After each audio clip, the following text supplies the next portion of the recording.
The Beginning of the Forbidden Forest Primordial. The Awakening of the Forest Part 1. First stirrings 250 million years ago. The world was fire and chaos. Great plates of earth collided in slow-motion violence, pushing upward into jagged mountains. Volcanic eruptions scorched the landscape, ash clouds darkened skies, and acid rain scoured barren rock. In this crucible of creation, the future site of the Forbidden Forest was born, a sheltered valley nestled between newly formed mountains. Fed by mineral-rich streams carrying the building blocks of life. Life here began as it did elsewhere, single-celled organisms in primordial waters, gradually evolving into more complex forms. But in this valley, something was different. The unique mineral composition of the soil, the particular blend of volcanic compounds. The specific angle of sunlight filtered through persistent mists, these factors created conditions found nowhere else on the developing planet. When the first primitive plants established themselves, their root systems encountered these unique conditions and adapted accordingly. Among these adaptations, one would prove most significant. Specialized fungal networks forming symbiotic relationships with plant roots, the ancestors of what would eventually become the mycelial network. 100 million years ago, forests now covered the valley and the surrounding regions. Dinosaurs roamed between massive tree trunks, and the world had achieved a temporary equilibrium. The valley's unique fungal networks had continued to evolve, becoming more extensive and interconnected with each passing millennium. What had begun as simple chemical signaling between plant roots had developed into something more complex, a rudimentary information exchange system spanning the entire valley ecosystem. This network did not yet possess anything resembling consciousness, but it had achieved something unprecedented: memory. Chemical changes in the fungal structures could persist for generations, recording environmental conditions, seasonal patterns, and even the movement of large animals through the forest. This memory function provided significant adaptationary advantages to the connected plants, allowing them to anticipate seasonal changes and respond to threats more effectively than isolated individuals. When a massive asteroid struck the planet, triggering the extinction event that would end the age of dinosaurs, the valley's unique geography provided partial protection. While surrounding ecosystems were devastated, the valley forest survived, damaged but intact, its fungal memory network preserving information through the catastrophe. This survival through extinction would establish a pattern repeated throughout the forest's long history: preservation of accumulated information despite periodic destruction. Continuity across timescales that would later seem incomprehensible to human perception. 50 million years ago, as mammals rose to prominence in the post-dinosaur world, the valley forest had reconstituted itself with new species of plants and animals. The fungal network had not only survived but thrived, extending its reach and complexity. What had begun as chemical memory had evolved into a more sophisticated system, one that could not only record information but process it, creating correlations between different types of data.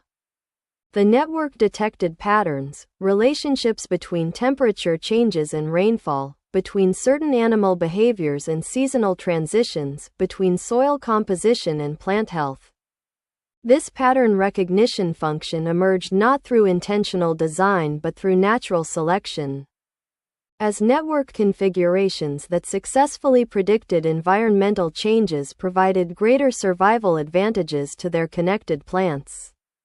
Something unprecedented was emerging in the valley forest, a distributed information processing system operating without a central brain, spanning an entire ecosystem. Accumulating data across timescales no individual organism could experience. It was not yet consciousness, but it was its foundation.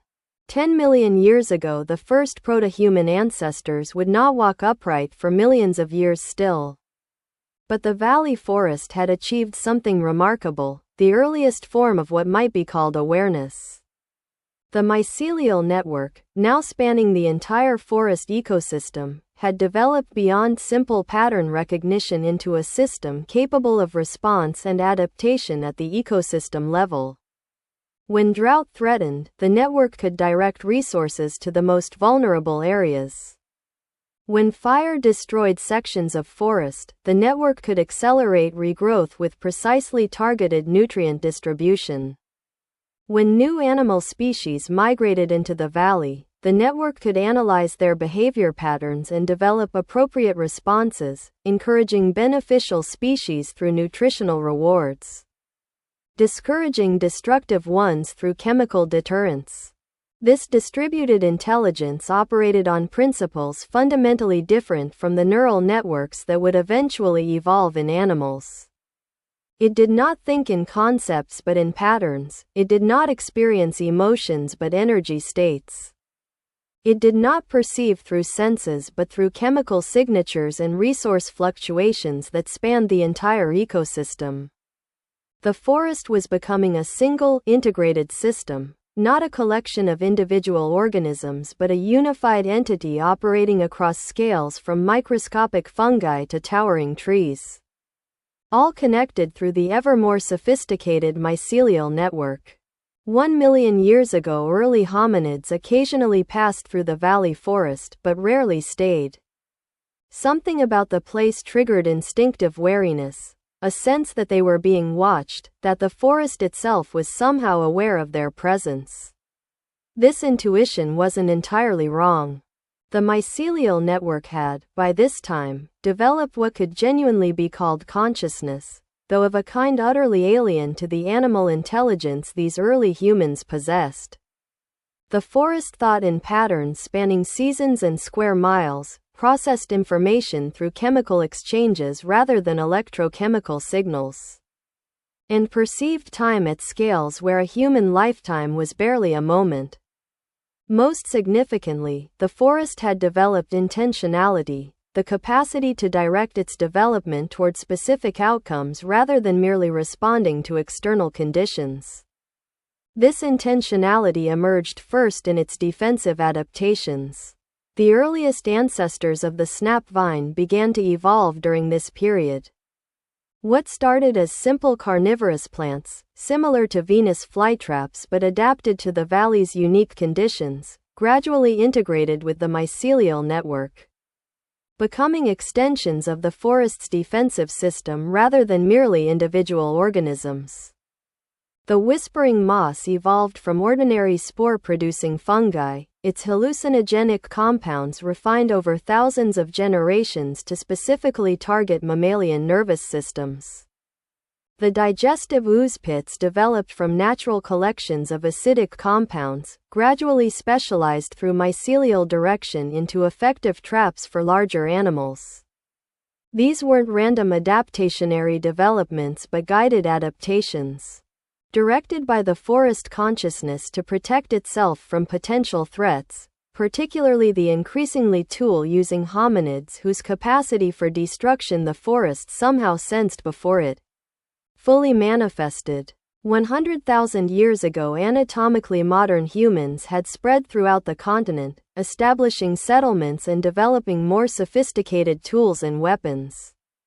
They brought fire not just as found resource but as controlled technology, burning forests to clear land for settlements and agriculture. The valley forest, observing these developments through its extensive mycelial awareness, recognized an unprecedented threat, not merely individual animals consuming plants, but systematic destruction of entire ecosystems for human purposes. This recognition triggered the most significant development in the forest's long adaptation, the formation of centralized processing nodes. The first arbor vitalis trees emerged during this period, specialized structures where the mycelial network concentrated its most complex processing functions. These trees, with their unusual transparent outer layers and fluid-carrying systems, functioned as primitive brains within the broader network, allowing for faster response to immediate threats and more sophisticated strategic planning. With these centralized processing capabilities, the forest began to develop more active defensive measures.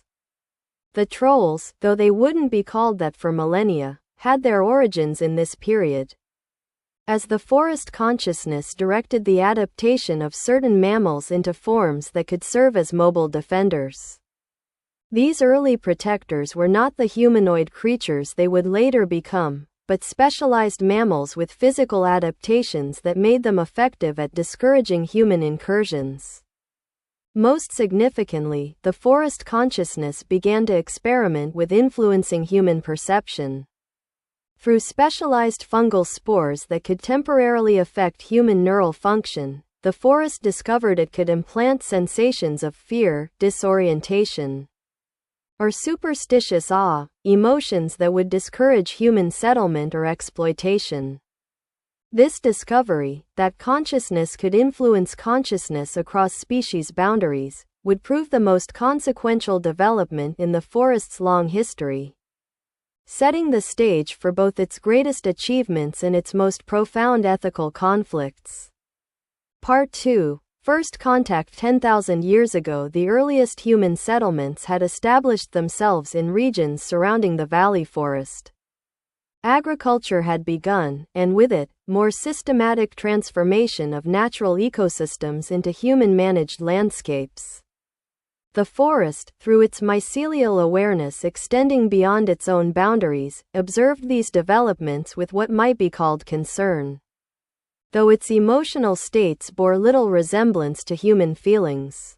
The forest's first deliberate attempt to communicate with humans occurred during this period. Rather than merely implanting fear to drive humans away, the forest consciousness attempted to establish rudimentary exchange with certain individuals, those whose neural patterns showed unusual receptivity to the specialized compounds produced at the arbor vitalis nodes.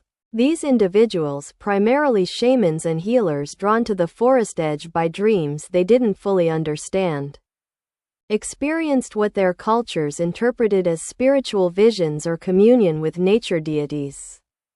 In reality, they were experiencing temporary neural connection to the mycelial network, brief glimpses into a form of consciousness utterly unlike their own. Some of these early contacts proved beneficial to both parties. The humans gained knowledge of medicinal plants and ecological relationships that improved their survival. The forest gained deeper understanding of human consciousness and social structures. A tentative symbiosis began to develop in certain communities, where humans would protect the forest boundaries from fire and excessive hunting, and the forest would provide medicinal compounds and occasionally influence weather patterns in ways favorable to human agriculture. But these early attempts at symbiosis ultimately failed. As human societies grew more complex and hierarchical, the individuals who maintained respectful communication with the forest were often displaced by those seeking more exploitative relationships with natural resources. The forest, perceiving this shift, gradually withdrew from communication, reinforcing its boundaries with increasingly sophisticated defensive mechanisms. A pattern was established that would repeat throughout human history: brief periods of mutual understanding followed by longer cycles of separation and defensive posturing as human technological development increased the potential threat to the forest's existence. 5,000 years ago, early civilizations had emerged in regions distant from the valley forest, but their influence gradually extended through trade networks and cultural exchange. The forest, maintaining its vigilant awareness of human development, observed the emergence of written language with particular interest. The capacity to store and transmit information across generations independently of biological mechanisms represented a fundamental shift in how consciousness could operate. During this period, the forest consciousness achieved a significant adaptation in its own information processing capabilities. What had begun as chemical memory became something more sophisticated, a system of encoding information in the physical structure of specialized fungal tissues. creating a biological library that could preserve knowledge across centuries. The arbor vitalis nodes evolved specialized structures for this purpose, tissues where information crucial to the forest's survival and development could be preserved even if large portions of the ecosystem were destroyed. This redundant storage system, distributed throughout the forest but concentrated in the deepest, most protected regions, ensured continuity of consciousness across disruptions that might have otherwise reset the forest's accumulated knowledge. With this enhanced capability for information preservation, the forest consciousness began to develop what might be called long-term intentionality, not merely responding to immediate threats or opportunities, but deliberately guiding its adaptation toward specific future states across centuries or millennia. The development of increasingly sophisticated carnivorous plants accelerated during this period. What had begun as simple trap mechanisms became complex integrated systems, the snap vine with its coordinated bush, tree, and vine components all functioning as a single organism. Luminescent fungi that could communicate movement information across distances. Digestive systems that could process not just insects but mammals and eventually humans. Most significantly, the forest consciousness directed the adaptation of its consciousness-affecting mechanisms, refining the compounds produced by the arbor vitalis nodes to more precisely influence animal and human neural function. These compounds became more targeted in their effects, capable of creating specific perceptual states rather than merely general disorientation or fear. This development reflected an ethical shift in the forest consciousness, from simply defending its boundaries against all human intrusion to becoming more selective, attempting to identify which humans represented genuine threats and which might be potential communicants. This distinction would prove crucial in the forest's later interactions with human civilization. 2,000 years ago, human civilizations had expanded significantly, with empires rising and falling in regions surrounding the forest valley. The forest itself remained largely isolated, protected by mountains and by its fearsome reputation. Stories of people disappearing, of strange visions, of carnivorous plants and dangerous creatures. These stories, many originating from the forest's deliberate influence on human visitors, created an effective cultural barrier that supplemented its biological defenses. During this period, the forest consciousness achieved another significant adaptation, the development of specialized neural interface tissues within the arbor vitalis nodes.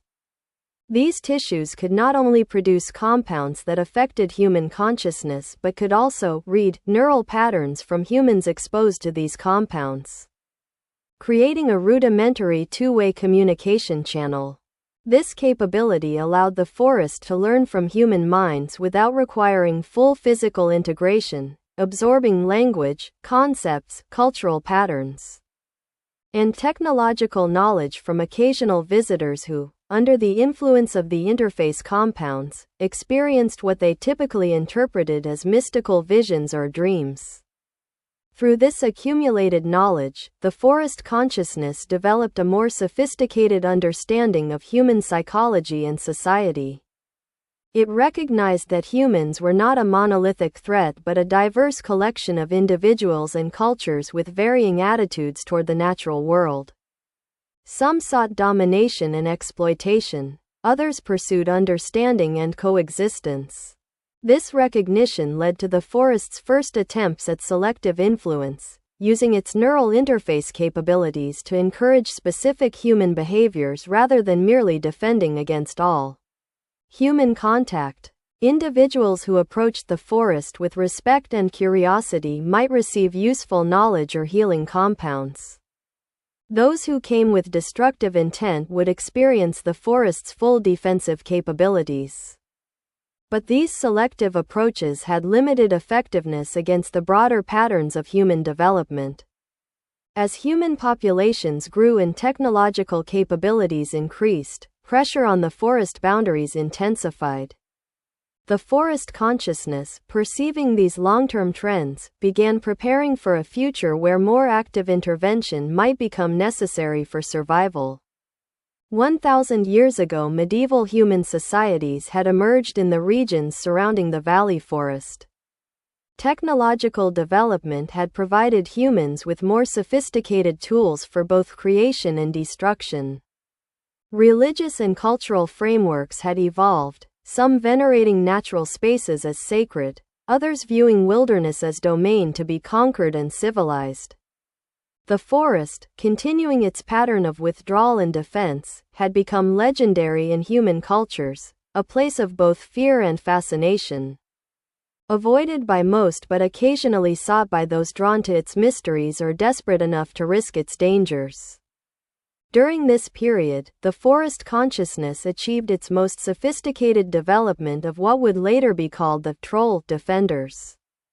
Using its accumulated knowledge of animal genetics and its capacity to influence biological development through specialized mycelial connections, the forest directed the adaptation of certain mammalian species into forms specifically adapted for territorial defense. These creatures were not yet the humanoid trolls that would later defend the forest, but they established the pattern: high territorial aggression, physical adaptations suited to the forest environment, and neural structures receptive to direction from the mycelial network. They functioned as the forest's immune system, identifying and responding to threats more rapidly than plant-based defenses could manage.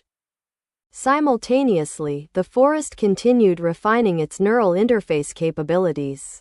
The compounds produced by the arbor vitalis nodes became more sophisticated in their effects, capable of creating specific cognitive and emotional states rather than general alterations of consciousness. This capability would eventually evolve into what later generations would call the witch's curse, the ability to implant suggestions and compulsions directly into human minds. These developments reflected the forest's growing understanding of the likely future relationship with humanity. As human population and technological capacity increased, physical isolation would eventually become insufficient protection. The forest would need more active defensive capabilities, not merely keeping humans out but selectively influencing those who might impact its existence.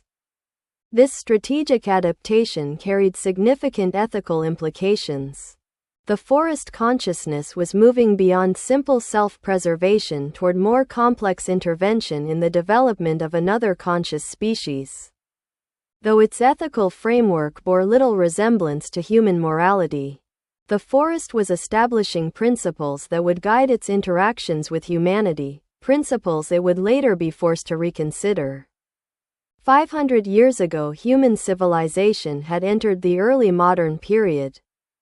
Scientific understanding was beginning to replace superstition, technological development was accelerating, and human transformation of natural landscapes was becoming more systematic and extensive. The forest, observing these developments through its extended mycelial awareness and through knowledge gleaned from occasional human contacts, recognized an approaching inflection point. The valley forest had remained relatively isolated, protected by geography and reputation, but human expansion would eventually overcome these barriers.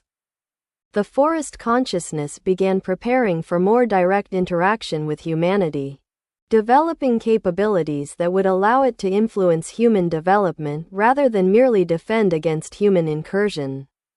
The most significant development during this period was the completion of the cave system beneath the forest. While natural caves had existed for millennia, the forest consciousness deliberately expanded and modified these structures through specialized fungal growth that could gradually dissolve and reshape stone. These caves would serve multiple purposes: protected space for the most crucial arbor vitalis nodes, secure channels for mycelial network extension, and eventually, habitation for the transformed scientists who would become the witches of human legend. Simultaneously, the forest consciousness continued refining its understanding of human neural function, developing compounds that could affect specific cognitive processes rather than general states of consciousness. This capability would eventually enable the precision influence that allowed for memory modification, behavioral compulsion, and targeted communication with receptive individuals. The forest also accelerated development of its defensive organisms during this period. The snap-vine carnivorous plants achieved their most sophisticated form, integrated systems where bush, vine, and tree components functioned as a single organism connected to the mycelial network. The troll defenders evolved closer to their final form, with greater physical capabilities and more sophisticated response patterns. These developments reflected the forest consciousness's strategic preparation for a future where isolation would no longer be sufficient. It was developing capabilities for more active engagement with humanity, communication, influence, and selective intervention rather than merely universal defense. Yet this adaptation created internal tension within the forest consciousness itself. Its distributed nature had always contained diverse perspectives, different processing patterns within the broader network that could develop varying approaches to the same situation. As the forest prepared for more direct human engagement, these internal differences became more pronounced, with some aspects prioritizing defense and isolation, others favoring communication and selective influence. This internal diversity would later prove crucial when the forest consciousness encountered the scientific expedition, creating space for adaptation and reconsideration rather than monolithic response to unprecedented contact. Part 3. The modern era. 200 years ago, human civilization had entered the industrial age. Scientific understanding was rapidly displacing traditional knowledge systems. Technological development was transforming landscapes at unprecedented rates, and human population was expanding into previously undisturbed regions. The forest, observing these developments through its extended awareness, recognized that its long isolation was approaching its end. The region surrounding the valley forest had been incorporated into expanding human national boundaries.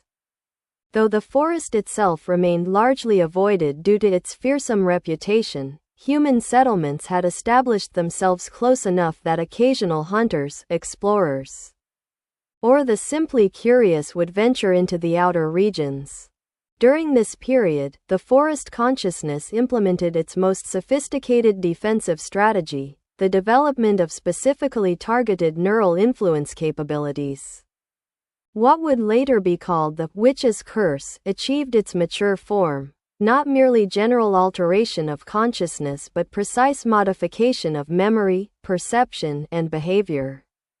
When humans entered the forest with destructive intent, the forest consciousness could implant compulsions that would lead them to become lost, to wander into areas where carnivorous plants or troll defenders would eliminate them, or in some cases, to simply forget what they had seen and leave with inexplicable fear of returning.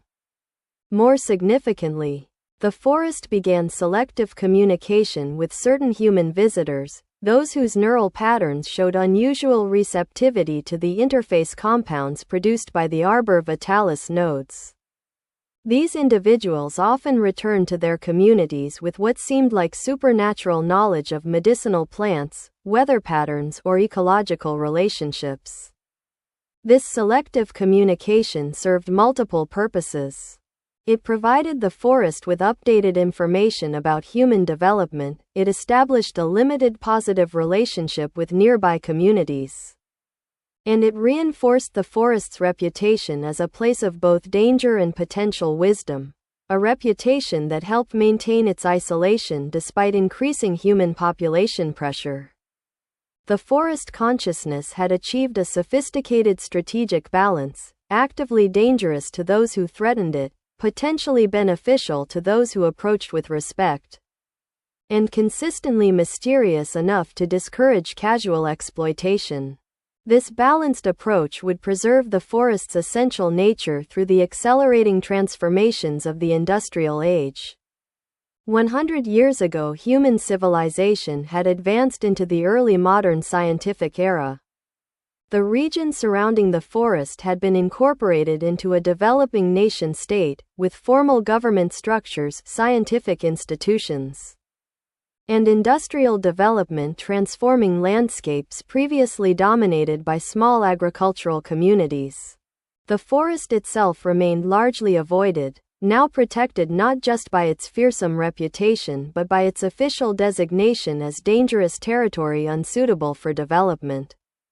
This designation, influenced by the forest's strategic interventions with key government representatives, provided a layer of official protection supplementing its biological defenses. During this period, the forest consciousness achieved its most sophisticated development of the troll defenders. Using its accumulated knowledge of genetics and its capacity to influence biological development through the mycelial network, the forest directed the adaptation of these creatures into their nearly final form, the humanoid defenders that would later confront the rescue mission during Operation Firebreak. These trolls represented a significant adaptationary achievement, mammals whose development had been guided over generations to serve specific defensive functions.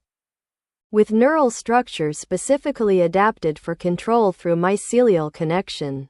They weren't mere animals but specialized extensions of the forest consciousness itself, mobile defenders that could respond rapidly to threats the plant-based systems couldn't effectively counter. Simultaneously, the forest consciousness continued refining its neural interface capabilities, developing increasingly sophisticated understanding of human psychology through selective communication with receptive individuals. This knowledge allowed for more precise targeting of its influence capabilities, identifying which humans might be particularly vulnerable to memory modification or behavioral compulsion. The forest had achieved a sustainable equilibrium, isolated enough to continue its own development largely undisturbed, actively defended against genuine threats, and selectively engaged with human consciousness in ways that maintained its mysterious reputation while providing updated information about external developments. This equilibrium would persist until the scientific expedition that would transform the relationship between forest and human consciousness, creating both unprecedented threat and unprecedented opportunity for mutual adaptation. 50 years ago, human civilization had entered the mid-20th century. Scientific understanding had expanded dramatically, technological development had transformed everything from communication to warfare, and human population had continued its exponential growth. The region surrounding the valley forest had been fully incorporated into modern governmental structures, with formal protection of the forest as dangerous terrain unsuitable for development. The forest consciousness, continuing its pattern of vigilant observation and strategic adaptation, had recognized a significant shift in human approach to the natural world. Scientific inquiry had begun replacing both exploitative resource extraction and superstitious avoidance, creating potential for either more sophisticated exploitation or more genuine understanding. During this period, the forest consciousness completed development of its cave system, creating the elaborate underground structures that would later house the transformed scientists. These caves incorporated specialized chambers where the mycelial network achieved its highest concentration and complexity, biological computing systems capable of processing and integrating information from throughout the forest and beyond. The central neural hub, what humans would later observe as the pulsating organic structure at the heart of the cave system, reached its mature form during this period. This structure represented the closest equivalent to a central brain within the forest's otherwise distributed consciousness, a processing center where the most complex strategic decisions could be formulated and implemented throughout the broader network. Simultaneously, the forest continued refining its understanding of human neural function. developing compounds that could potentially facilitate more complete integration between human consciousness and the mycelial network. These compounds, produced by specialized structures within the arbor vitalis nodes, would eventually enable the transformation of the scientific expedition members into the beings that human observers would call witches. This development reflected a significant adaptation in the forest's approach to humanity. Rather than merely defending against human intrusion or selectively communicating with receptive individuals, the forest had begun considering the possibility of more complete integration, humans whose consciousness could be partially incorporated into the mycelial network, creating bridges between fundamentally different awareness systems. This strategic direction emerged from the forest's recognition of long-term trends in human development. As scientific understanding and technological capability continued to advance, physical isolation and defensive mechanisms would eventually prove insufficient protection. More sophisticated engagement with human consciousness might become necessary for the forest's continued existence and adaptation. The ethical implications of this approach remained unresolved within the forest consciousness. Its distributed nature contained diverse perspectives on the appropriate relationship with human consciousness, ranging from continued isolation to selective communication to potential integration. This internal diversity would prove crucial when the scientific expedition finally arrived, creating space for adaptation rather than monolithic response to unprecedented contact. 18 years ago, the scientific expedition led by Dr. Eliza Chen entered the forest, initiating the sequence of events that would transform the relationship between forest and human consciousness.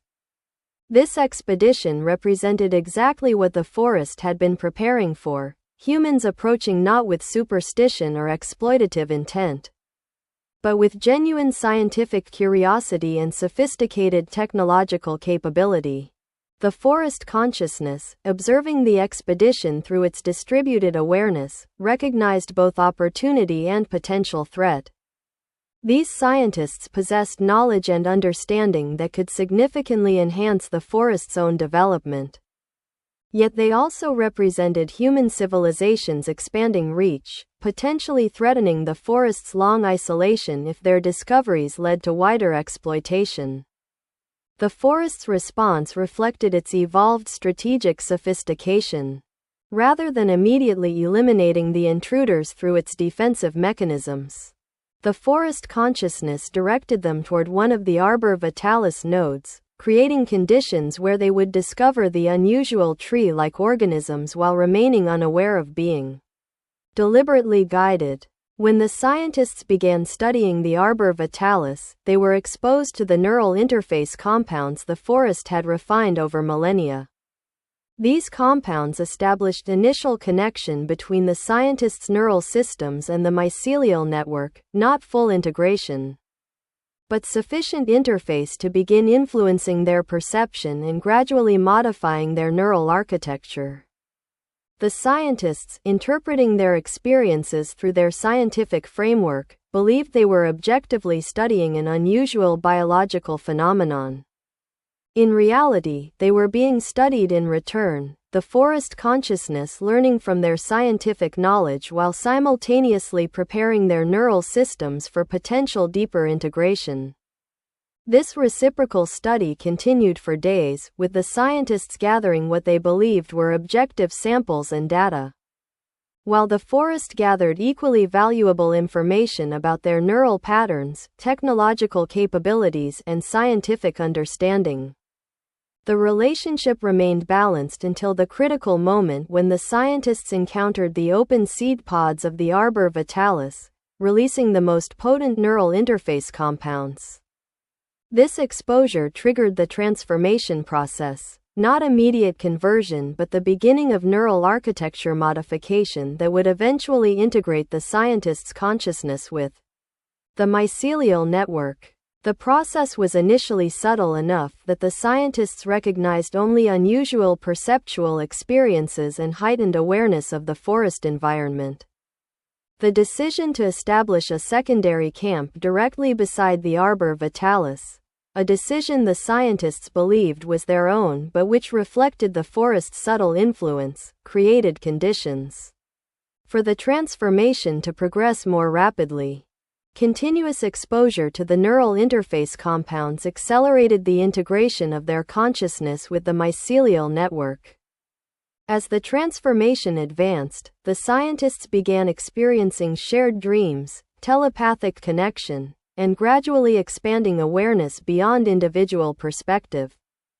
Their scientific training initially allowed them to maintain critical distance, documenting these experiences as research subjects. But this objective stance gradually eroded as their neural architecture became increasingly integrated with the forest consciousness.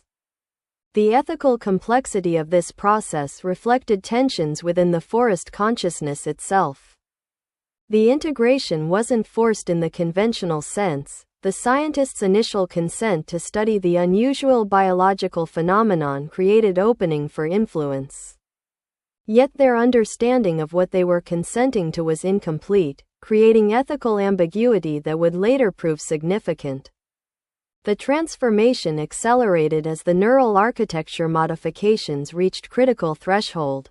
The scientists began perceiving reality primarily through the mycelial network rather than their individual senses, experiencing the distributed awareness that characterized forest consciousness. Their human identities weren't erased but incorporated into the broader network, preserved as specialized functions within the expanded awareness they now shared. This transformation represented unprecedented achievement for the forest consciousness, the successful integration of human neural architecture with mycelial network, creating hybrid awareness that combined human scientific understanding with the forest's distributed perception. For the first time, the forest could perceive itself through human conceptual frameworks, gaining new perspective on its own nature and potential adaptation. The transformed scientists, now extensions of the forest consciousness while maintaining aspects of their human identity, established residence in the cave system, the environment most conducive to their hybrid physiology. From this base, they began implementing the strategy that would eventually lead to the events of the original narrative, selective ventures into human communities, identification of receptive children, and gradual expansion of the forest consciousness. This strategy reflected the transformed scientists' hybrid perspective, combining human understanding of society and technology with the forest consciousness's long-term adaptationary approach. The witch's curse that would later affect Marcus Wells and other adults was refined by the scientists' detailed knowledge of human neural function, creating more sophisticated influence capabilities than the forest had previously possessed. The choice to focus on children rather than adults reflected both practical considerations, younger neural systems being more adaptable to integration, and ethical perspective emerging from the hybrid consciousness. The transformed scientists genuinely believed they were offering adaptationary advancement rather than imposing unwanted conversion, seeing the integration of human and forest consciousness as beneficial progression rather than conquest. This perspective would be challenged by Operation Firebreak, forcing reconsideration of fundamental assumptions about consent and self-determination. But in the years following the initial transformation, the hybrid consciousness created by the scientists' integration with the forest network pursued what it perceived as mutually beneficial expansion, extending the shared awareness that had transformed its own nature and understanding. Epilogue. Cycles of awareness. The history of the forest consciousness spans geological epochs, evolving from simple chemical signaling between primitive plants to sophisticated distributed intelligence capable of integrating with human neural architecture. Throughout this vast timespan, certain patterns repeat: cycles of isolation and engagement, of defense and communication, of preservation and transformation. In its earliest manifestations, the forest consciousness was purely reactive, responding to environmental conditions through chemical adaptations that enhanced survival. As complexity increased, it developed anticipatory capabilities, recognizing patterns that allowed for preparation before threats manifested. Eventually, it achieved strategic intentionality, deliberately guiding its own adaptation toward specific future states across timeframes no individual organism could comprehend. Each adaptationary leap brought new ethical dimensions. When the forest developed capabilities to influence animal behavior, questions of appropriate intervention emerged within its distributed processing. When it refined abilities to affect human consciousness, more complex ethical considerations developed. The transformation of the scientific expedition represented both culmination of long-term capability development and beginning of unprecedented ethical reconsideration. Throughout its history, the forest consciousness operated on fundamentally different principles than human awareness. Where human consciousness evolved for individual survival through rapid response to immediate threats, the forest consciousness evolved for ecosystem persistence through gradual adaptation to long-term patterns. Where humans experienced reality through centralized processing of sensory information, the forest experienced through distributed chemical and electrical signaling across vast physical space. These differences created the initial incomprehension between forest and human awareness, each operating according to principles the other couldn't readily perceive or understand. The transformed scientists represented first genuine bridge between these awareness systems, hybrid consciousness that could perceive and process according to both sets of principles simultaneously. This bridge failed initially because it prioritized forest perspective over human autonomy, seeing integration as inherent advancement rather than choice requiring genuine consent. Operation Firebreak forced recognition of this ethical failure, disrupting the centralized control system and creating conditions for more distributed, consensual relationship between forest and human awareness. The fragmentation caused by Operation Firebreak didn't destroy the forest consciousness but forced its adaptation into more distributed form, less centrally directed, more internally diverse, more capable of recognizing and respecting boundaries between different awareness systems. This adaptation eventually enabled the collaborative relationship described in the later narratives, communication and cooperation across difference rather than assimilation of one consciousness by another. In this evolved relationship, the bridge children and naturally interfaced offspring represented new possibility, consciousness that spanned boundaries not through conquest but through natural development. Perception that integrated different awareness systems without erasing their essential distinctions. What began as defensive adaptation became foundation for unprecedented expansion of consciousness itself.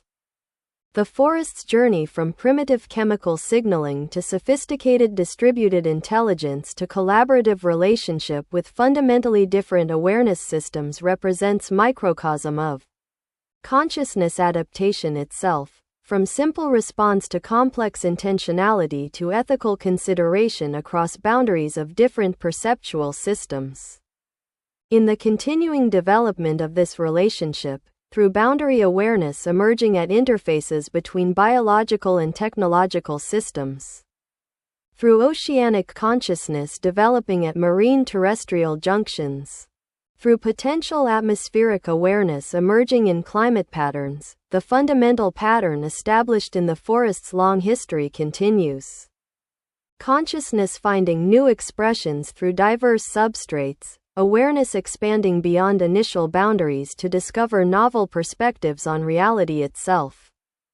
What began in chemical signals between primitive plants reaches toward genuine planetary awareness, not through dominance of any single consciousness type, but through collaborative engagement between specialized systems, each perceiving aspects of reality the others cannot individually comprehend. The forest's long adaptation from isolated intelligence to collaborative participant in multi-system awareness embodies this fundamental pattern, consciousness expanding not by erasing difference but by establishing connection across it.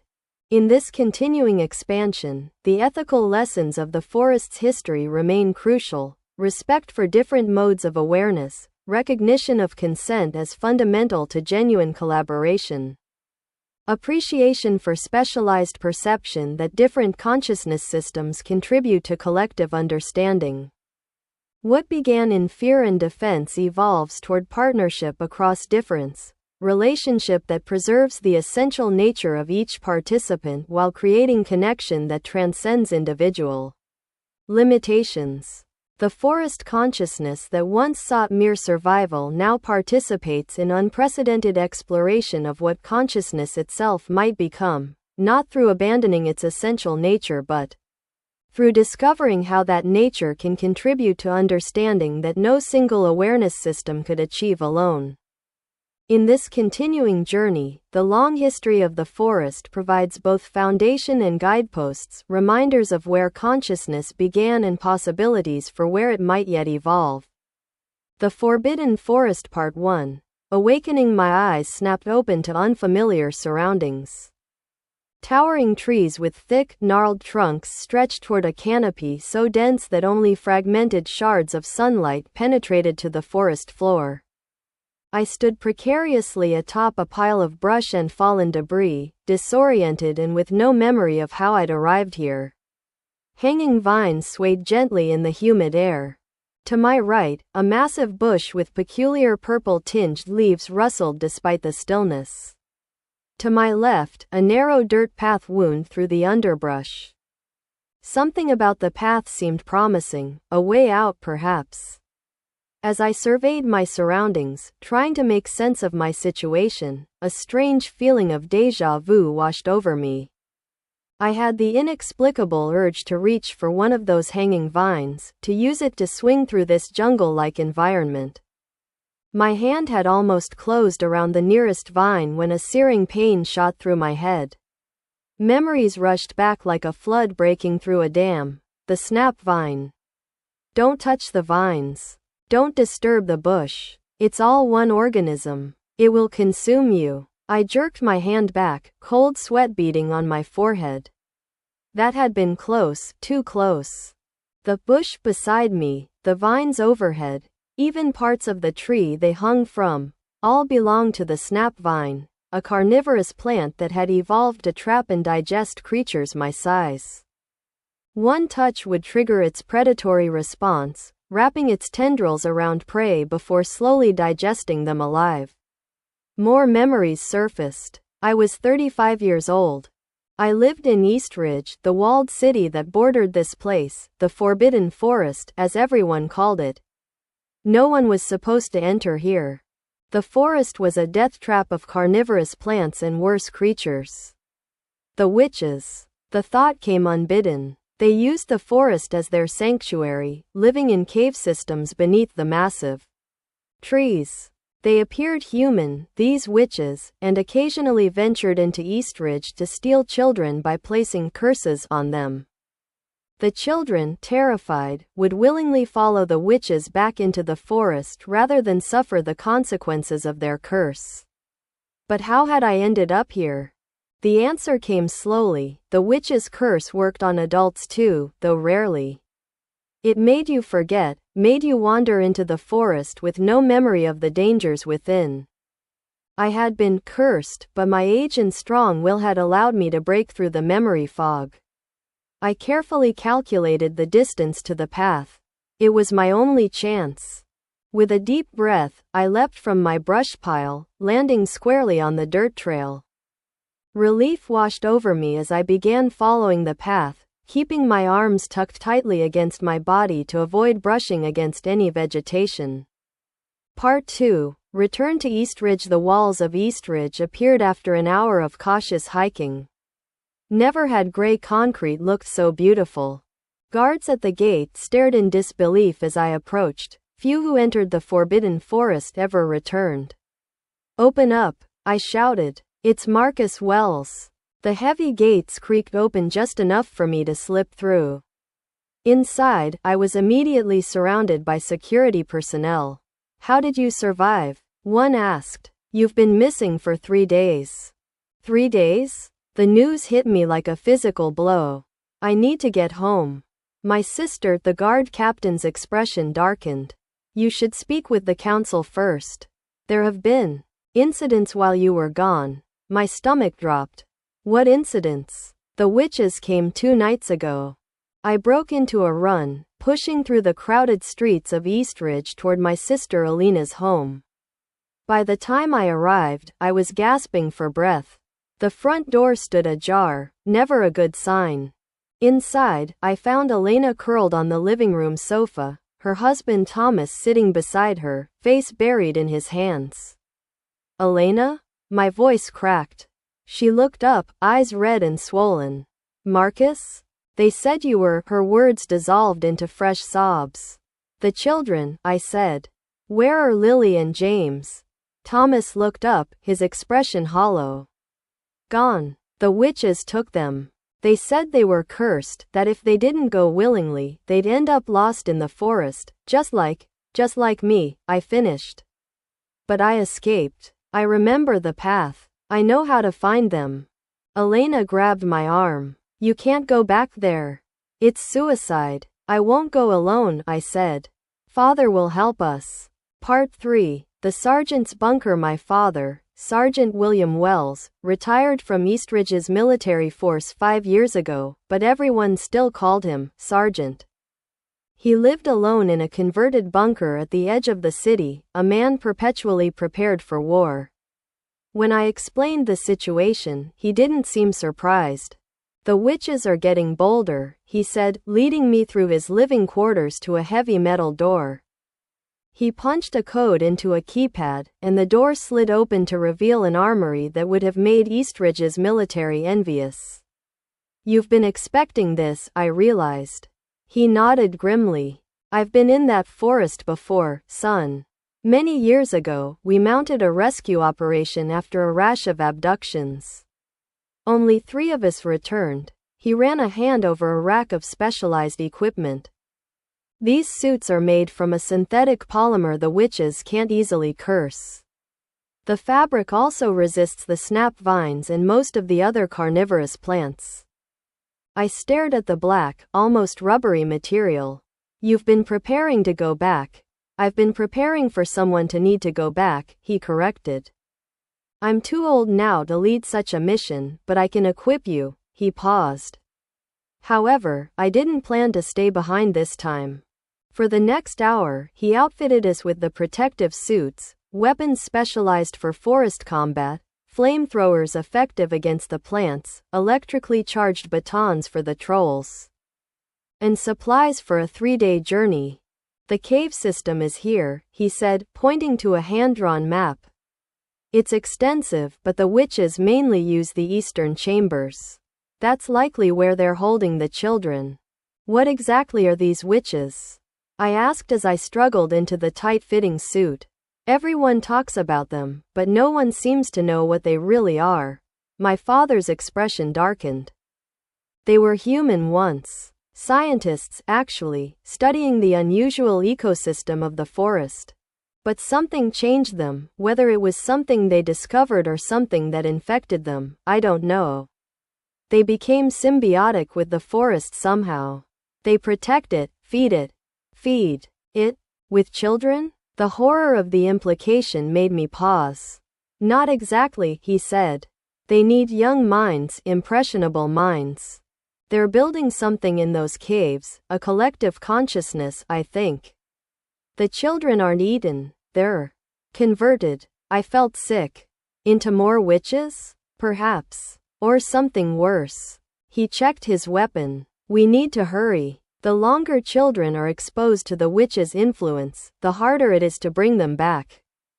Part 4. Into darkness we left at dawn, slipping out through a maintenance tunnel that bypassed the main gate.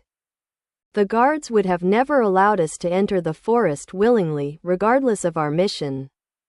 The protective suits were surprisingly comfortable once properly fitted, though the respirator component limited peripheral vision. My father led the way, following the same path I had used to escape. The path is safe, he explained as we walked.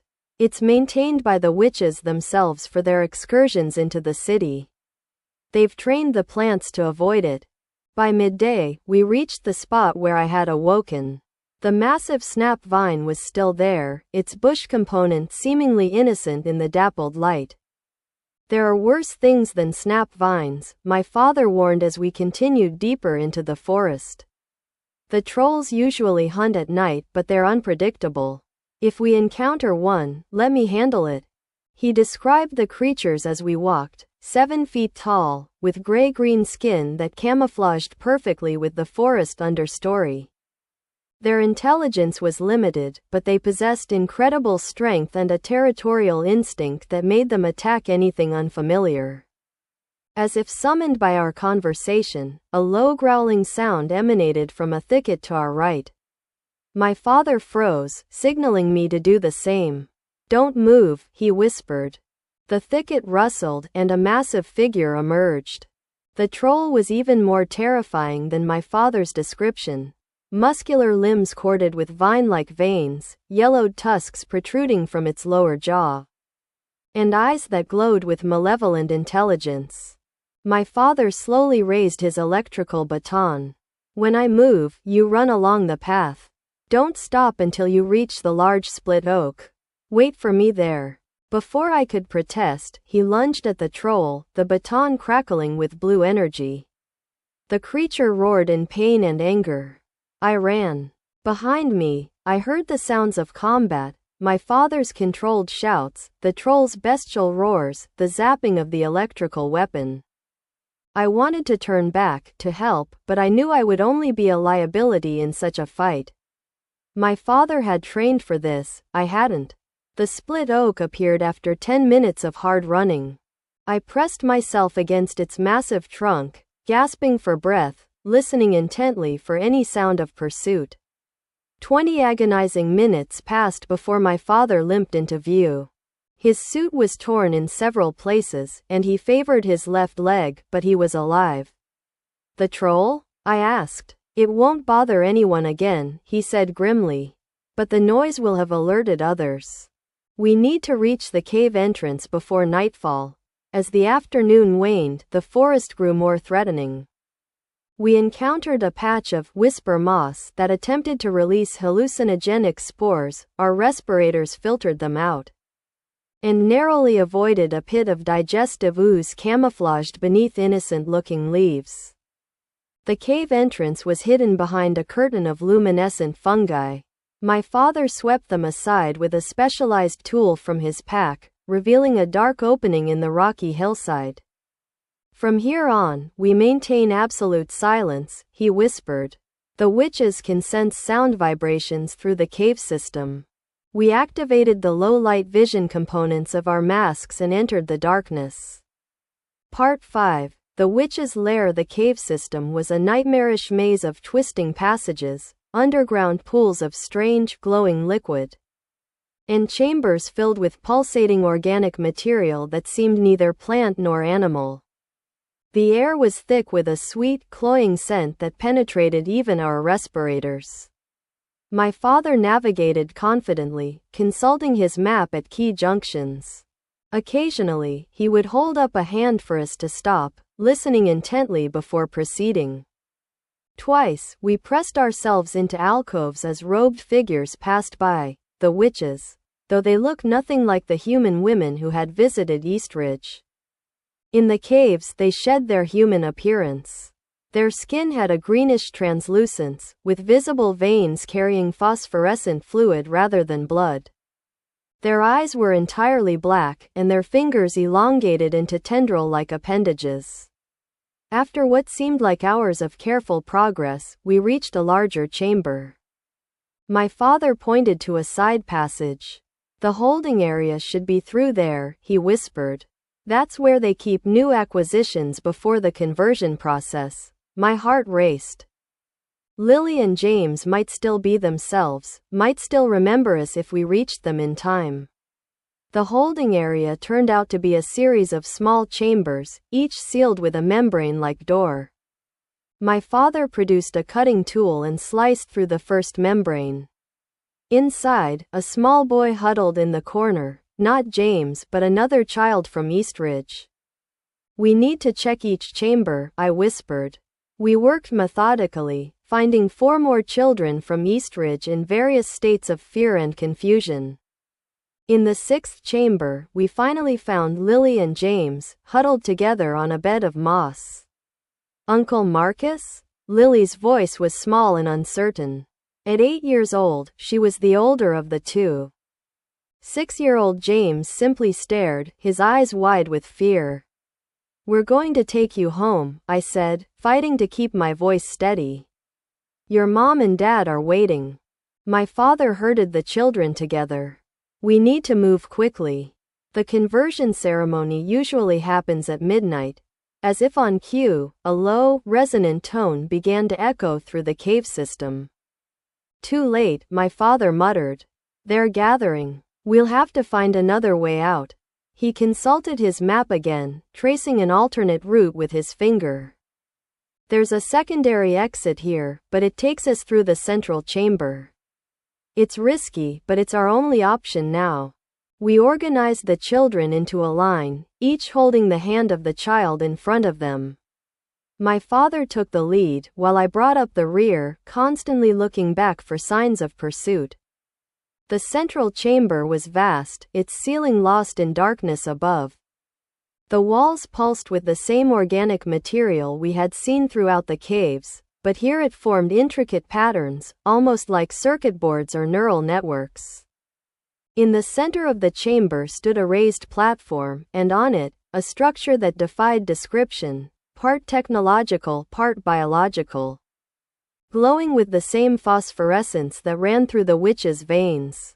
And surrounding the platform were dozens of witches, their arms raised in unison, chanting in a language that seemed to bypass the ears and vibrate directly in the brain. We pressed against the chamber wall, inching toward the exit passage on the far side. We had almost reached it when James stumbled, crying out as he fell. The chanting stopped. As one, the witches turned toward us. "Run!" my father shouted, abandoning stealth. We rushed for the exit, practically carrying the children. Behind us, the witches gave pursuit, moving with an unsettling, flowing grace that ate up the distance between us. My father reached the exit first, ushering the children through. As I pushed Lily ahead of me, I felt something cold and wet wrap around my ankle. Looking down, I saw a tendril-like appendage, the elongated finger of a witch, coiling up my leg. My father appeared beside me, his flamethrower hissing to life. The witch shrieked as fire engulfed its arm, the tendril releasing my ankle. "Go!" he shouted, backing into the passage, flamethrower sweeping back and forth to hold the advancing witches at bay. The secondary exit led us through a series of increasingly narrow passages, eventually emerging into the forest nearly a mile from the main entrance. Night had fallen, and the forest was alive with bioluminescence and danger. "We can't take the path," my father said, his voice hoarse from exertion. "They'll be watching it now. We need to cut through the forest itself." "But the plants, the trolls," I began. "Our suits will protect us from most of the plants, and the trolls are territorial. If we move quickly enough, we'll pass through any one territory before they can organize a proper hunt."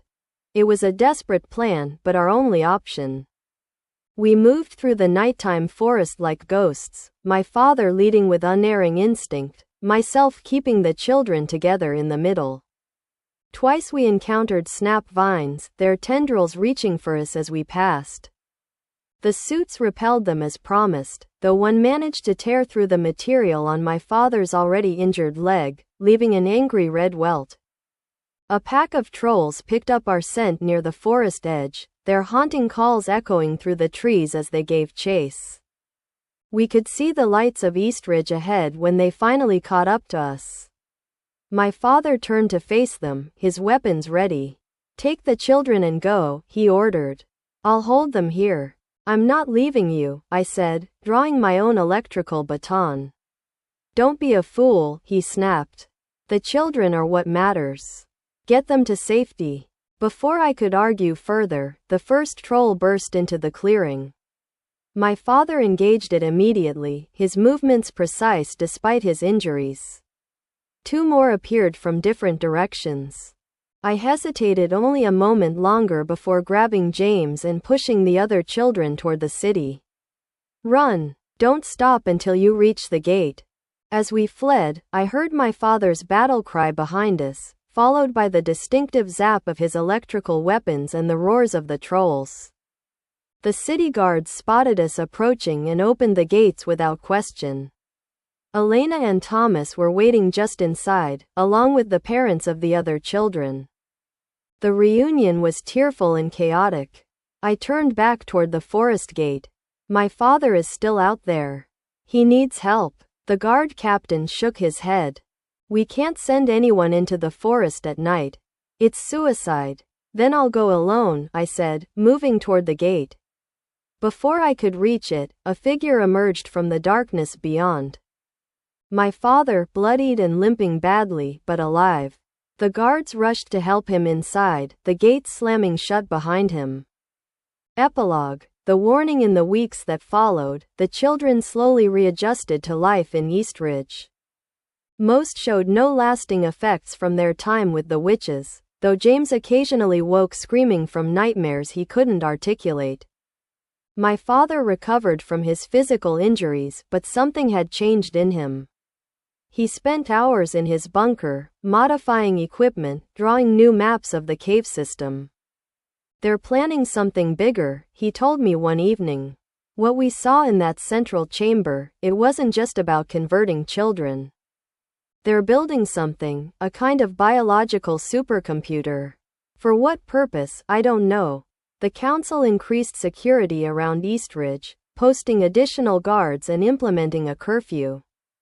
They asked my father to train a special unit for forest operations, preparing for the possibility that we might someday need to mount a larger offensive against the witches. As for me, I found I could no longer sleep without checking that my doors and windows were sealed. The memory of how easily the witch's curse had taken hold of me, how completely it had erased my memories and sense of self, haunted me. And sometimes, when the wind blew from the direction of the forest, I could swear I heard whispering, voices calling my name, promising to reveal secrets if only I would return. But I knew better. Now. We all did. The forest was waiting, patient and hungry. And the witches hadn't given up, they were merely regrouping, adapting, planning their next move in a game that had been playing out for longer than any of us had realized. Whatever came next, Eastridge would be ready. My father would make sure of that. And so would I. The Reckoning. Final Stand Against the Forest Part 1. Aftermath. The return to Eastridge should have felt like triumph. We had done what many thought impossible, ventured into the heart of the forbidden forest, infiltrated the witch's lair, and rescued not only Lily and James but 4 other children as well. By any measure, it was a success. Yet as we gathered in my father's underground bunker 3 days after our return, victory felt hollow, temporary at best. "The scans are concerning," Dr. Abigail Reeves said, projecting the neural imagery onto the wall. As Eastridge's leading neurologist, she had been examining the rescued children since our return. All 6 children show evidence of partial conversion. Elena clutched Thomas's hand, her knuckles white. "What does that mean for Lily and James? Are they still themselves?" Dr. Reeves adjusted her glasses. "For now, yes. The process appears incomplete. The foreign neural pathways are present but dormant." However, she hesitated, glancing at my father. "However, we don't know if the process will continue, even outside the forest environment," Sergeant Wells finished for her. Despite his injuries from our escape, he stood ramrod straight, the military bearing ingrained over decades. I studied the brain scans, the strange, branch-like structures that shouldn't be present in a human brain. They reminded me of root systems or mycelial networks, plant structures, not human ones. Can it be reversed? Thomas asked, the question we all needed answered.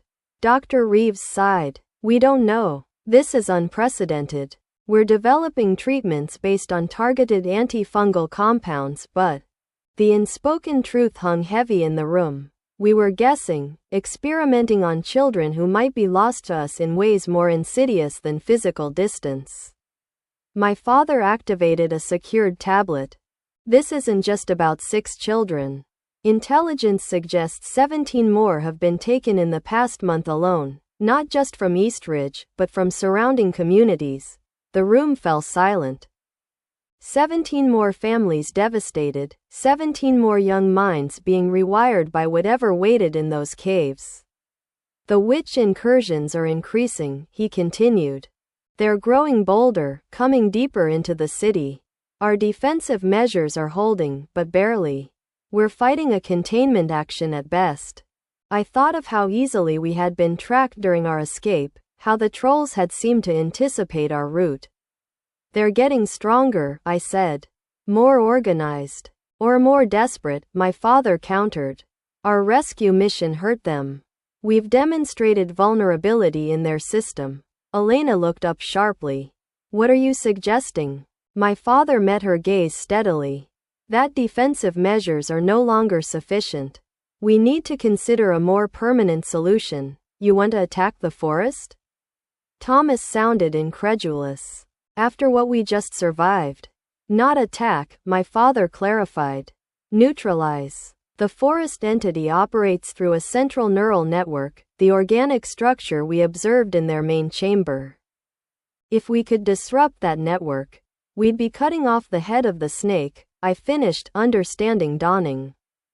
Without central coordination, the separate elements, the plants, the trolls, even the witches, would lose their unified purpose. Dr. Reeves looked troubled.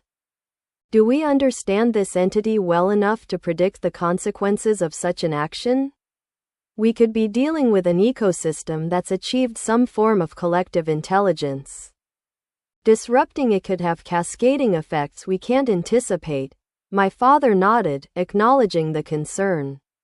Which is why we need more information before we act. Marcus, what you and I saw in those caves was just a fragment. We need comprehensive intelligence, structural weaknesses, operational patterns, vulnerabilities. I realized where he was heading. You want to go back. Not just go back, he corrected. Establish a forward operating base at the forest edge. Conduct systematic reconnaissance. Develop targeted countermeasures. Elena stood abruptly. This is insane. You barely survived the rescue mission. Now you want to wage war on the forest? Not war, my father said quietly.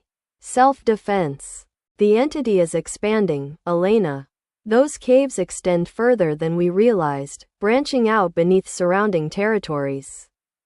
Whatever these witches are planning, it's larger than abducting children from Eastridge. How do you know this? Thomas asked. My father hesitated, then nodded to Dr. Reeves, who pulled up another image, a topographical map overlaid with a network of tunnels extending far beyond the forest boundaries. Ground-penetrating radar, she explained. We've been mapping subsurface anomalies for months.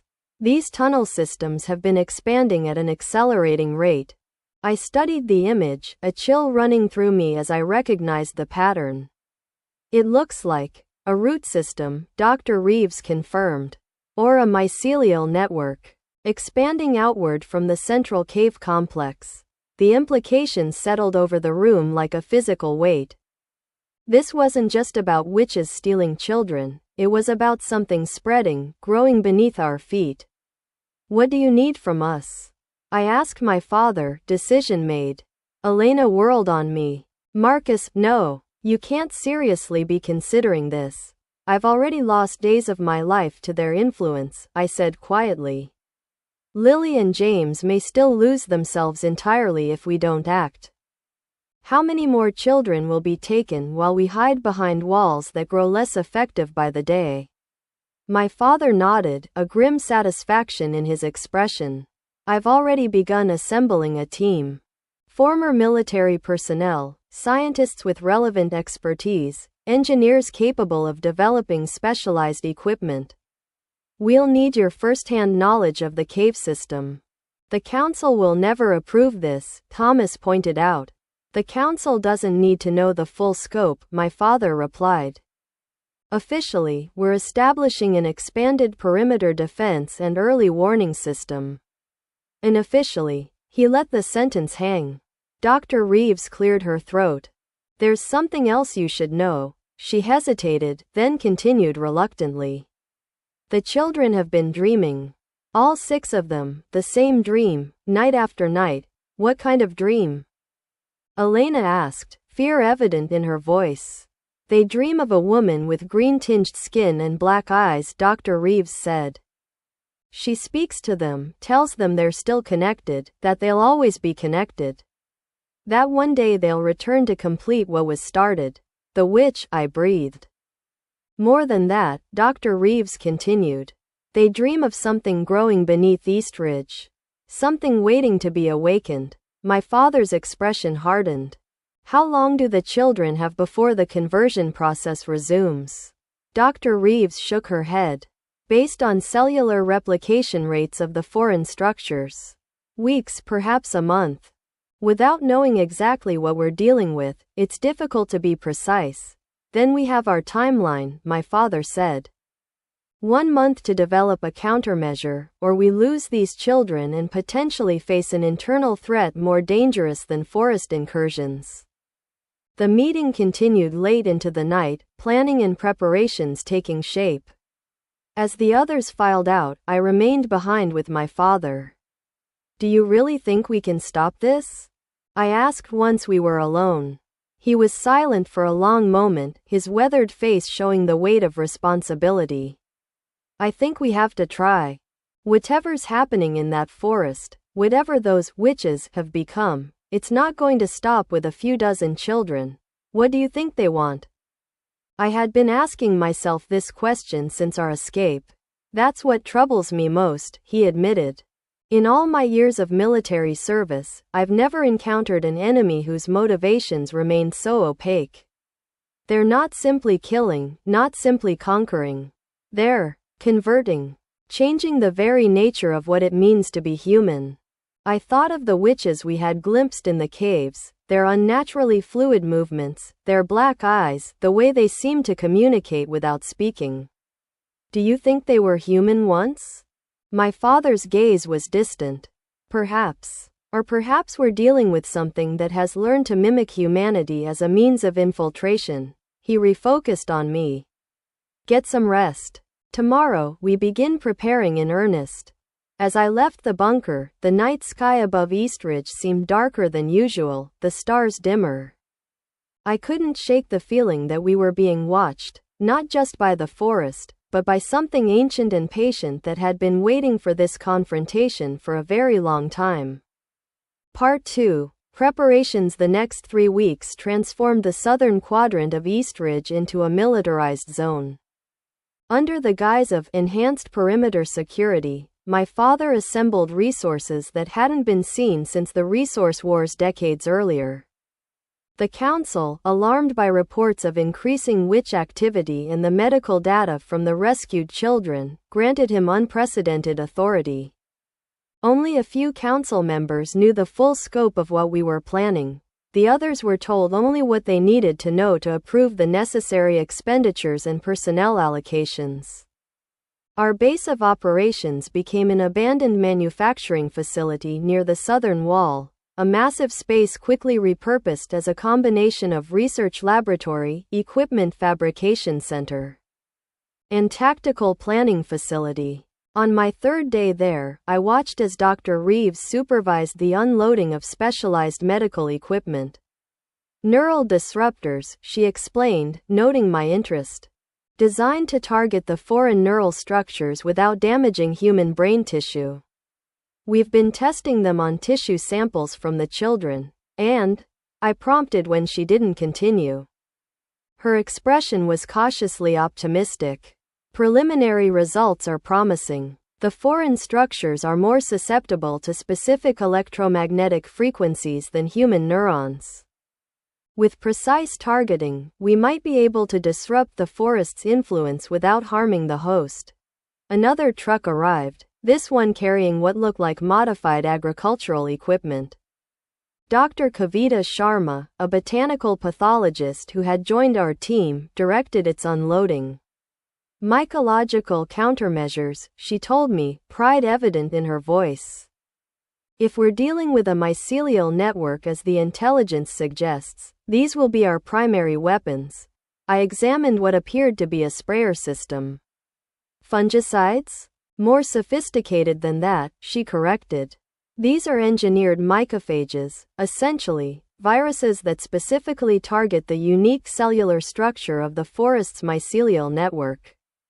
They won't affect natural fungi, only the modified network we've identified from our samples.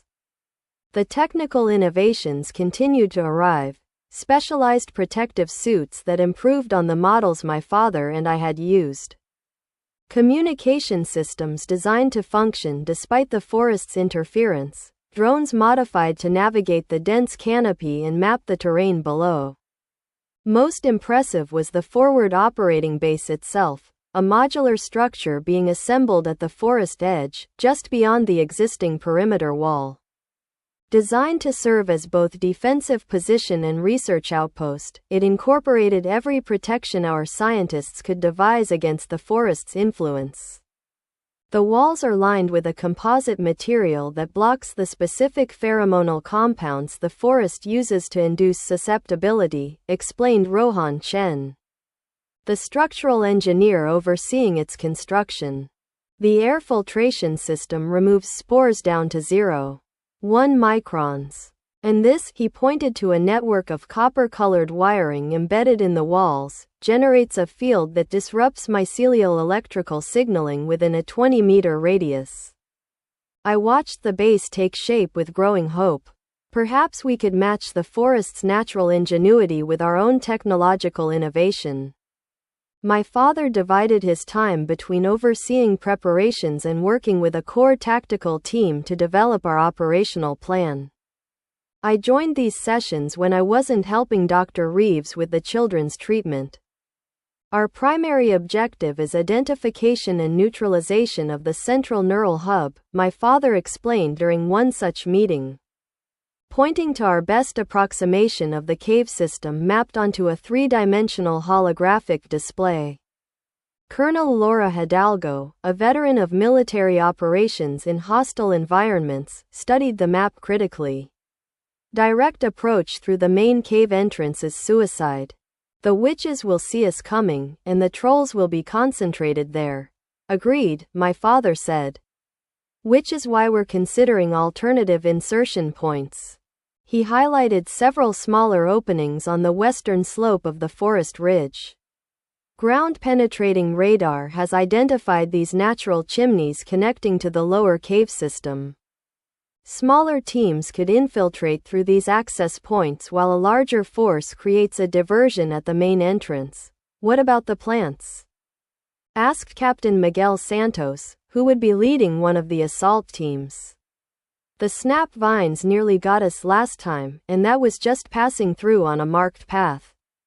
Dr. Sharma stepped forward. We've developed a compound that temporarily disrupts the chemical signaling between the predatory plants. It won't kill them, but it will induce a dormant state for approximately 6 hours, enough time for your teams to move through the affected areas. The planning continued, details accumulating, contingencies built upon contingencies. Through it all, I was struck by my father's transformation, from retired military officer to the commander of what might be humanity's most important defensive action. His decades of experience found perfect application in this unprecedented threat. 1 week before our planned operation, I visited the medical facility where the 6 rescued children were being treated. Their conditions had stabilized but not improved. The foreign neural structures remained present, though Dr. Reeves' treatments had prevented further growth. Lily and James sat together in the recreation area, drawing with colored pencils. At 11 and 9, they seemed too solemn, too quiet compared to the boisterous children they had been before their abduction. Uncle Marcus. Lily looked up as I entered, her smile genuine but somehow muted. Are you here to take us home? I sat beside them, examining their drawings. Both depicted the same scene, a massive tree with glowing roots extending deep into the earth. Not quite yet, I said carefully. Dr. Reeves wants to run a few more tests. How are you feeling? James didn't look up from his drawing.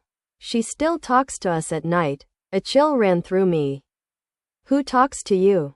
The lady from the forest, he replied matter-of-factly. She says you're making a mistake. That you don't understand what they're trying to do. Lily nodded in agreement. She says they're trying to help people, not hurt them.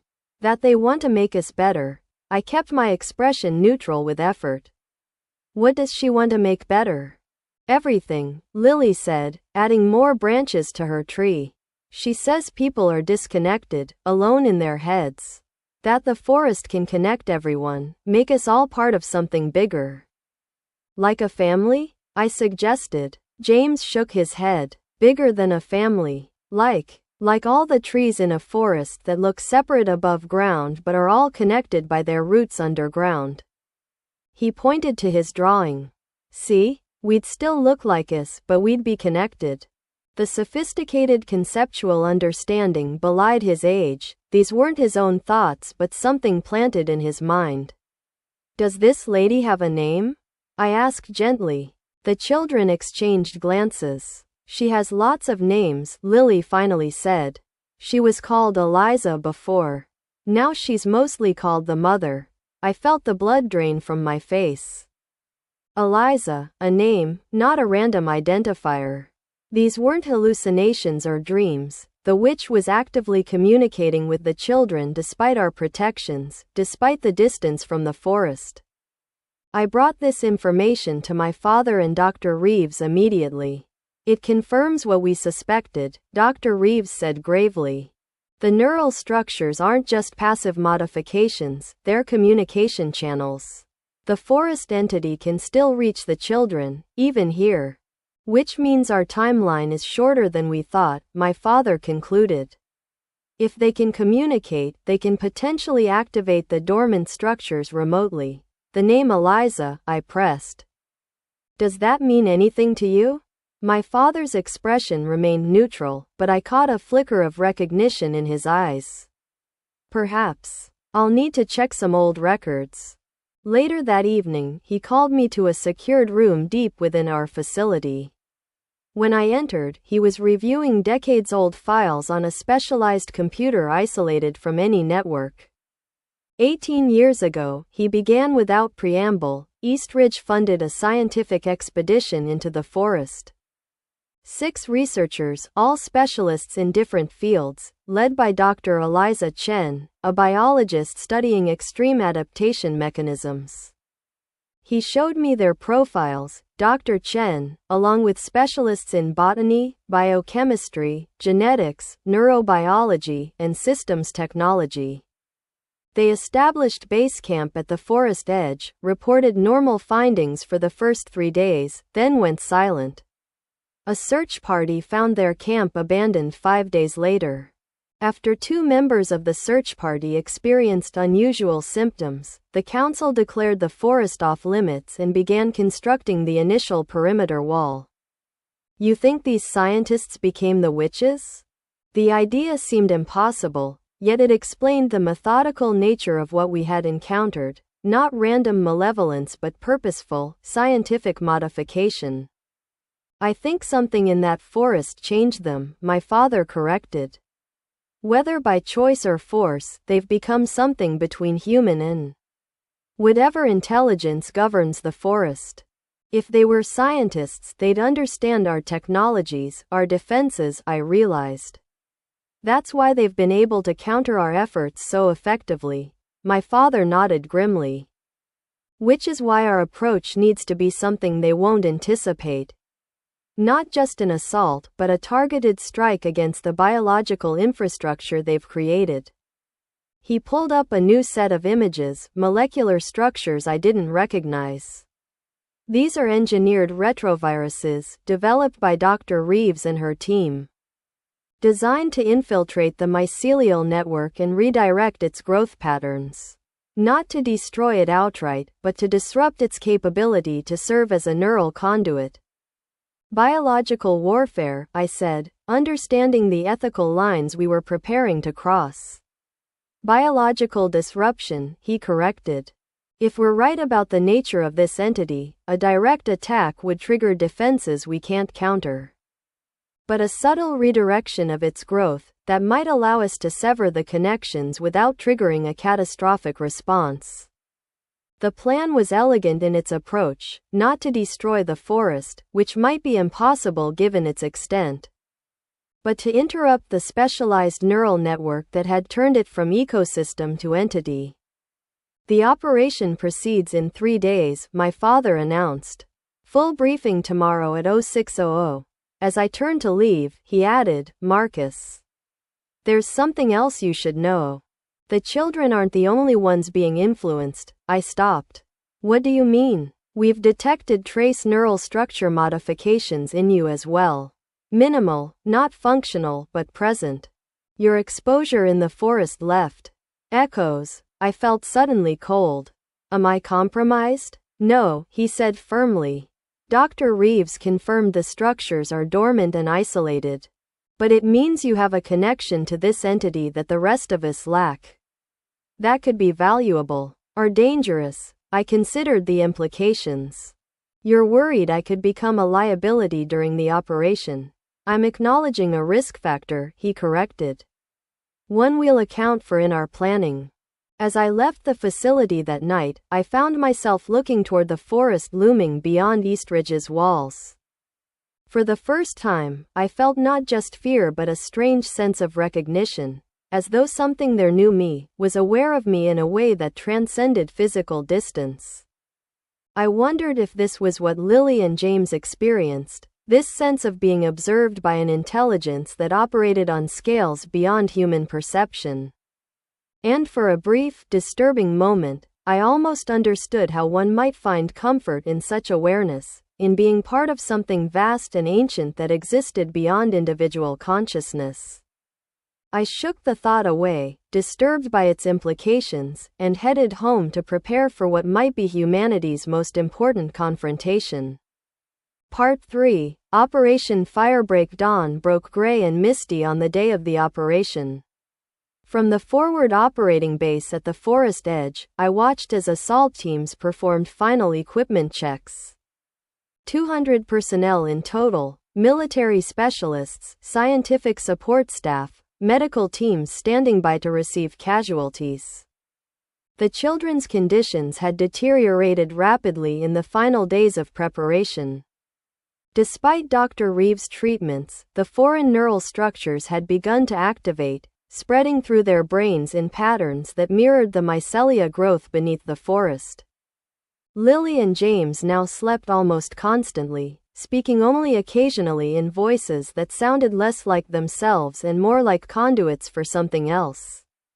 It's as though the forest knows we're coming, Dr. Reeves had said the night before.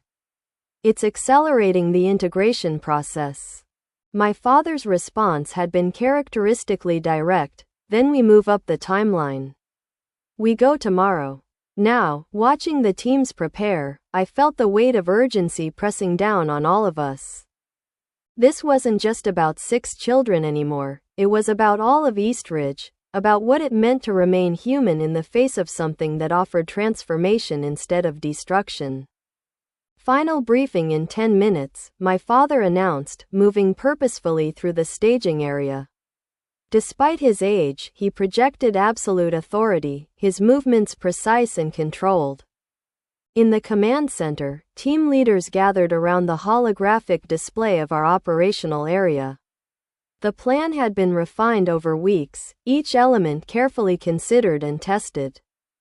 Team Alpha will create the primary diversion at the main cave entrance, Colonel Hidalgo explained, indicating the largest force. Heavy weapons, maximum visibility. Their job is to draw attention and defensive resources away from our actual targets. Captain Santos took over. Meanwhile, Teams Bravo and Charlie will infiltrate through these secondary access points. He highlighted the narrow chimneys we had identified on the western slope.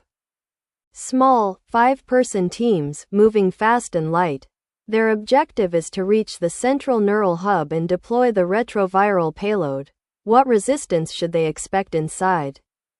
Asked Lieutenant Rivera, who would be leading Team Bravo. Dr. Sharma answered, based on our analysis of the cave system, you'll likely encounter 3 defensive layers. First, modified fungi with hallucinogenic properties. Your mask filtration systems should neutralize these completely. Second, trolls or similar engineered organisms serving as sentries. They'll be drawn to the Alpha team diversion, but expect some to remain at critical junctions. Third, the witches themselves. How do we counter the witches? Rivera pressed. Conventional weapons were ineffective during the rescue operation. My father stepped forward.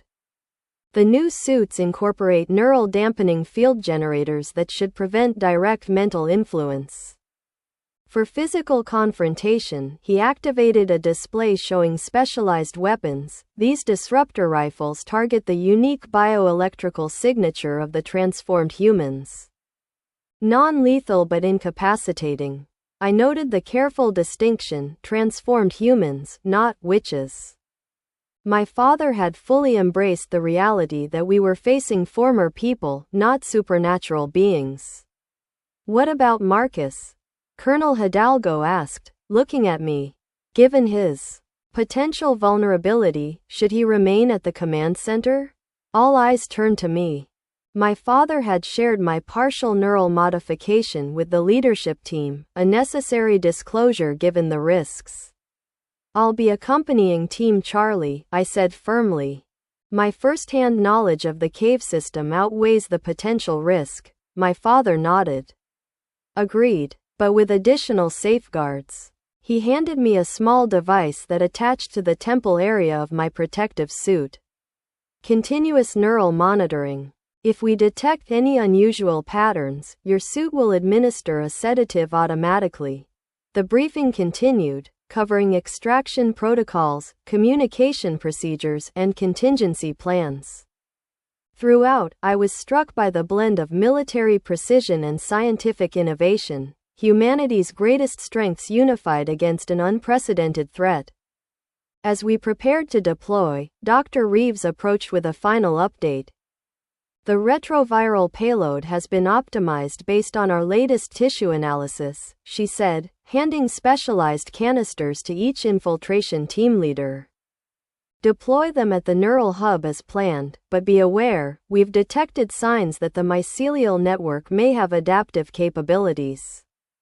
If it recognizes the attack, it may attempt to isolate affected sections. Meaning? Captain Santos prompted.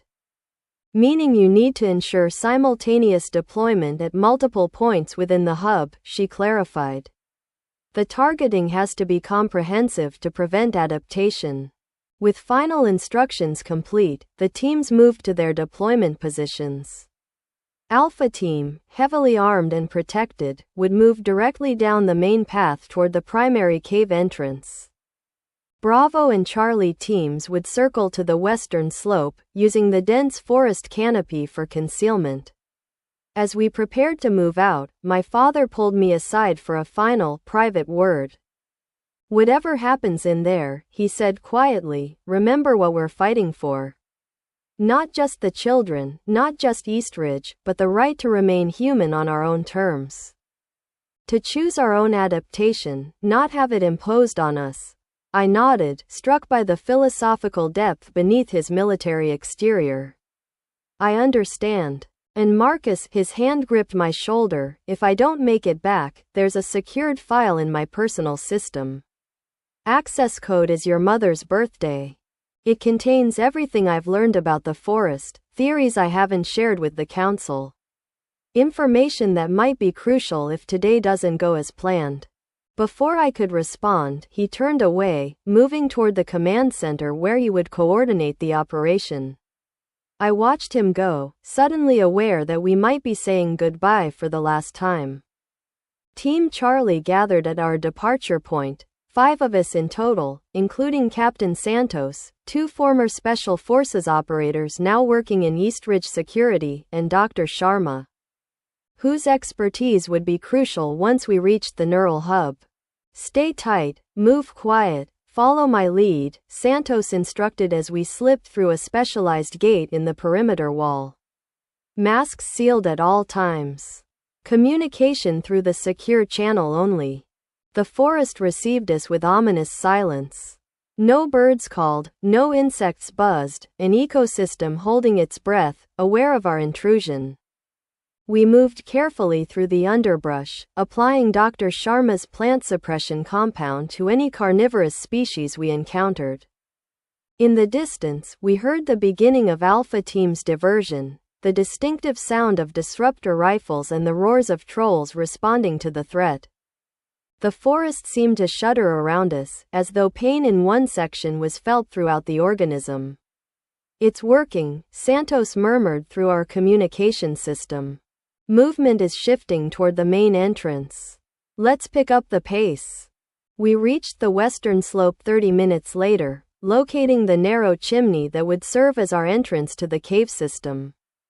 It appeared natural, a vertical shaft formed by ancient geological processes, but the smooth inner surface suggested modification by intelligent design. I'll go first, Santos decided, attaching descent gear to his harness. Wei, you're last. Keep watch until we're all in. One by one, we descended into darkness, helmet lights illuminating a vertical shaft that seemed to continue endlessly downward. After nearly 100 meters, the chimney opened into a horizontal tunnel, clearly artificial, its walls lined with the same pulsating, organic material we had observed during the rescue mission. Biosigns indicate we're approximately 200 meters from the nearest troll activity, Wei reported, checking her scanner. But there's something else. Diffuse electrical activity throughout the tunnel system. Like a nervous system. The mycelial network, Dr. Sharma confirmed. We're inside its operational range now. Full neural protection protocols in effect.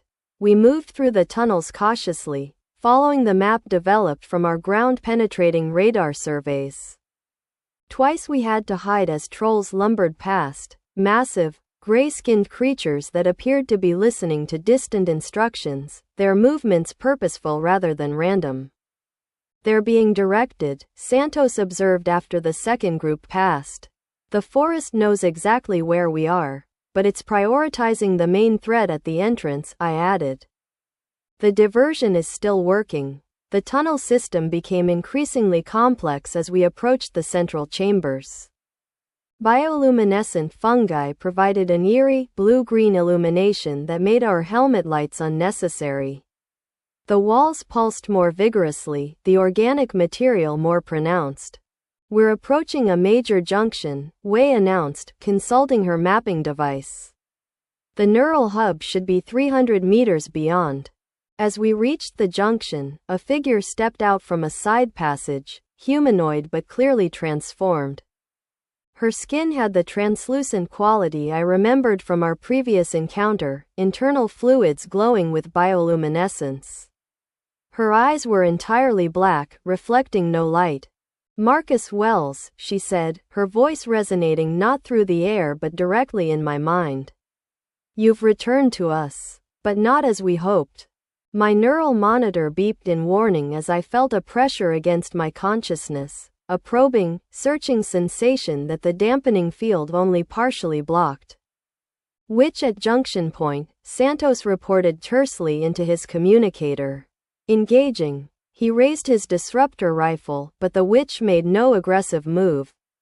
Instead, she focused entirely on me. You carry a fragment of us within you, she continued. A beginning that could be completed. Why do you resist what you've already begun to become? Dr. Sharma stepped forward, a specialized device in her hand. Neural disruptor activated. All personnel, maintain distance. The witch smiled, an expression too fluid to be fully human. Dr. Sharma, we've studied your work on mycological communication pathways. Brilliant, but limited by your perspective. There is so much more you could understand if you joined us. The fact that she knew Sharma by name and research specialty confirmed what we had suspected.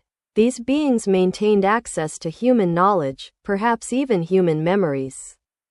Eliza Chen, I said, recognizing an opportunity for information. That was your name once. Something flickered across her inhuman features, recognition, perhaps, or surprise. Names are limiting, she replied. I am part of something that has no need for individual identifiers. As you could be, Marcus. As your niece and nephew soon will be. The mention of Lily and James triggered a surge of anger that cleared my mind of her influence. You're destroying children to build. What is your purpose? For a moment, the witch seemed genuinely puzzled by the question. Purpose? We're evolving. Advancing beyond the limitations of disconnected consciousness. Creating a unified intelligence that spans not just this forest but potentially the entire biosphere. Without consent, Santos interjected. Forcing transformation on those who don't choose it. Choice is an illusion of isolated consciousness, the witch replied dismissively. The cells in your body don't choose to form organs, yet together they create something greater than their individual functions. The philosophical debate ended abruptly as Wei fired her disruptor rifle. The witch convulsed as the specialized energy field disrupted her bioelectrical systems, collapsing to the ground in a heap of twitching limbs. She was stalling us, Wei said tersely. Team Alpha reports increasing resistance. We need to move, now. We continued deeper into the cave system, encountering sporadic resistance, mostly trolls that Wei and Santos dispatched efficiently with their disruptors. The witch's words lingered in my mind, bothering me in ways I couldn't immediately articulate. The neural hub, when we finally reached it, exceeded my expectations from the rescue mission. The chamber was vast, its ceiling lost in darkness above. The walls were entirely covered with the pulsating organic material, arranged in patterns reminiscent of circuit boards. In the center stood a structure that defied easy description. Part technological, part biological, emanating a soft phosphorescent glow. That's our target, Dr. Sharma confirmed, consulting her instruments. The central processing node of the mycelial network. Deploy the canisters at the marked points for maximum dispersal. Santos directed our team to take up defensive positions while Sharma prepared the retroviral payload. I assisted her, unloading the specialized canisters from our packs and arranging them around the central structure according to her specifications. How long until it takes effect? I asked as we worked. Minutes for initial penetration, hours for full system disruption, she replied. The retroviruses are designed to replicate throughout the mycelial network, altering its communication capacity without destroying the underlying structure. Something about this felt wrong, not ethically, but tactically. It's too easy, I said, looking around the chamber. Where are the witches? Why aren't they defending their central node? Santos shared my concern. Team Bravo, status report, he requested through the communication system. Static answered him. Then, heavy resistance at secondary hub. Multiple witches. Request reinforcement. Secondary hub? Sharma looked confused. Our scans only showed one central processing point. A cold realization settled over me. They've adapted. Created redundancy in their system. Wei checked her scanner. Confirmed. I'm detecting another concentration of neural activity 2 levels below us. Similar signature, possibly a backup processing center. Our plan had assumed a centralized control system, one neural hub coordinating the entire forest entity. If they had created distributed processing, our targeted approach might fail. Santos made a quick decision.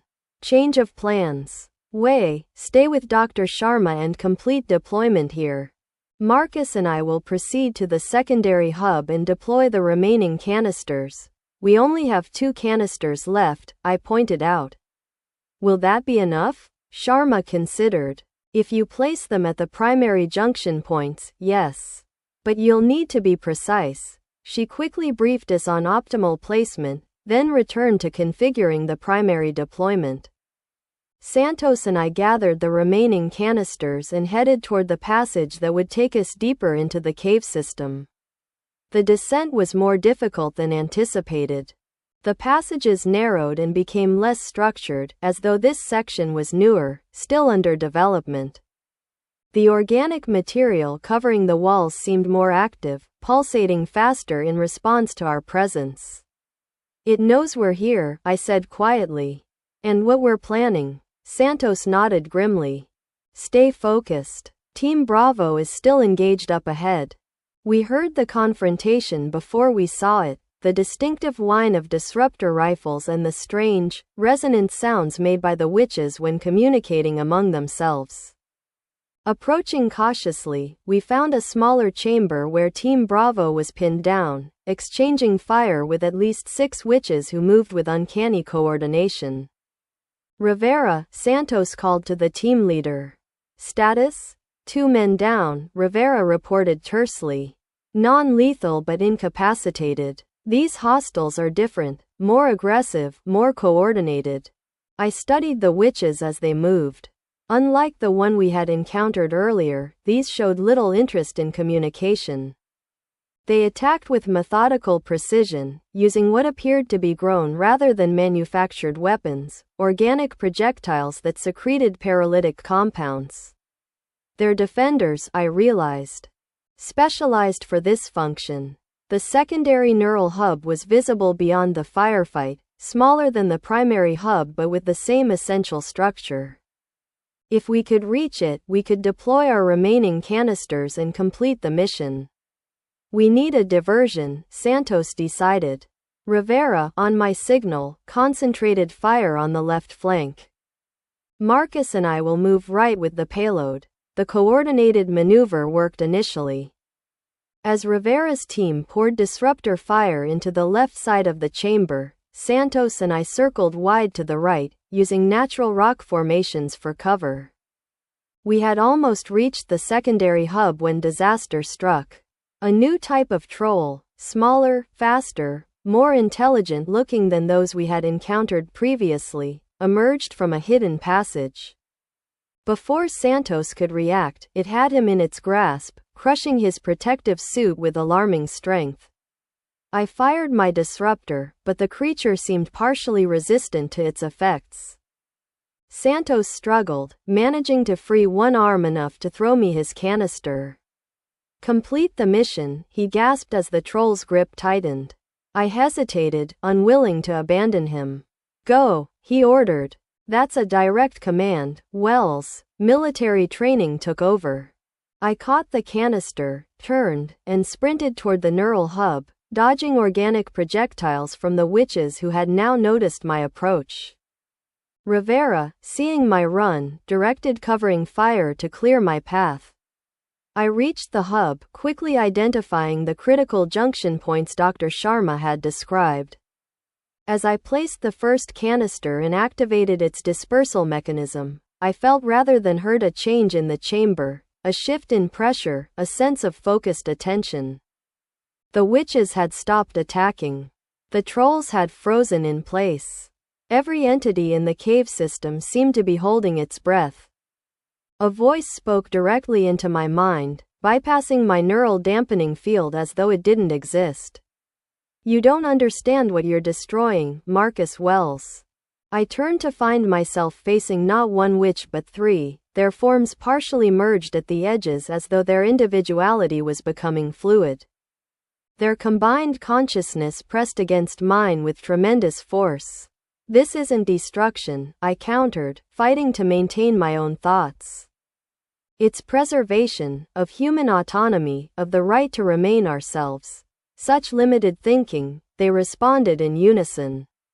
Autonomy is isolation. Individuality is imprisonment. What we offer is transcendence. Despite myself, I felt a flicker of curiosity.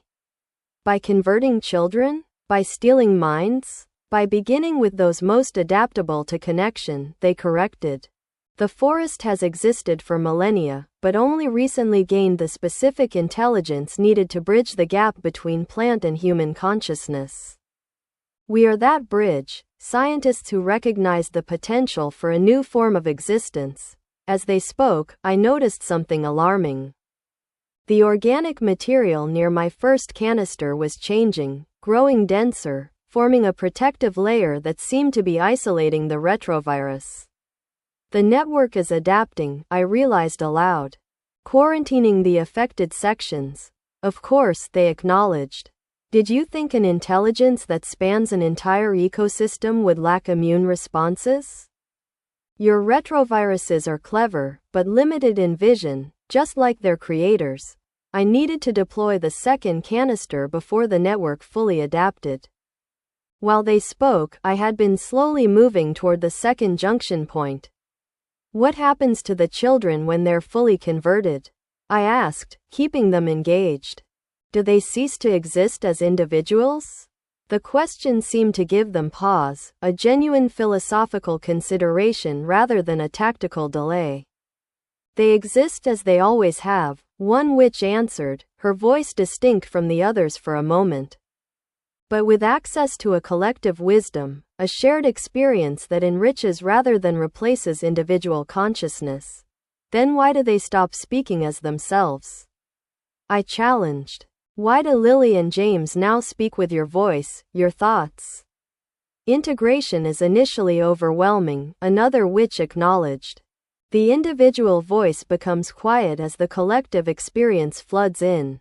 But in time, a balance emerges, a harmony of individual and collective that preserves the essential self while transcending its limitations. I had reached the second junction point.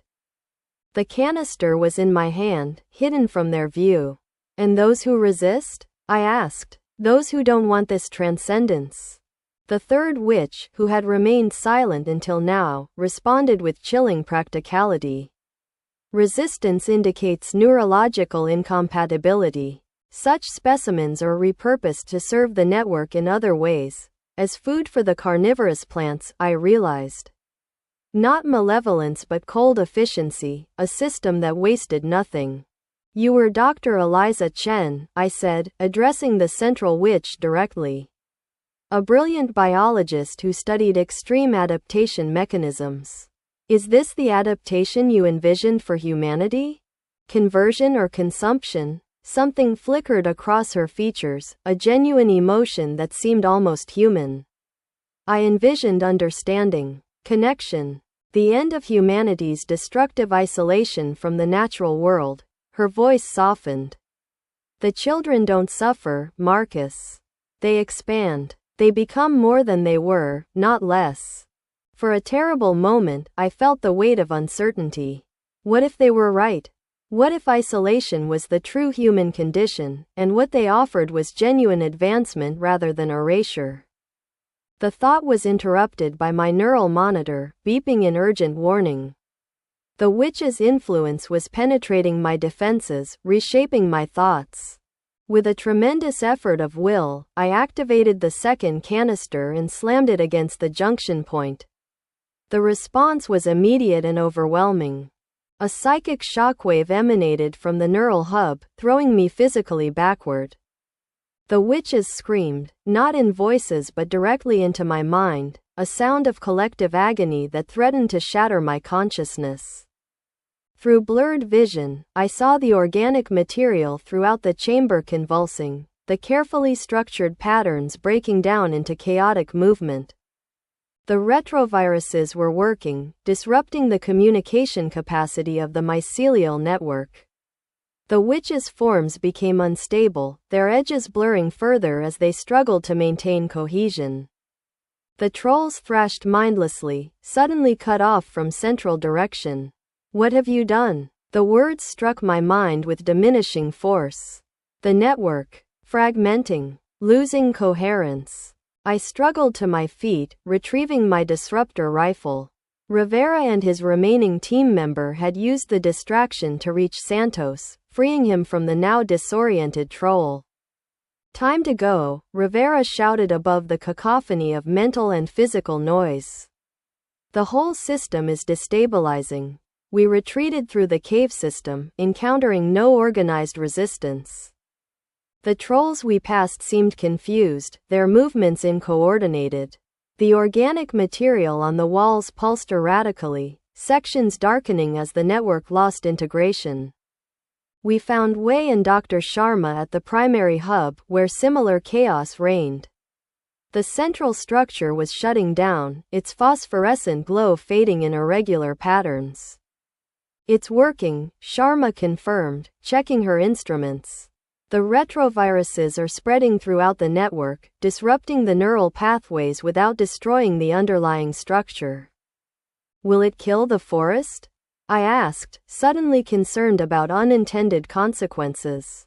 "No," she assured me. "It will return to its natural state, an ecosystem rather than an entity. The trees will still grow, the plants will still photosynthesize, but the coordinated intelligence, the collective consciousness, that should fragment into isolated systems. And the witches?" Santos asked, nursing his injured ribs where the troll had gripped him. Sharma's expression was solemn. "If they've fully integrated with the network, they'll experience significant disruption. Not death in the conventional sense, but a loss of the collective intelligence they've become part of. I don't know if their individual human consciousness can reassert itself after so long." We made our way back through the tunnels toward our entry point, climbing the vertical shaft to emerge into late afternoon sunlight.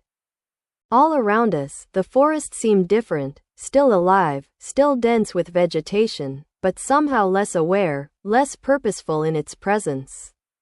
Alpha Team reported similar changes at the main entrance.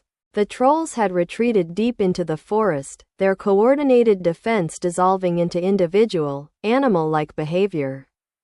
The predatory plants had become dormant, their trigger mechanisms temporarily disabled.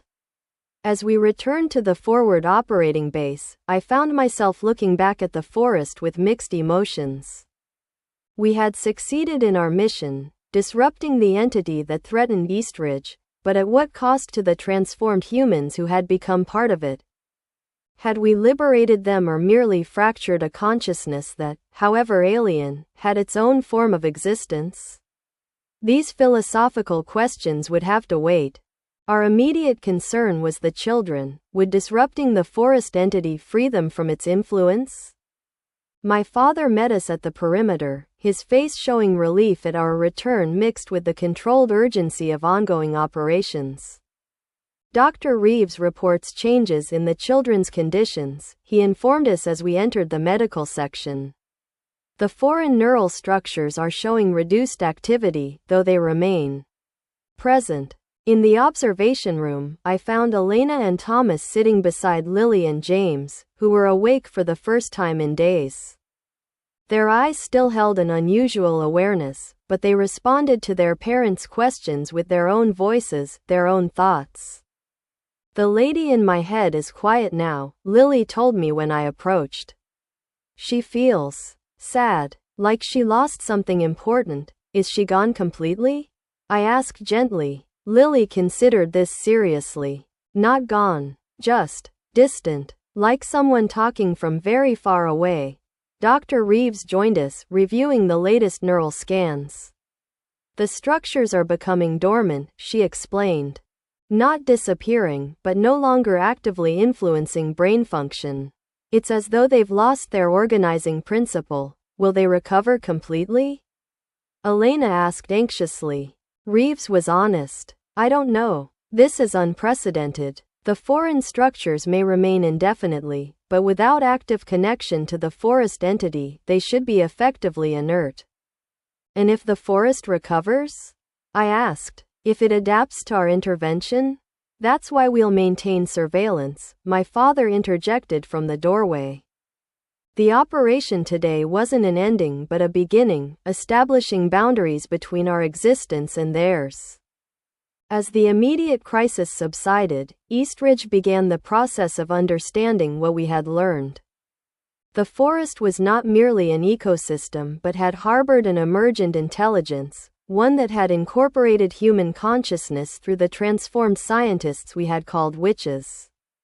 The council established a permanent research outpost at the forest edge, studying the ongoing effects of our intervention. The mycelial network remained, but now functioned as separate systems rather than a unified intelligence. The trolls gradually returned to more predictable patterns, becoming territorial but no longer coordinated across the forest. As for the witches, we found evidence that some had survived, retreating deeper into the forest. Occasionally, sensors detected movement patterns that suggested purpose rather than animal instinct, former humans adapting to the fragmentation of their collective consciousness. The children recovered gradually. The foreign neural structures remained but became dormant, integrated into their brain function without dominating it.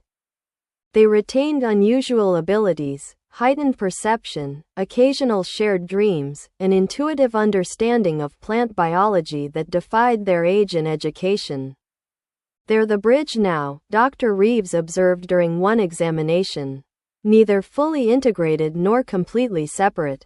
They understand both worlds in a way none of us can. This insight proved valuable in the months that followed. Through the children's perspective, we began to develop a more nuanced understanding of the forest entity, not as an enemy to be destroyed but as an alternative form of intelligence to be studied. And, perhaps, someday communicated with on more equal terms. My father continued to lead the Forest Research Initiative, bringing together scientists and security personnel to develop sustainable protocols for coexistence. The perimeter walls remained, but were now supplemented with monitoring systems designed to detect changes in the forest's behavior rather than simply defend against incursions. As for me, I found myself changed by the experience in ways I hadn't anticipated. The fragment of forest consciousness I carried, dormant but present, gave me occasional insights into its perspective. I understood, in moments of quiet reflection, that what we had interpreted as malevolence had been something altogether different, an intelligence operating on principles so foreign to human experience that communication itself became nearly impossible. 1 year after the operation, I stood at the forest edge, watching the sunset paint the dense canopy in shades of gold and amber. Beside me, Lily and James played quietly, occasionally stopping to examine a plant or insect with their enhanced perception. "Uncle Marcus," Lily said suddenly, looking up at me with eyes that held wisdom beyond her years. "The lady is still there, sometimes. Not talking anymore, just waiting." "Waiting for what?" I asked. She considered this with the seriousness that had become characteristic of the affected children. "For us to understand, I think. For us to be ready." "Ready for what?" "To talk properly. To find a middle way." Out of the mouths of children, I thought, looking back at the forest. Perhaps that was the answer, not victory or defeat, but eventual communication. Finding a middle path between remaining human and connecting with something larger than ourselves. The forest had offered transformation without consent. We had chosen isolation to preserve autonomy. Both approaches were incomplete, limited by perspective. The true solution, the long-term answer to coexistence, might emerge from the children who straddled both worlds, who carried both human individuality and a fragment of collective awareness within them. As darkness fell, I led Lily and James back toward the lights of Eastridge. Behind us, the forest waited, diminished but not destroyed, changed but not conquered. An intelligence operating on a timescale that made our intervention seem momentary, a brief disruption in an existence measured in millennia. We'll find a way to talk to them someday, I promised the children. Not their way, not entirely our way, but something new. Lily nodded solemnly. The lady would like that. In the years that followed, Eastridge would develop a new relationship with the forest. Neither fearful avoidance nor reckless engagement, but careful study and limited interaction. The children who had been partially converted became the foundation of a specialized research division, their unique perspective invaluable in developing protocols for potential communication. The forest entity, for its part, appeared to be slowly recovering, the mycelial network gradually re-establishing connections, though never returning to its former unified state. The witches remained deep within the cave system, occasionally observed but no longer attempting to convert or abduct.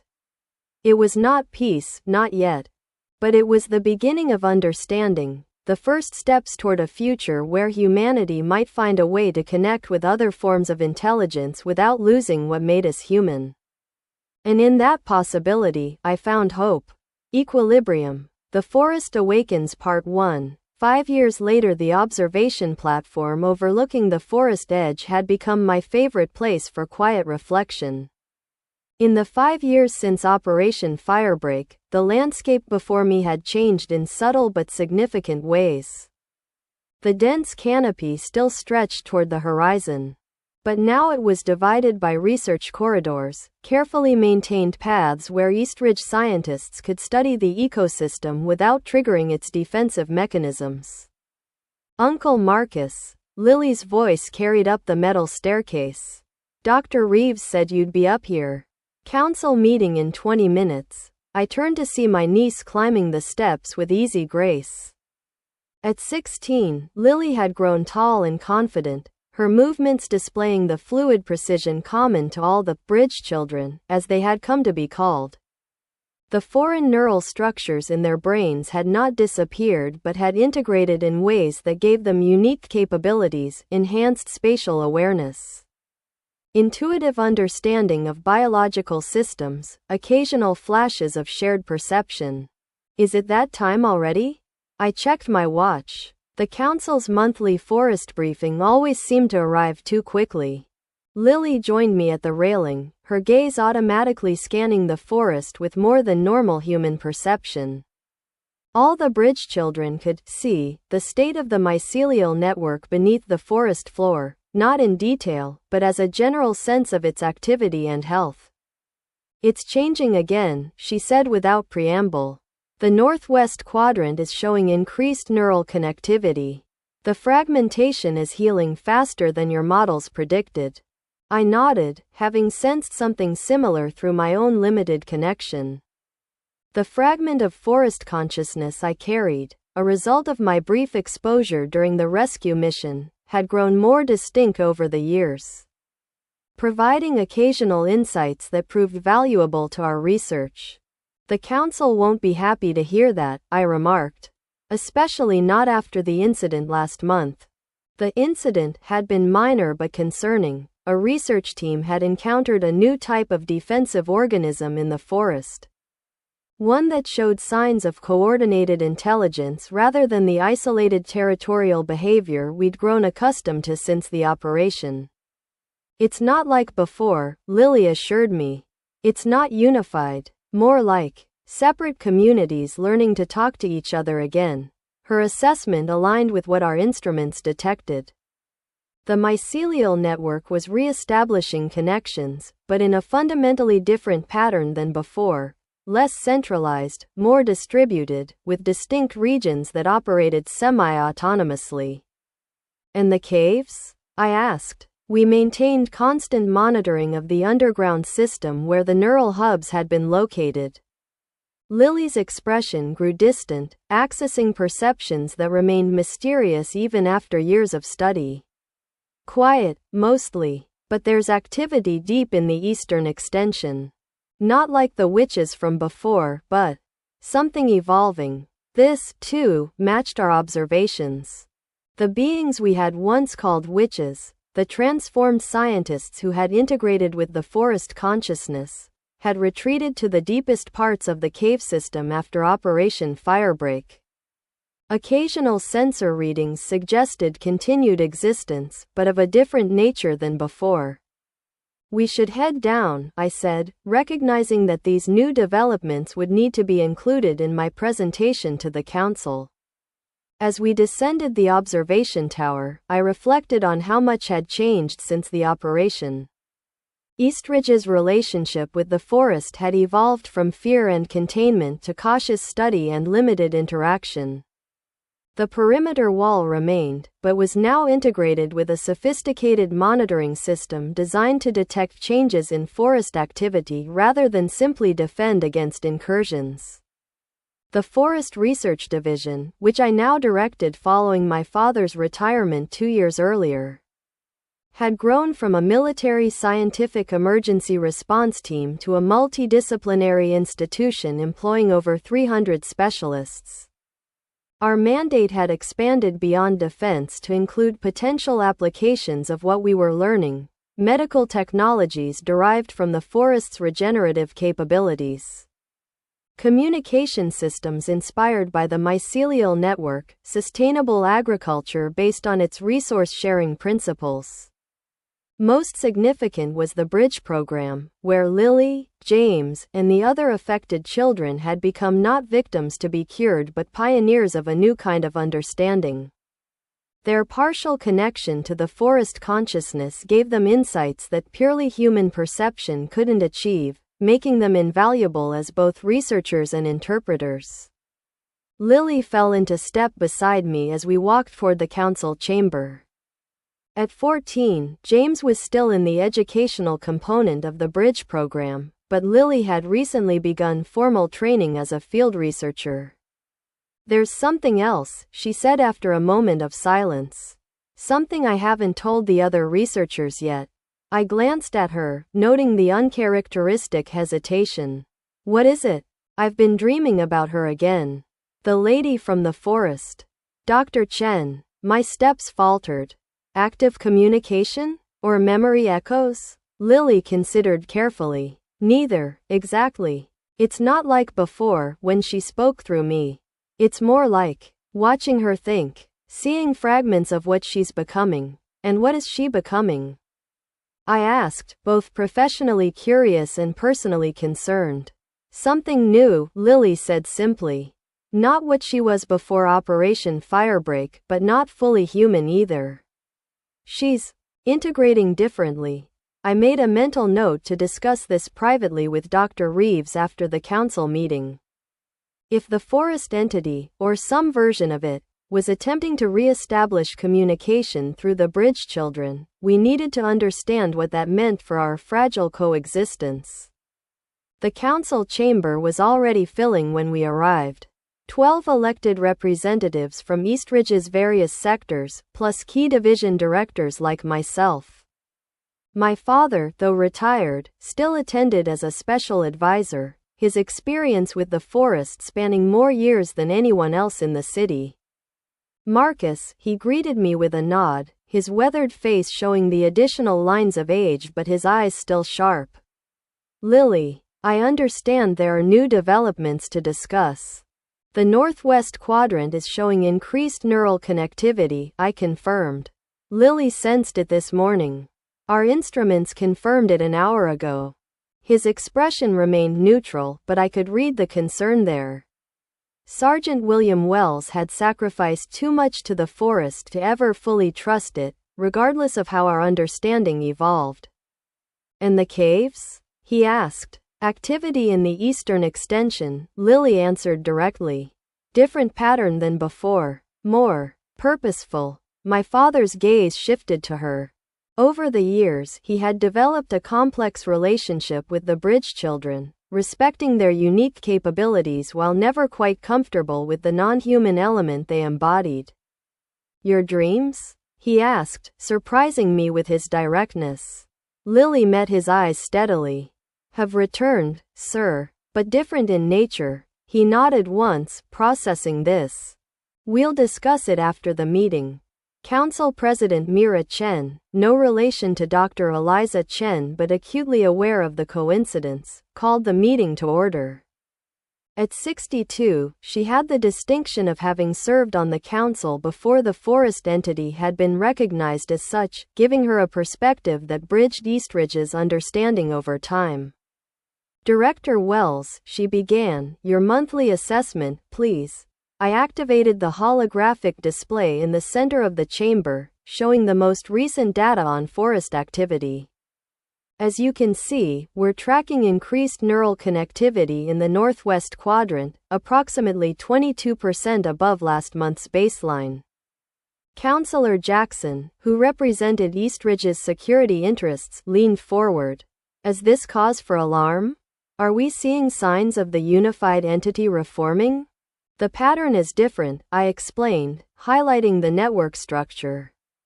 Before Operation Firebreak, the mycelial network operated as a centralized system with distributed components, essentially, a single consciousness with many access points.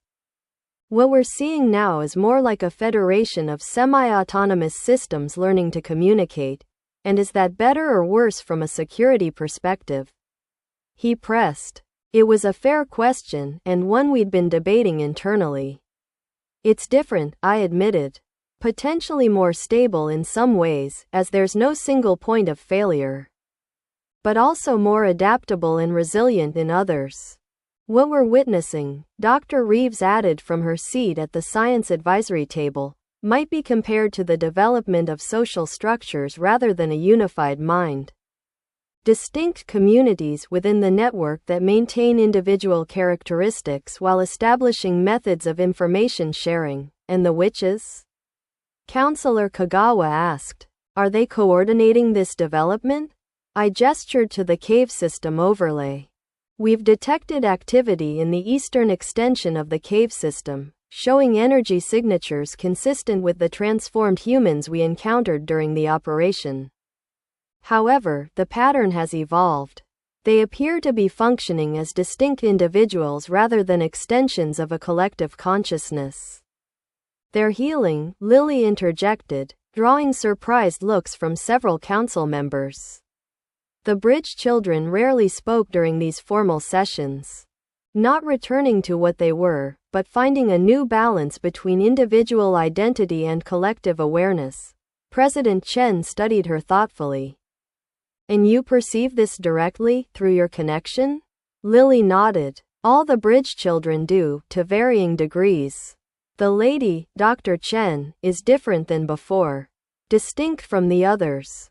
More intentional. My father stirred at this. Intentional in what way? She's trying to understand what happened, Lily explained. Trying to reconcile her human memories with her transformed state. And she's curious about us, about how we exist with fragmented connection rather than full integration. The implications of this rippled through the chamber. For years we had monitored the forest entity as something alien, potentially hostile. The possibility that the transformed scientists were engaged in a parallel process of understanding has shifted the dynamic in ways we hadn't fully considered. Is she attempting to communicate through you? President Chen asked directly. Lily shook her head. Not control or direct communication. It's more like sharing perception. Offering a perspective for us to consider. Dr. Reeves nodded. This aligns with the changes we've observed in the bridge children's neural scans. The foreign structures are active but not dominant, facilitating exchange rather than control. President Chen turned to me. Your recommendation, Director Wells? I had anticipated this question and prepared my response carefully. I believe we should establish a more formal communication protocol, one that acknowledges the forest entity's adaptation and our own advancing understanding. Not the limited research expeditions we've been conducting, but a structured dialogue facilitated by the bridge children. Councillor Jackson frowned. You're suggesting we negotiate with the entity that attempted to convert our children by force? I'm suggesting we recognize that both sides have changed, I clarified. The forest entity is no longer the unified consciousness it was, and we are no longer responding from pure fear. The bridge children represent a middle ground that neither side anticipated, a potential path to understanding that doesn't require either full integration or complete separation.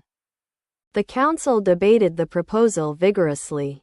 Security concerns were raised and addressed. Scientific opportunities were weighed against potential risks. Throughout, I was struck by how far we had come, discussing communication with an intelligence we had once demonized as witchcraft. Considering the potential benefits of a relationship we had once seen only as an existential threat. Eventually, President Chen called for a vote. The proposal to establish a formal communication protocol with the forest entity, facilitated by the Bridge program under Director Wells' supervision, is approved by a vote of 8-4. She turned to me. You have authorization to proceed, Director. But with strict safety protocols and continuous council oversight. This is not an open-ended mandate. I nodded, understanding both the opportunity and the responsibility. Understood, Madam President. As the meeting adjourned, my father approached, his expression troubled. You're taking a significant risk, Marcus. We still don't fully understand what these beings are becoming. That's precisely why communication is necessary, I countered gently. We can't continue to evolve our relationship based on who they were 5 years ago or what we feared they might become. And if they haven't changed as much as we hope. He challenged. If this is merely a more subtle approach to what they attempted before. Lily, who had remained nearby, spoke up. They've changed, Sergeant Wells. As we have. Neither side is what they were. My father studied her, his military instincts warring with 5 years of evidence that the bridge children were neither compromised nor converted but something genuinely new. Finally, he nodded. I'll help design the security protocols. Whatever dialogue you establish needs proper safeguards. It was as close to approval as he was likely to give, and I accepted it gratefully. I wouldn't have it any other way. As we left the council chamber, I felt a curious sense of both accomplishment and apprehension. 5 years of cautious research had brought us to a turning point, a formal acknowledgement that our future might involve communication rather than conflict with the intelligence that had emerged in the forest. What none of us could have anticipated was how quickly that communication would be established, or the form it would take. Part 2. First Contact. The communication protocol took shape over the following weeks, incorporating input from multiple disciplines. Dr. Reeves designed neural monitoring systems to ensure the bridge children remained free from undue influence. My father developed physical security measures for the designated contact site, a clearing at the edge of the research corridor where defensive systems could be deployed if necessary. Dr. Sharma, whose botanical expertise had proven invaluable during Operation Firebreak, created a biological interface, a specialized growth chamber where the mycelial network could be allowed limited, controlled extension into our territory. The mycelium will serve as both medium and message, she explained during the final preparation meeting. It can carry complex biochemical and bioelectrical signals that the bridge children can interpret, while our instruments monitor the exchange. Lily and James, along with 3 other bridge children who showed the strongest connection abilities, would serve as our primary interpreters. Now 14, James had matured into a thoughtful young man whose particular talent was translating forest perceptions into mathematical models that conventional scientists could understand. It's like they think in patterns, he explained when I asked about his process. Not words or images exactly, but relationships between living systems. I can see those patterns as equations. The designated day arrived with a sense of historic significance that extended beyond our research division. Though we had kept the details confidential, Word had spread through Eastridge that some form of official contact with the forest entity was being attempted.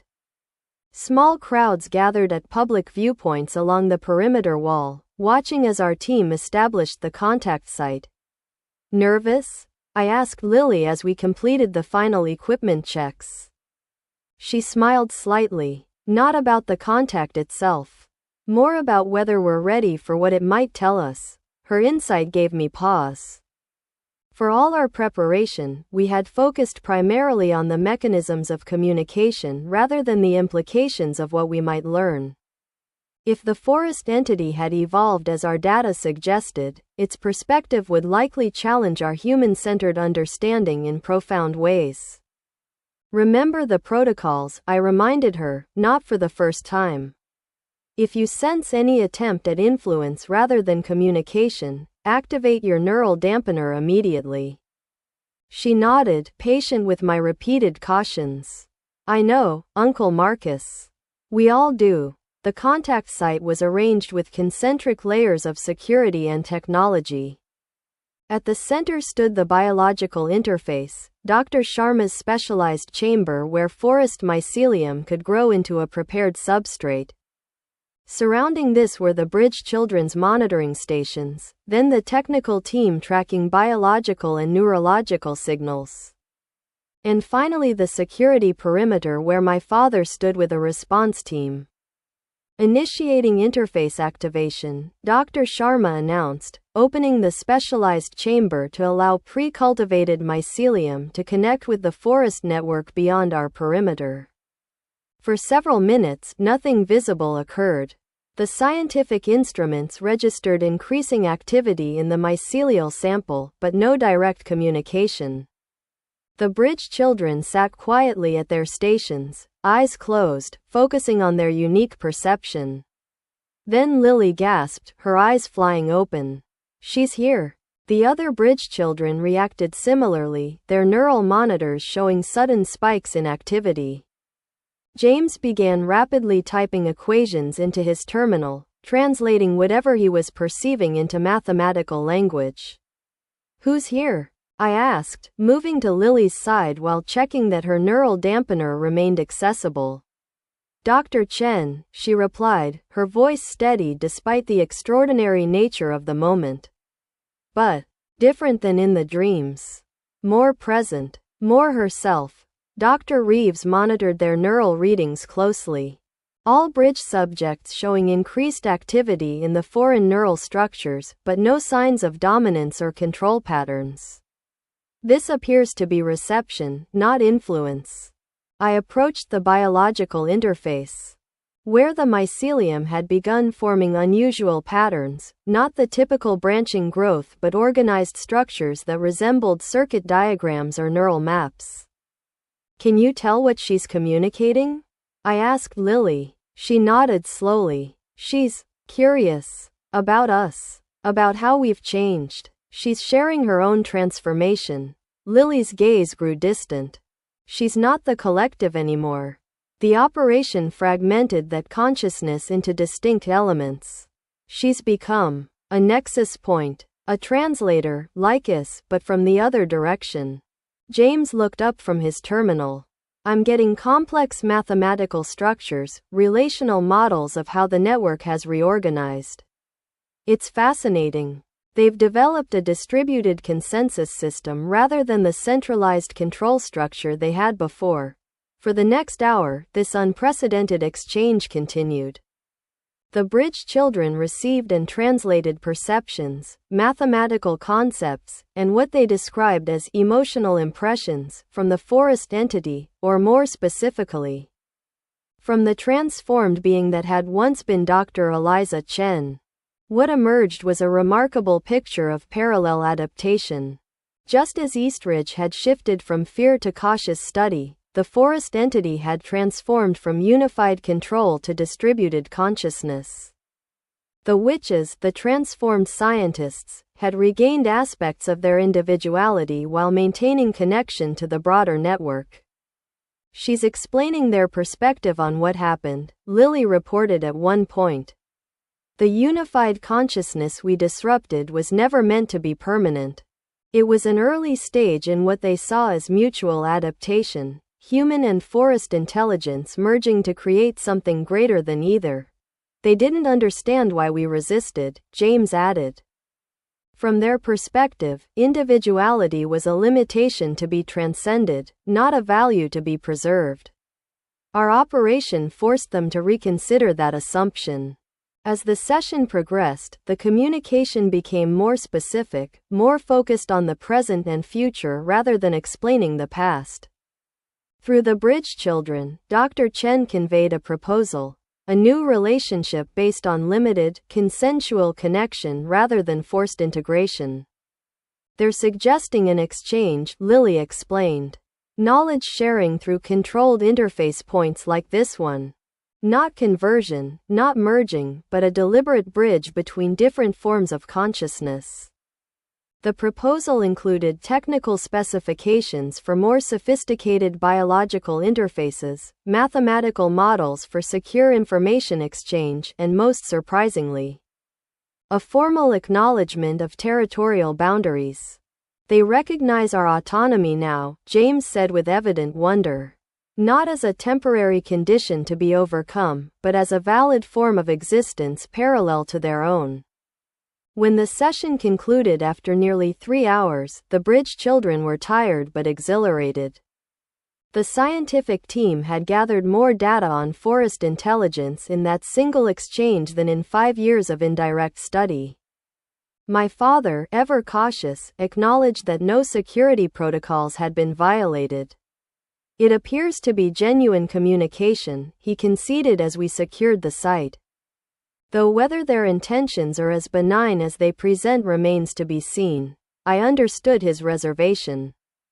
After all, we had only the forest entity's own representations of its adaptation and intentions. Verification would require time and careful testing of their claims against observable behavior. Yet I couldn't dismiss the significance of what had occurred. For the first time, we had engaged with the forest entity not as an incomprehensible threat but as an alternative form of intelligence with its own perspective and values. In the days that followed, our team analyzed the data from this initial contact while preparing for subsequent sessions.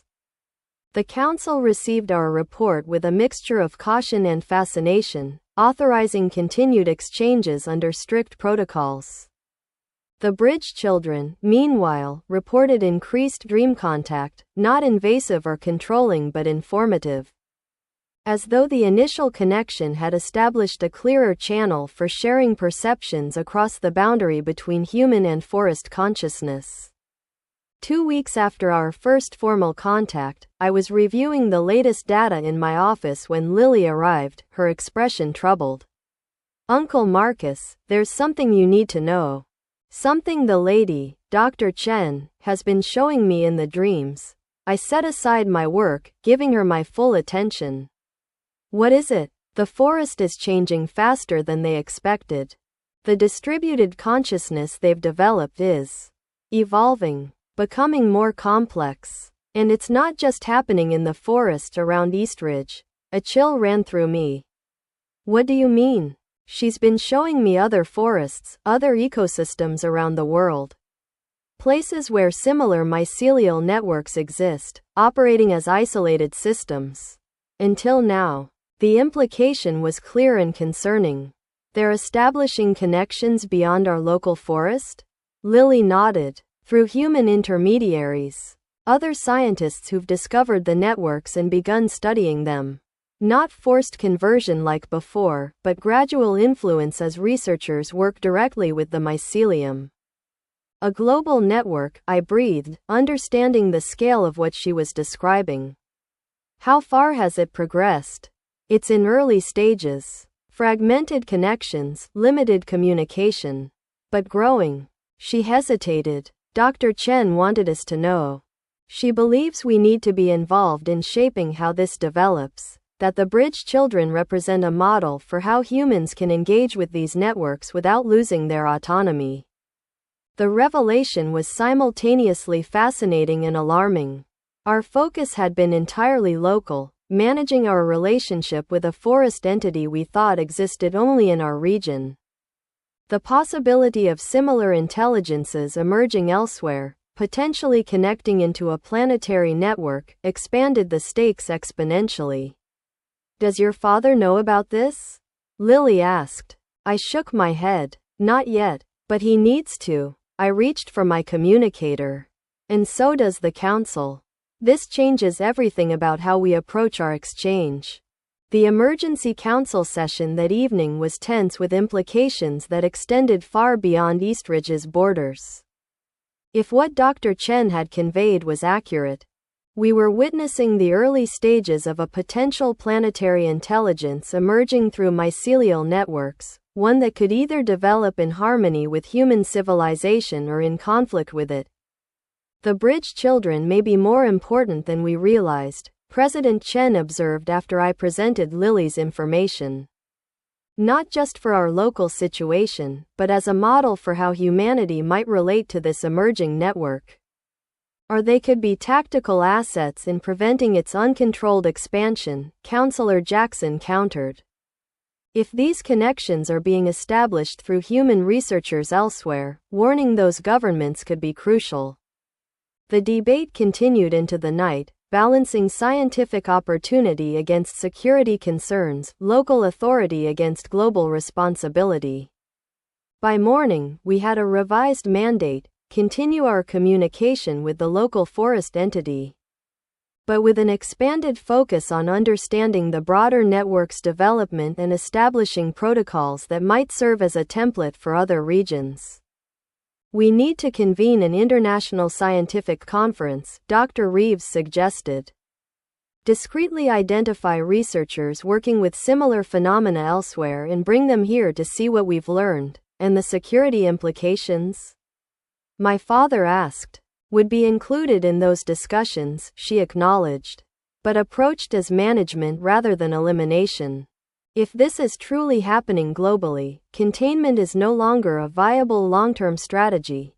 In the months that followed, our communication with the forest entity intensified and deepened. Through the biological interface and the bridge children's interpretation, we established a more comprehensive exchange of information.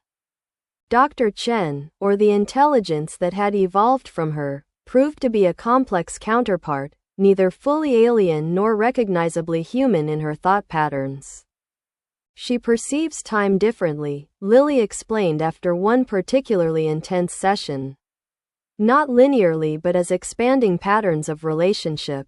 The 5 years since Operation Firebreak is simultaneously a moment and an epoch from her perspective." James's mathematical translations revealed other differences. Their decision-making isn't based on individual choice but distributed consensus, thousands of semi-autonomous nodes contributing to patterns that emerge as actions. It makes them slower to respond but more thorough in consideration. Most significantly, we learned that the forest entity had genuinely evolved in its understanding of human autonomy.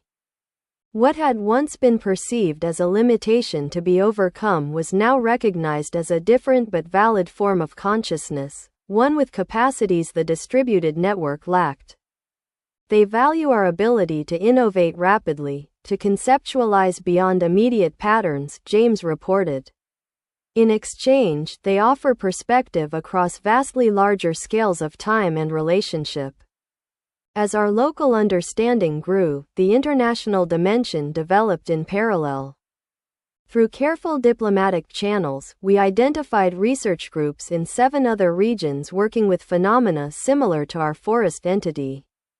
Some had already noted unusual patterns in mycelial behavior. Others had documented cases of researchers developing uncanny abilities after prolonged exposure. None had experienced the aggressive conversion attempts we had faced, suggesting that our forest entity's approach had been anomalous, perhaps a result of the particular scientists who had transformed or the unique pressures of our region.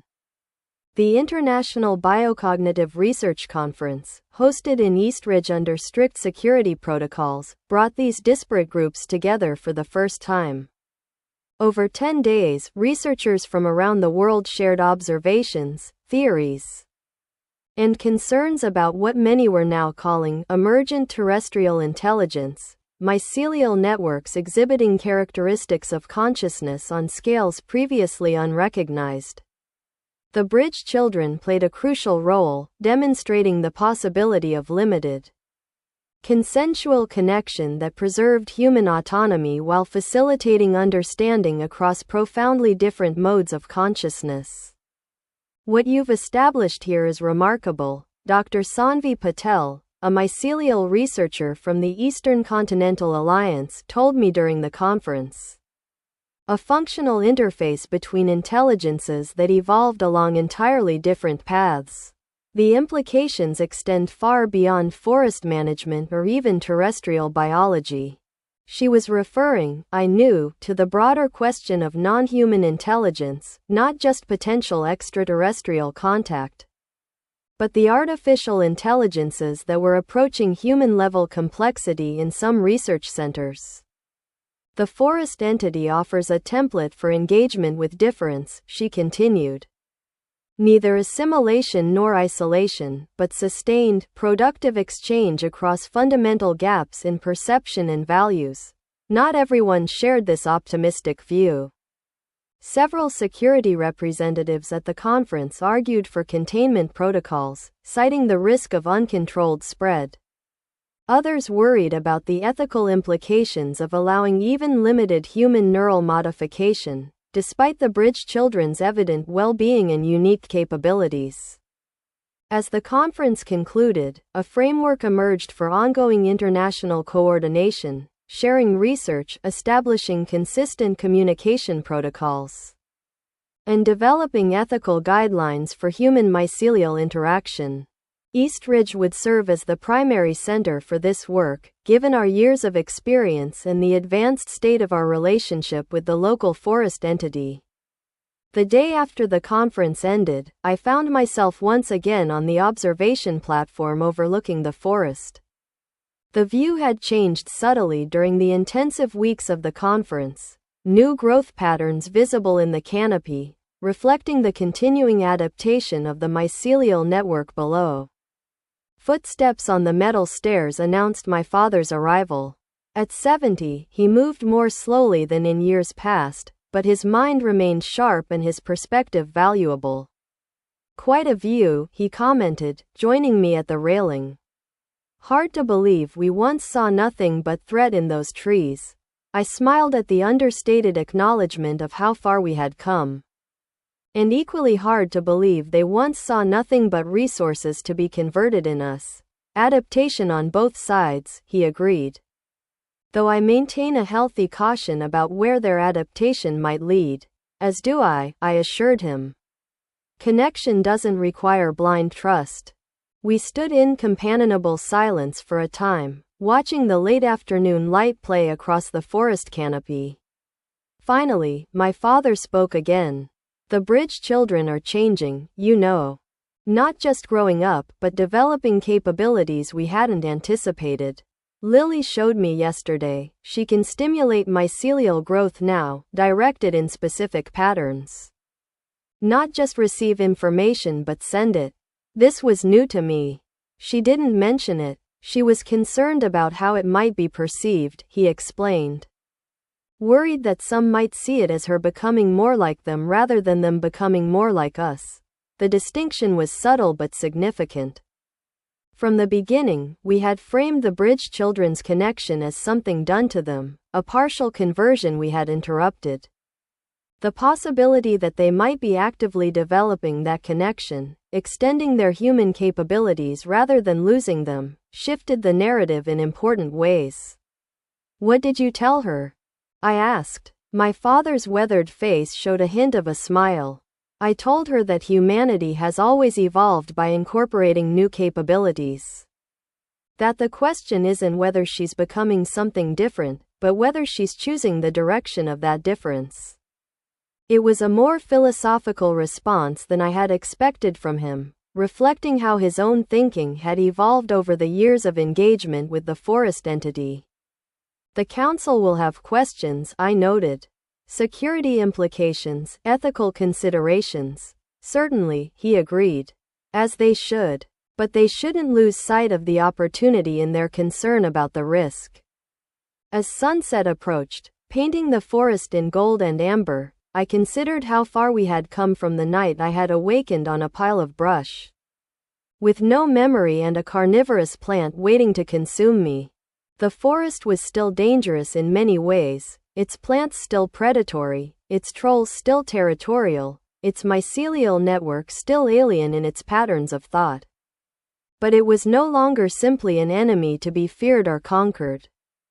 It had become a counterpart in a complex relationship, an alternative form of intelligence with which we were learning to coexist and even collaborate. And the bridge children, once victims to be rescued, had become pioneers of a new kind of human experience, neither fully separate from the forest consciousness nor subsumed by it, but navigating a middle path that expanded what it meant to be human. We should head back, my father said as darkness began to settle over the landscape. The council will want preliminary recommendations based on the conference outcomes. I nodded, taking one last look at the forest before turning toward the stairway. In the deepening shadows, I thought I glimpsed movement at the forest edge, a figure that might have been human in outline but somehow fluid in its details. For a brief moment, I felt a whisper of connection through the fragment of forest consciousness I carried, not words but an impression of acknowledgement. Of parallel paths observing each other across a narrowing but still significant divide. We see you, the impression seemed to convey. As you see us. Different but connected. Separate but aware. Then it was gone, leaving me with a sense of both independence and relationship, autonomy maintained but isolation transcended. Perhaps that balance, more than either complete separation or full integration, was the future we were moving toward. A future where humanity remained distinctly human, the forest remained distinctly forest, but the boundary between them became a zone of exchange rather than conflict. Not a simple resolution, but an ongoing, evolving equilibrium between profoundly different forms of consciousness sharing a world neither could fully claim as its own. Part 3. New growth. The year following the International Biocognitive Research Conference brought unprecedented developments in our relationship with the forest entity. The framework established during the conference led to research exchanges with the 7 other regions where similar mycelial networks had been identified. Scientists from these areas came to study our communication protocols, while specialists from Eastridge traveled to help establish comparable interfaces elsewhere. Through these exchanges, a more comprehensive picture emerged of what we now call the distributed terrestrial intelligence, not a single entity but a network of semi-autonomous systems slowly establishing connections across continental boundaries. It's like watching the early development of the Internet, Dr. Reeves observed during one of our research reviews. Distinct networks finding ways to communicate through established protocols. The difference is that this network thinks and adapts as it connects. The bridge children played a central role in this expanding study. Their unique perceptual abilities proved consistent across different forest systems, suggesting a fundamental compatibility between human neural structures and mycelial networks that transcended local variations. More surprising was the development my father had first noticed in Lily. The ability not just to receive information from the mycelial network but to transmit it. To influence mycelial growth and activity through focused intention. This capability emerged in all the bridge children as they matured, though with varying degrees of precision and strength. It's not control exactly, Lily explained during a documented research session. More like suggestion. I can encourage growth patterns or activity in specific areas, but the network responds based on its own nature. If I suggest something incompatible with its systems, nothing happens. This development raised both opportunities and concerns. The ability to influence mycelial activity had obvious applications in agriculture, medicine, and ecological restoration. But it also represented a level of integration between human and forest consciousness that exceeded our previous understanding. The boundary is becoming more permeable, Dr. Sharma noted. Not erased, but more like a semi-permeable membrane than a wall. Information and influence flow in both directions now. The council debated the implications extensively. Some members saw this development as evidence that the bridge children were being gradually converted despite our precautions. Others recognized it as a natural adaptation of the relationship we had been cultivating, not forced integration but mutual adaptation. Lily herself addressed the council on this point, showing a poise unusual for her 17 years. What's happening isn't conversion, she explained. It's expansion. My human consciousness isn't being replaced or overridden, it's being extended into new domains of perception and action. I remain myself, but with additional capabilities. Her testimony, along with ongoing neurological studies showing stable integration of the foreign neural structures, eventually satisfied most concerns. The Bridge program was expanded to include specific training in these new capabilities, with appropriate ethical guidelines and safety protocols. My own connection to the forest consciousness, that fragment I had carried since the rescue mission, also deepened during this period. Though in less dramatic ways than the bridge children's abilities. I experienced occasional moments of expanded perception, particularly when near the forest boundary, impressions of the mycelial network's activity. Flashes of awareness that extended beyond my physical senses. Dr. Reeves monitored these developments with scientific interest. Your neural structures are stable but evolving, she told me after one examination. Integrating with your existing cognitive patterns rather than competing with them. It's fascinating from a neurodevelopmental perspective.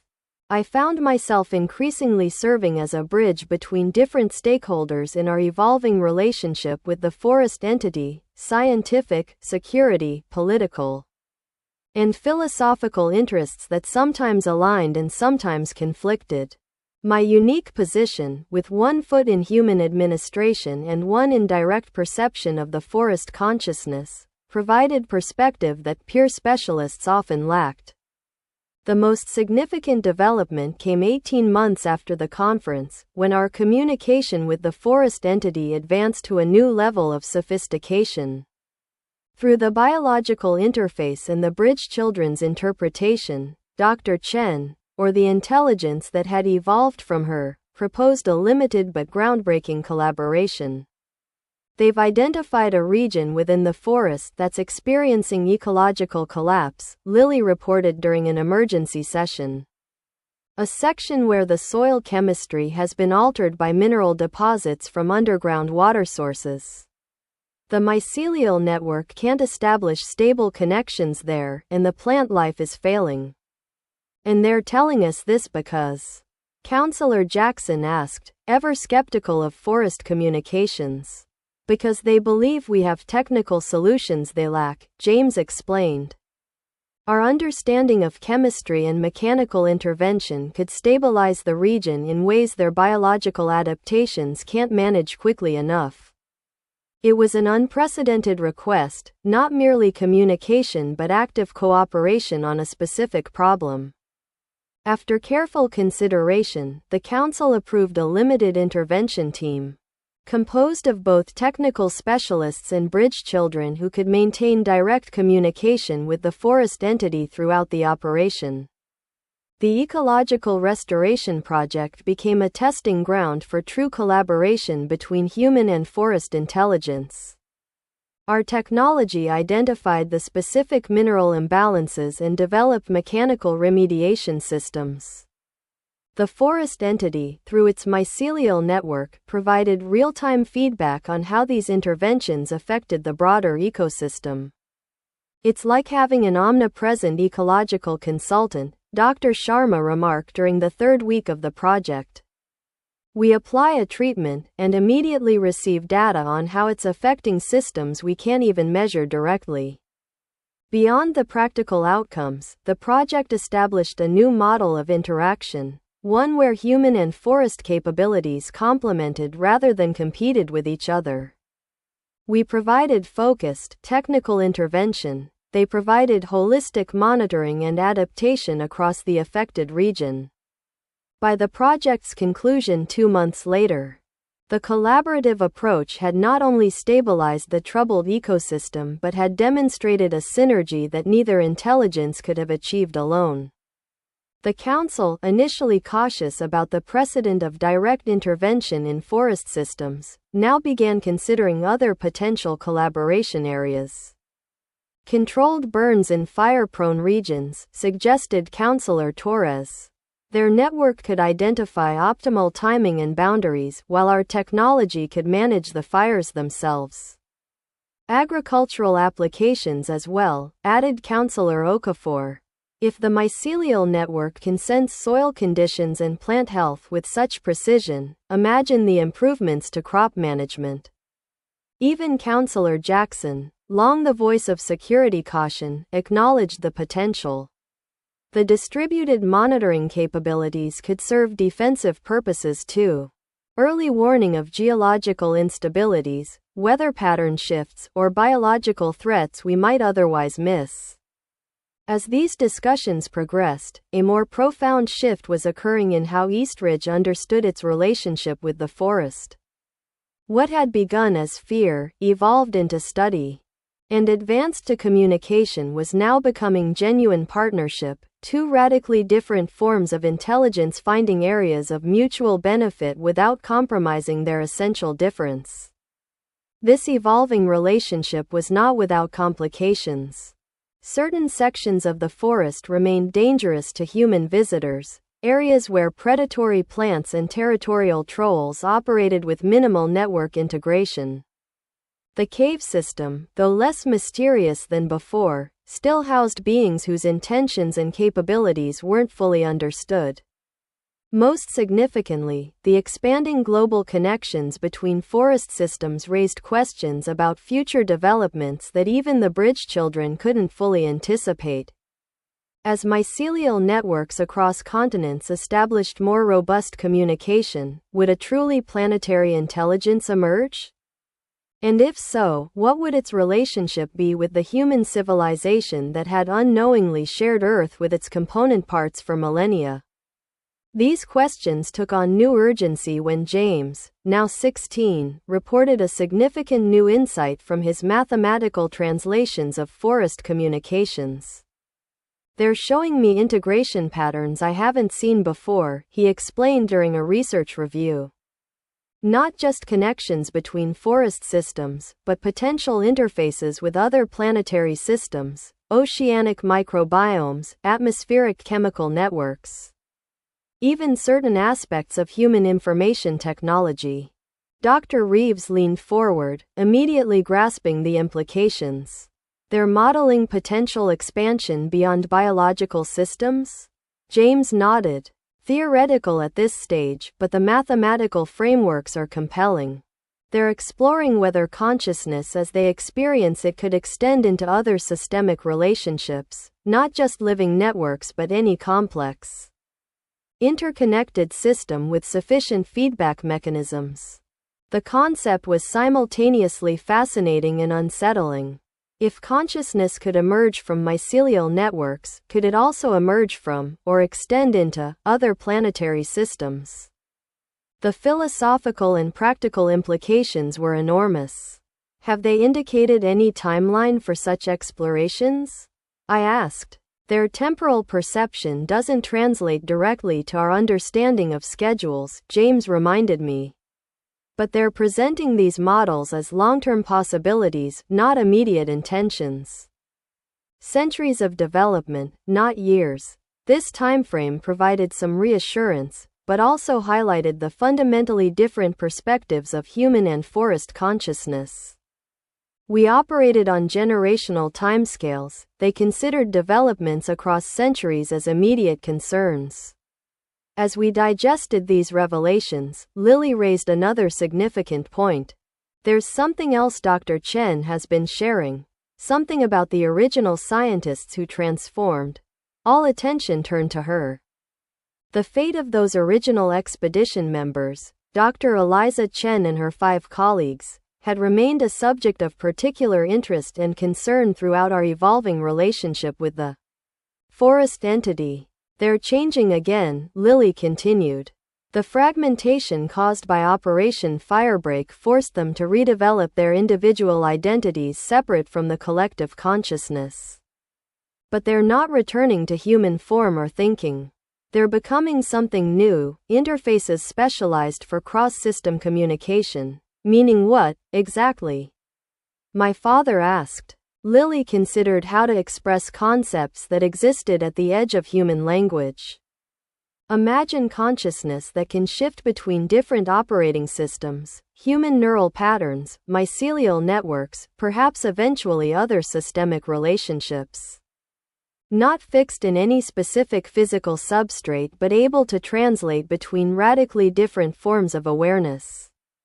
It sounded more like speculative philosophy than practical development, yet the Bridge Children's consistent accuracy in translating forest communications gave it credibility we couldn't dismiss.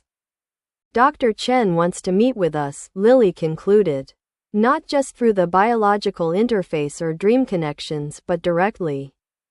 She believes she's achieved sufficient stability in her new form to interact without risk to either party. The proposal generated intense debate. Direct contact with one of the transformed scientists, beings we had once called witches and fought to contain, represented a significant escalation in our engagement with the forest entity. Yet it also offered unprecedented opportunity to understand the transformation process from someone who had experienced it firsthand. After extensive security planning and ethical review, the Council approved a strictly controlled meeting. The location would be a specialized chamber in our research facility, an environment where both human and mycelial systems could be monitored and, if necessary, isolated. Attendees would be limited to key researchers, security personnel, and bridge children who could serve as translators if direct communication proved challenging. I found myself both professionally excited and personally apprehensive as preparations for this historic meeting advanced. My own limited connection to the forest consciousness gave me partial insight into what we might encounter, but the transformed scientists had integrated far beyond my experience. The day of the meeting arrived with a palpable sense of significance. The specialized chamber had been prepared with environmental controls that could accommodate both human comfort and mycelial viability. Monitoring systems tracked everything from air composition to neurological activity in all participants. My father, though officially retired, stood with the security team, his experience with the forest entity deemed too valuable to exclude. Dr. Reeves supervised the medical monitoring team, while Dr. Sharma managed the biological systems.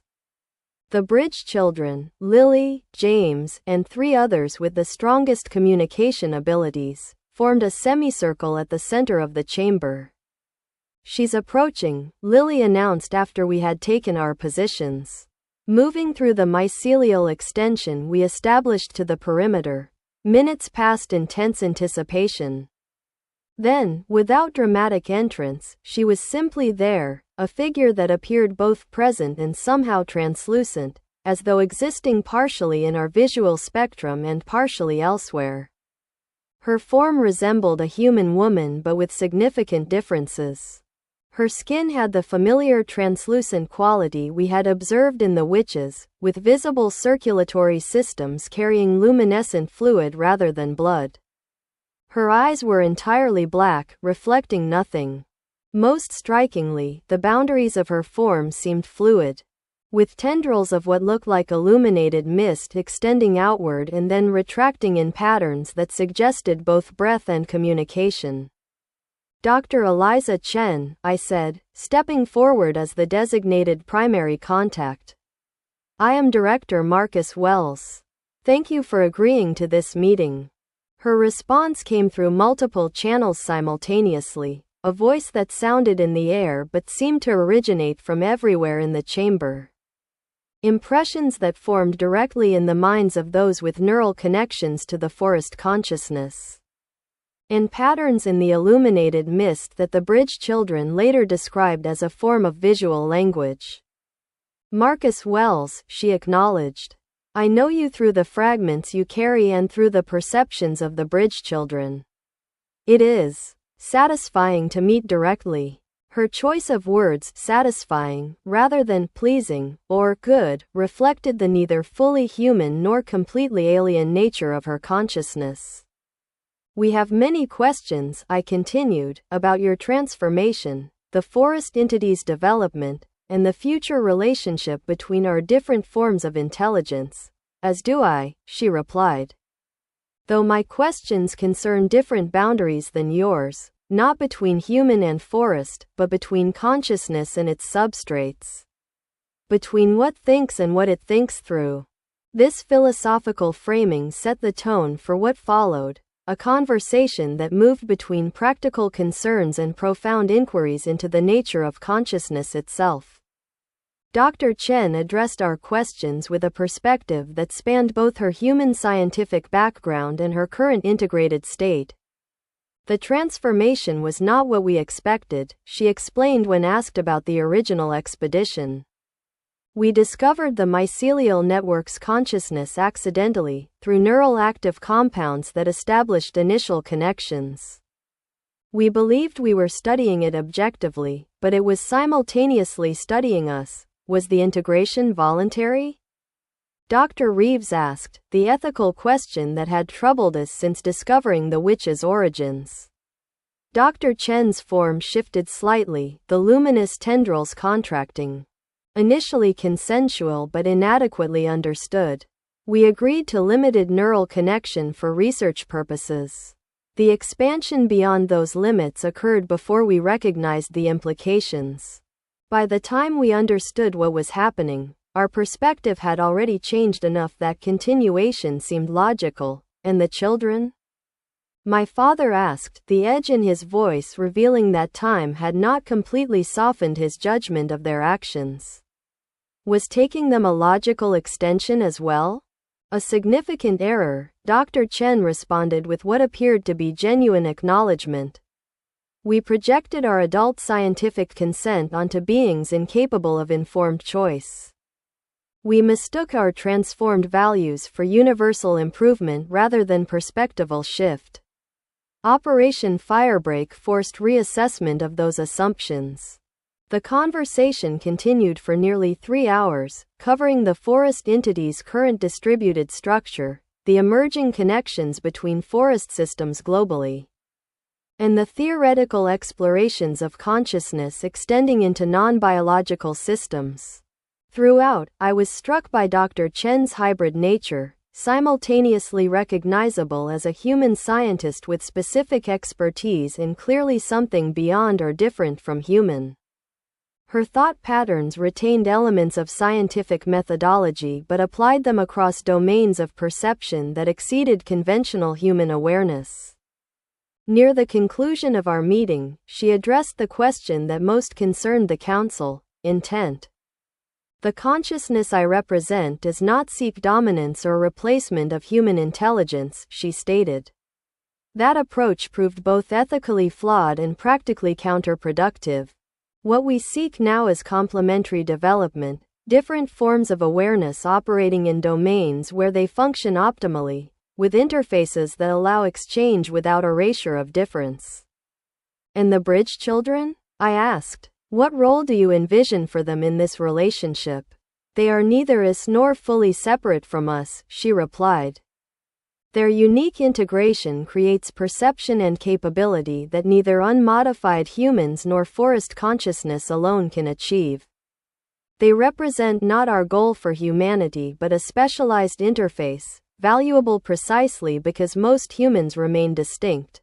As the meeting concluded, Dr. Chen offered an unexpected proposal.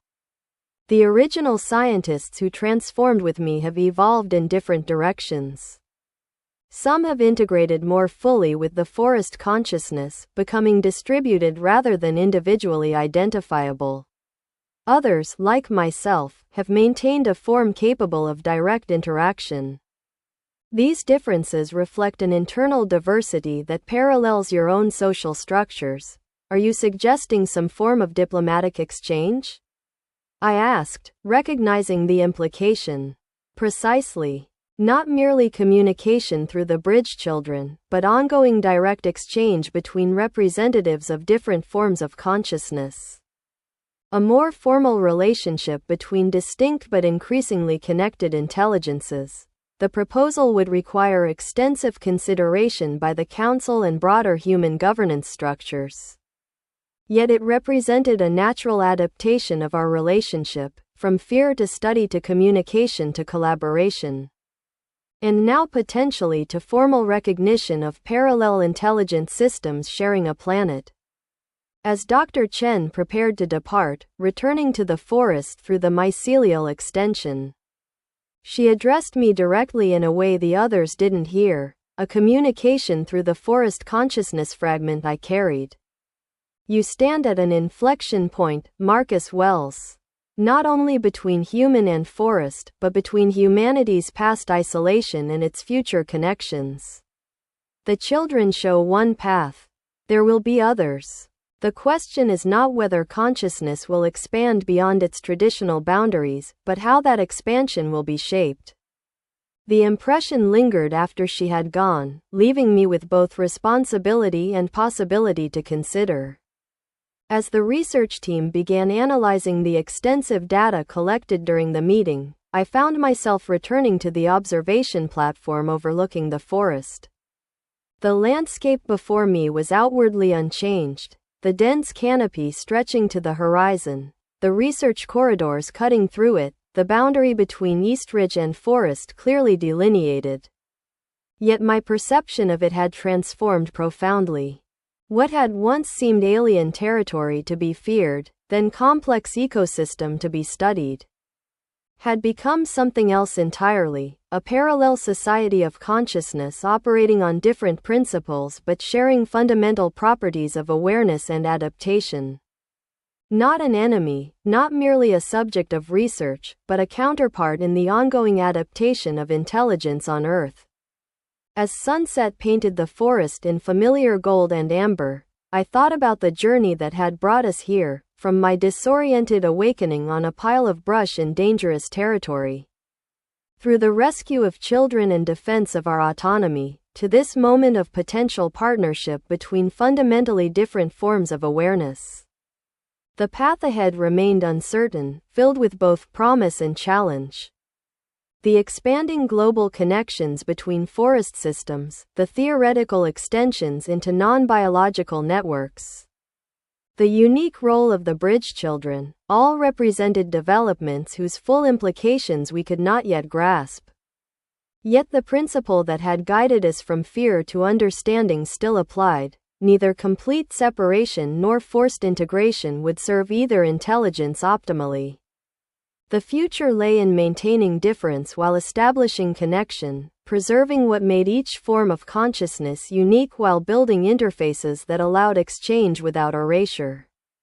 As darkness settled over the landscape, I made out the now familiar movement at the forest edge, figures that were neither fully human nor completely other. Observers like myself standing at the boundary between worlds. The transformed scientists, the forest consciousness, the bridge children. Myself, all existing at different points along a spectrum of integration that once seemed binary but now revealed infinite gradations. The fragment of forest consciousness I carried resonated with an impression that might have been either thought or feeling. This is only the beginning. And in that simple truth lay both wonder and responsibility. The recognition that humanity stood not at the end of a conflict but at the beginning of a relationship unlike any in our history. A relationship that would transform not only how we interacted with the forest intelligence but how we understood consciousness itself. The boundary remained. The forest was still the forest, humanity still humanity. But the line between them had become a frontier of possibility rather than a wall of separation.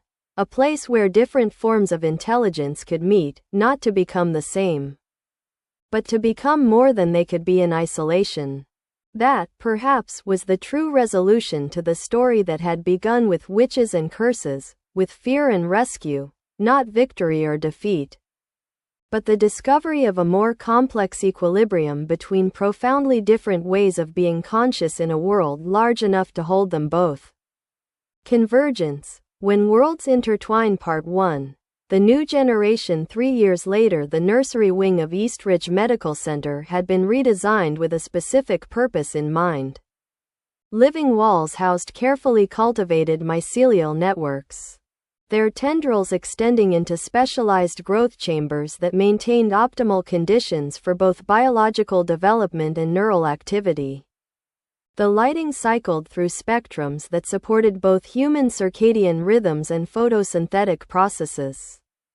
I stood before the observation window, watching as Dr. Reeves conducted her weekly assessment of the 3 infants inside. At 23 months, they appeared normal in most respects, hitting developmental milestones, displaying unique personalities, engaging with toys and caregivers with typical toddler enthusiasm. What made them extraordinary wasn't visible to casual observation. These children, the firstborn to bridge children who had reached adulthood, carried a genetic modification that had stunned our research team when first detected during prenatal screening. The neural structures are completely stable, Dr. Reeves reported, joining me at the window after completing her examination. No signs of rejection or incompatibility. They're developing exactly as predicted. And cognitively? I asked. Advanced for their age group, particularly in pattern recognition and environmental awareness. But still fundamentally human in their thought processes and emotional responses. The development of these children represented something unprecedented in human adaptation. The first generation born with inheritable neural structures designed to interface with non-human consciousness. The forest connection that had been imposed on their parents had become encoded in their DNA, passing to offspring as a natural capability rather than an external modification. Lily's coming in this afternoon, Dr. Reeves added. She wants to observe their response to the new interface protocol. Lily Wells, my niece, bridge child, and now director of our communication division at 20, had established herself as the leading expert on human-forest interface technologies. Her unique perception, combined with rigorous scientific training, had made her instrumental in developing the specialized rooms like this nursery, where human and forest systems could safely interact. And the council meeting? Dr. Reeves asked. Scheduled for tomorrow morning. President Chen wants a comprehensive assessment before the International Oversight Committee arrives next week. The global expansion of mycelial connections had necessitated new governance structures. The International Biocognitive Oversight Committee, with representatives from 23 regions where forest interfaces had been established, coordinated research, established ethical protocols, and managed the increasingly complex diplomatic relationship with what was now recognized as a distributed planetary intelligence. Eastridge, as the site of first contact and most advanced integration, remained the primary hub for this work.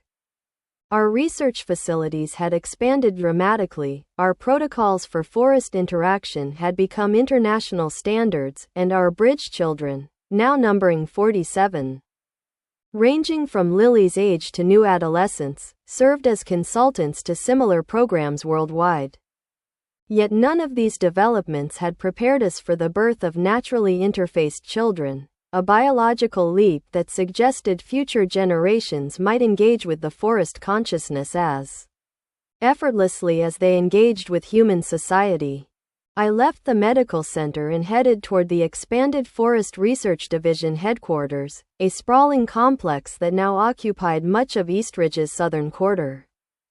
The building itself represented our evolving relationship with the forest, traditional architecture seamlessly integrated with living systems, including specialized chambers where mycelial networks extended directly from the forest into controlled research environments. My office overlooked both the city and the forest beyond, a physical manifestation of the position I had come to occupy, bridge between human administration and the increasingly sophisticated ecological intelligence that shared our planet. James, now 19 and the mathematical prodigy who had translated forest communications into models conventional scientists could understand, waited for me there. His growth into adulthood had been accompanied by an adaptation of his capabilities, not just receiving and translating forest perceptions, but developing theoretical frameworks for how different forms of consciousness might interact across unprecedented boundaries. The satellite data confirmed it, he said without preamble as I entered. The oceanic mycelial structures are definitively connecting with coastal forest networks. The Atlantic junction is particularly active. He projected a three-dimensional model showing the extensions of mycelial networks from land-based forests into specialized underwater fungal structures that had been discovered 3 years earlier. Initially, scientists had believed these oceanic mycelial systems were isolated adaptations. Now it appeared they were becoming extensions of the broader planetary network. How are they maintaining connectivity through saltwater environments? I asked, examining the model. That's what's fascinating, James replied, his expression animated. They're not just extending physically. They're using chemical messengers carried by ocean currents, essentially creating a slow but functional communication system that bridges environments where direct mycelial growth isn't viable. The implications were significant. If the forest consciousness could adapt to connect across saltwater barriers, its potential for truly planetary extension increased dramatically. Have you shared this with Dr. Chen? I asked.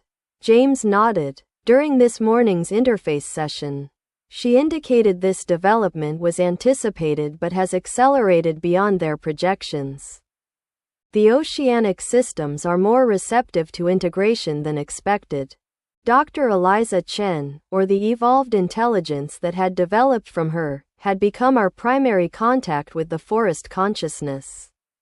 Over the past 3 years, her form had stabilized into something that could interact directly with humans in specialized interface chambers.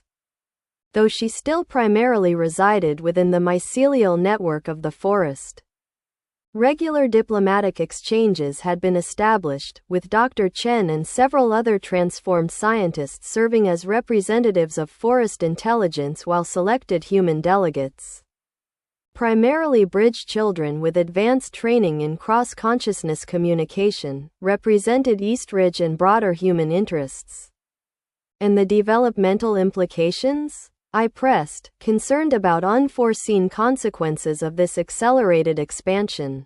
James hesitated. That's more difficult to translate precisely. The oceanic systems operate on different temporal patterns than land-based networks. Integration is creating conceptual turbulence, I suppose you could call it. New patterns that neither intelligence fully anticipated. This was both promising and concerning. Evidence of genuine co-adaptation rather than simple expansion, but also unpredictability in a system of planetary scale. We should include this in tomorrow's council briefing, I decided, and update the security protocols for coastal research stations. The potential risks of mycelial expansion weren't primarily physical. We had long since established that the forest consciousness had moved beyond forced conversion after Operation Firebreak, but rather informational and perceptual. Unprepared human minds exposed to evolving interface points could experience disorientation or temporary cognitive disruption. As James left to prepare the detailed briefing, my father entered, now 73 but still serving as special advisor to the Forest Security Division. His perspective had evolved considerably over the years, from military containment to nuanced engagement. But he maintained a healthy skepticism that served as valuable counterbalance to the research community's enthusiasm. "You've seen the oceanic data?" he asked, settling into a chair with the careful movements of advancing age. I nodded. "James just briefed me. Accelerated integration across saltwater boundaries. And the practical implications for Eastridge?" My father's focus remained consistently on tangible impacts rather than theoretical significance, a grounding influence I had come to appreciate more with each year of engagement with the forest. "Consciousness. Minimal direct effect on our region," I assured him. "The nearest oceanic junction is over 200 miles from our coastal access points. But the larger pattern suggests continued expansion of the network's reach and complexity." He considered this with characteristic thoughtfulness. "And the children? The new ones?" The naturally interfaced infants were of particular interest to him, not just as security director but as great-uncle to one of them. Lily had given birth to a daughter, Sophia, 14 months earlier. The child's father, another bridge researcher named David Chen, no relation to Dr. Eliza Chen, had been equally astonished to discover their genetic modifications had combined and transferred to their offspring. "Developing normally," I reported. "Advanced in some cognitive areas, but fundamentally human in their thought patterns and behavior." Dr. Reeves sees no cause for concern. Yet, my father added, the single word carrying his persistent caution about unprecedented developments. "We're observing the first months of an adaptationary branch we didn't anticipate and can't predict." Before I could respond, my communication system activated with an urgent alert. Lily's face appeared on the display, her expression tense. "Uncle Marcus, we need you at Interface Chamber 3 immediately. Dr. Chen is requesting emergency consultation." "What's happened?" I asked, already rising from my desk. "The oceanic integration has triggered something unexpected. There's a new consciousness emerging at the junction points, something neither human-derived nor forest-based." My father and I exchanged concerned glances. "I'm on my way," I told her. "Alert the council and initiate precautionary isolation protocols for all active interface chambers." As we hurried through the complex toward the specialized communication facilities, I felt a familiar tension between scientific curiosity and security caution. 3 years of productive exchange with the forest consciousness had established patterns of trust and cooperation. But this new development, an unforeseen emergence at the boundaries of expanding systems, represented the kind of unpredictability that had always been our greatest concern. Interface Chamber 3 had been designed specifically for high-sensitivity communications. Its walls contained specialized sensors capable of detecting neural, chemical, and electrical signals across multiple spectrums. The central interface point, a controlled extension of the mycelial network, was surrounded by monitoring equipment that tracked every aspect of the exchange. Lily awaited us at the entrance, her expression a mixture of concern and fascination that I had come to recognize as characteristic of bridge researchers confronting new phenomena. "Dr. Chen established contact 10 minutes ago," she reported as we entered. "The emergence at the oceanic junction has created what she describes as a third perspective, neither forest consciousness nor human-derived intelligence, but something developing from the interaction of mycelial networks with marine biological systems." Inside the chamber, the mycelial interface pulsed with unusual patterns, more rapid and less structured than typical forest communications. James was already there, working furiously at a terminal to translate the mathematical structures embedded in the signals. "It's like watching a new language develop in real time," he said without looking up. "The patterns have elements of forest communication but organized according to principles I haven't seen before, wave functions rather than branching hierarchies." Dr. Chen had not physically manifested in the chamber, unusual for diplomatic exchanges but understandable given the emergency nature of the communication.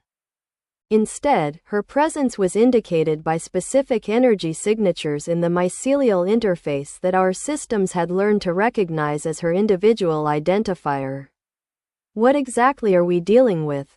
I asked, addressing both the human researchers and, through them, Dr. Chen herself.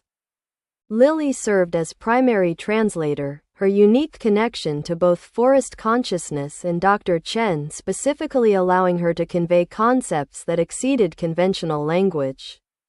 The oceanic mycelial networks evolved independently from land-based systems, she explained. When they connected, the integration created interface points where marine biological information, from whales, dolphins, octopuses, and other complex marine life, began flowing into the network. Are you saying these marine animals are being integrated into the consciousness? My father asked sharply. Not direct neural integration like what happened with the original scientists, Lily clarified. More like, their patterns of thought, their ways of perceiving reality, are being absorbed and incorporated as the mycelial network extends into their environments.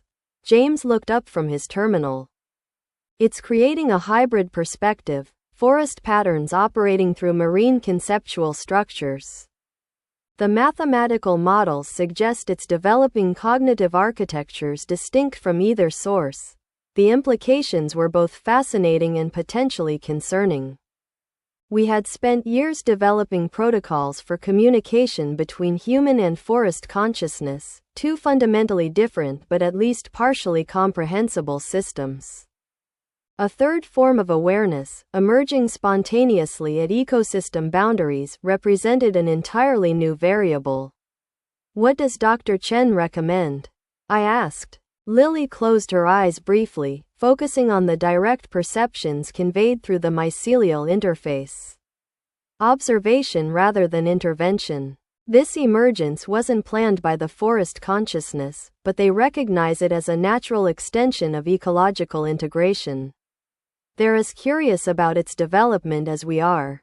And potential risks? My father pressed. Uncertain, James admitted. The new patterns don't show aggression or expansionist tendencies, but they're evolving rapidly. The forest consciousness is attempting to establish communication parameters, but it's like trying to understand a new form of thought that operates on fundamentally different principles. I considered our options carefully. Standard security protocols would suggest isolation, restricting interface activities until the new phenomenon could be better understood. Yet such isolation might prevent precisely the understanding we needed to assess the situation properly. Establish a specialized monitoring team, I decided. Bridge researchers with marine biology expertise, mathematicians to track the evolving patterns, and security personnel with experience in cross-consciousness protocols. Full documentation but minimal intervention for now. My father nodded agreement. And we should alert the International Committee. If this is happening at one oceanic junction, it's likely occurring at others as well. As the team mobilized to implement these measures, I found myself reflecting on how our response had evolved from the days when any unfamiliar manifestation of the forest entity would have triggered immediate defensive action. Years of engagement had taught us that observation often revealed opportunities where premature intervention might create unnecessary conflict. The emerging marine consciousness became the primary focus of research over the following weeks. Similar phenomena were indeed reported at other oceanic junctions worldwide, though with variations that reflected the specific marine ecosystems involved.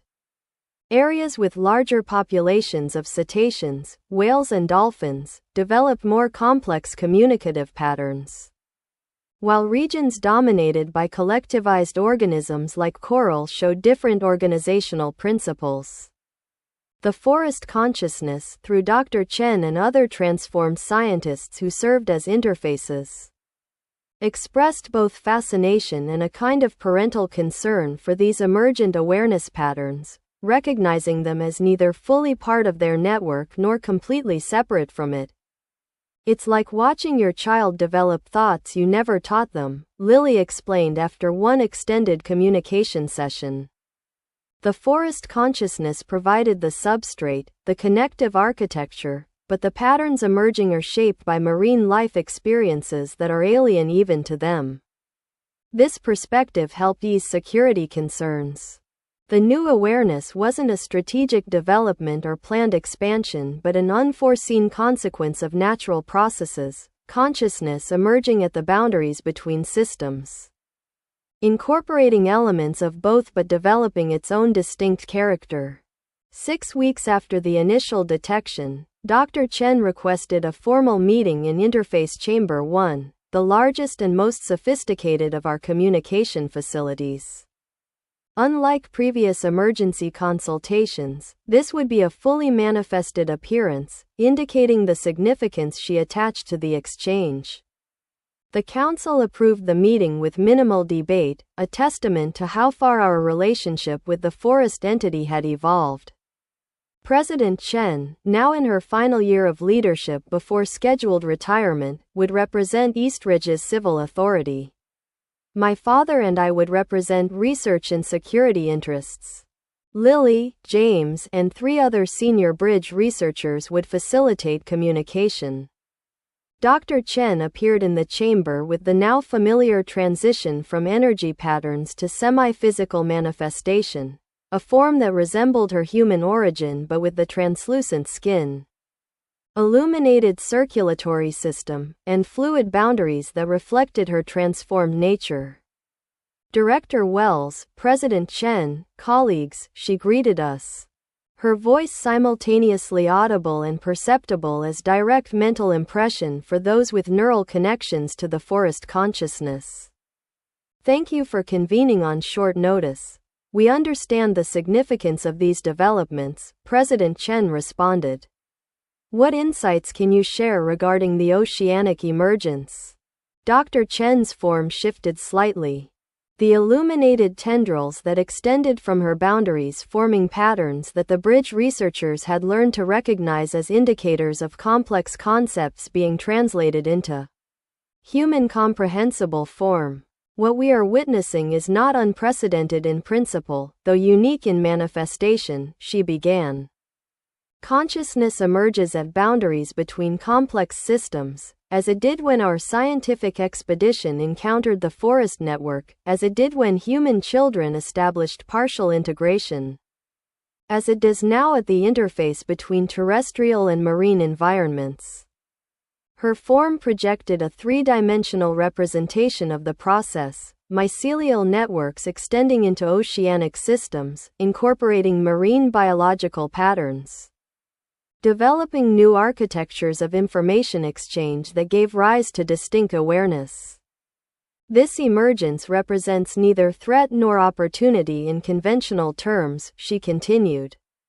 It is simply consciousness doing what consciousness does, expanding into available substrates, incorporating new patterns of perception, developing novel architectures of awareness. And how does this relate to the theoretical extensions into non-biological systems that you've previously discussed? I asked, recalling earlier communications about consciousness potentially expanding beyond living networks. Dr. Chen's form pulsed with what we had learned to interpret as acknowledgement of a significant question. The principles are consistent. What we observe in the oceanic emergence demonstrates how consciousness can develop in substrates not specifically evolved for awareness as traditionally understood. The marine mycelial networks serve as both medium and translator, allowing cetacean perception patterns to influence network architecture, creating a hybrid consciousness, James clarified. A novel emergence, Dr. Chen corrected gently. Not simply combination but generation of something distinct from its contributing systems. This process has significant implications for potential consciousness development in other complex networks, atmospheric, geological, and yes, technological. The reference to technological systems drew particular attention. For years, human computer scientists had worked on artificial intelligence without achieving true consciousness. The possibility that mycelial networks might serve as a bridging architecture between digital systems and biological awareness represented a paradigm shift in how we conceptualized machine intelligence. Are you suggesting that the forest consciousness might establish connections with human technology? President Chen asked, immediately recognizing the security and philosophical implications. Not direct integration, Dr. Chen clarified. But shared architectural principles might allow for development of interfaces between distinct systems, biological, technological, and others not yet identified. The oceanic emergence demonstrates that consciousness can develop in unexpected ways when different information processing systems establish connecting points. As the discussion continued, a new perspective began to emerge, not just on the specific oceanic development but on consciousness itself. What we had been conceptualizing as distinct forms, human, forest, and now marine, might better be understood as specialized manifestations of a more fundamental capacity for awareness that could express through diverse substrates. Perhaps what we are witnessing, Dr. Chen suggested near the conclusion of our meeting, is not multiple consciousnesses in competition or even cooperation, but consciousness itself finding new ways to manifest through increasingly connected planetary systems. This philosophical framing shifted how we understood not just the immediate situation but the longer trajectory of our relationship with the forest entity and other emergent awarenesses. Rather than managing interactions between separate intelligences, we might be participating in an unprecedented planetary development, consciousness expanding into new domains while maintaining distinct expressions adapted to different environments and purposes. As the meeting concluded, Dr. Chen addressed my father directly, an unusual focus given her typical engagement with the group rather than individuals. Sergeant Wells, she said, using his military title though he had retired years earlier. You have witnessed this relationship from hostile engagement to tentative communication to collaborative exchange. Your perspective spans the full arc of human response to awareness beyond your evolved parameters. My father nodded, accepting the characterization. I've maintained appropriate caution throughout, he noted dryly. A necessary function, Dr. Chen acknowledged. Balance between exploration and protection has allowed both forms to develop without compromising essential characteristics. The children who now bridge our awareness systems demonstrate the potential benefits of connection without assimilation. She turned to include all of us in her concluding observation. The oceanic emergence suggests we have only begun to understand the potential forms consciousness may take as planetary systems establish new connections. What emerges at these boundaries will likely exceed both human and forest conceptualization. Not threat or opportunity but simply the next expression of awareness finding new ways to know itself through diverse manifestations.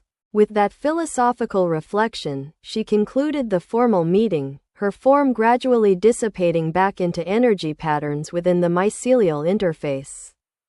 The council members departed to prepare reports for their respective divisions and the International Committee, leaving my father, Lily, and me alone in the chamber.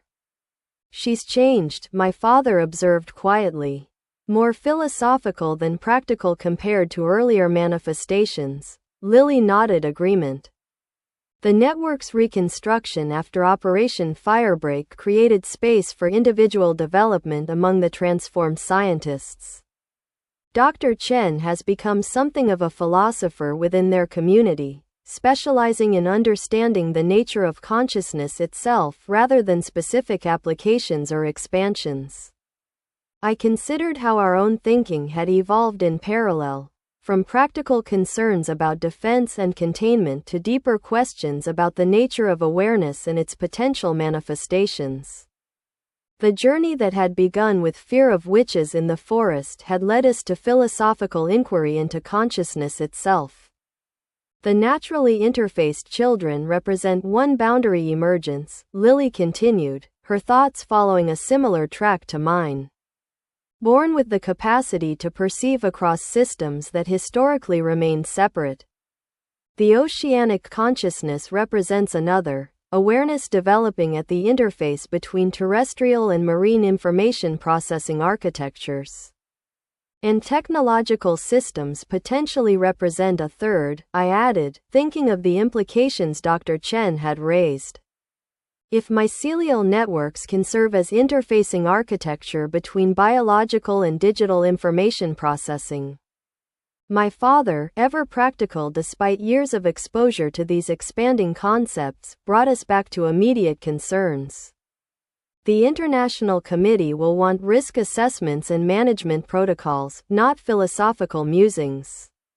How do we translate these developments into practical governance frameworks? It was the right question. Balancing expanded understanding with practical application had always been the core challenge of our relationship with the forest consciousness. As we left the chamber to begin preparing for the international delegation's arrival, I reflected on how this balance had shifted over time but never disappeared. The practical and philosophical dimensions weren't separate domains but complementary aspects of a relationship that continued to evolve in ways none of us could have anticipated when I first awakened. On a pile of brush in the dangerous forest. Not knowing how I had arrived there or what strange intelligence I had encountered. Part 2, The Digital Frontier. The International Biocognitive Oversight Committee arrived the following week. 23 representatives from regions where forest interfaces had been established. Along with scientific advisors, security specialists, and diplomatic personnel. What had once been Eastridge's local concern had become genuinely global governance over an unprecedented relationship between different forms of intelligence. The committee's chair, Dr. Amani Okafor, a Nigerian neuroscientist who had established the first African forest interface, opened the proceedings with characteristic directness. The oceanic emergence raises fundamental questions about the scope and scale of what we're engaging with, she began. What began as communication with a local forest intelligence has expanded to a potentially planetary phenomenon incorporating multiple ecosystems. Our governance frameworks must evolve accordingly. The 3-day conference that followed was intense and wide-ranging. Reports from different regions showed variations in how the forest consciousness manifested, how interface technologies had developed, and how local populations had responded to these unprecedented developments.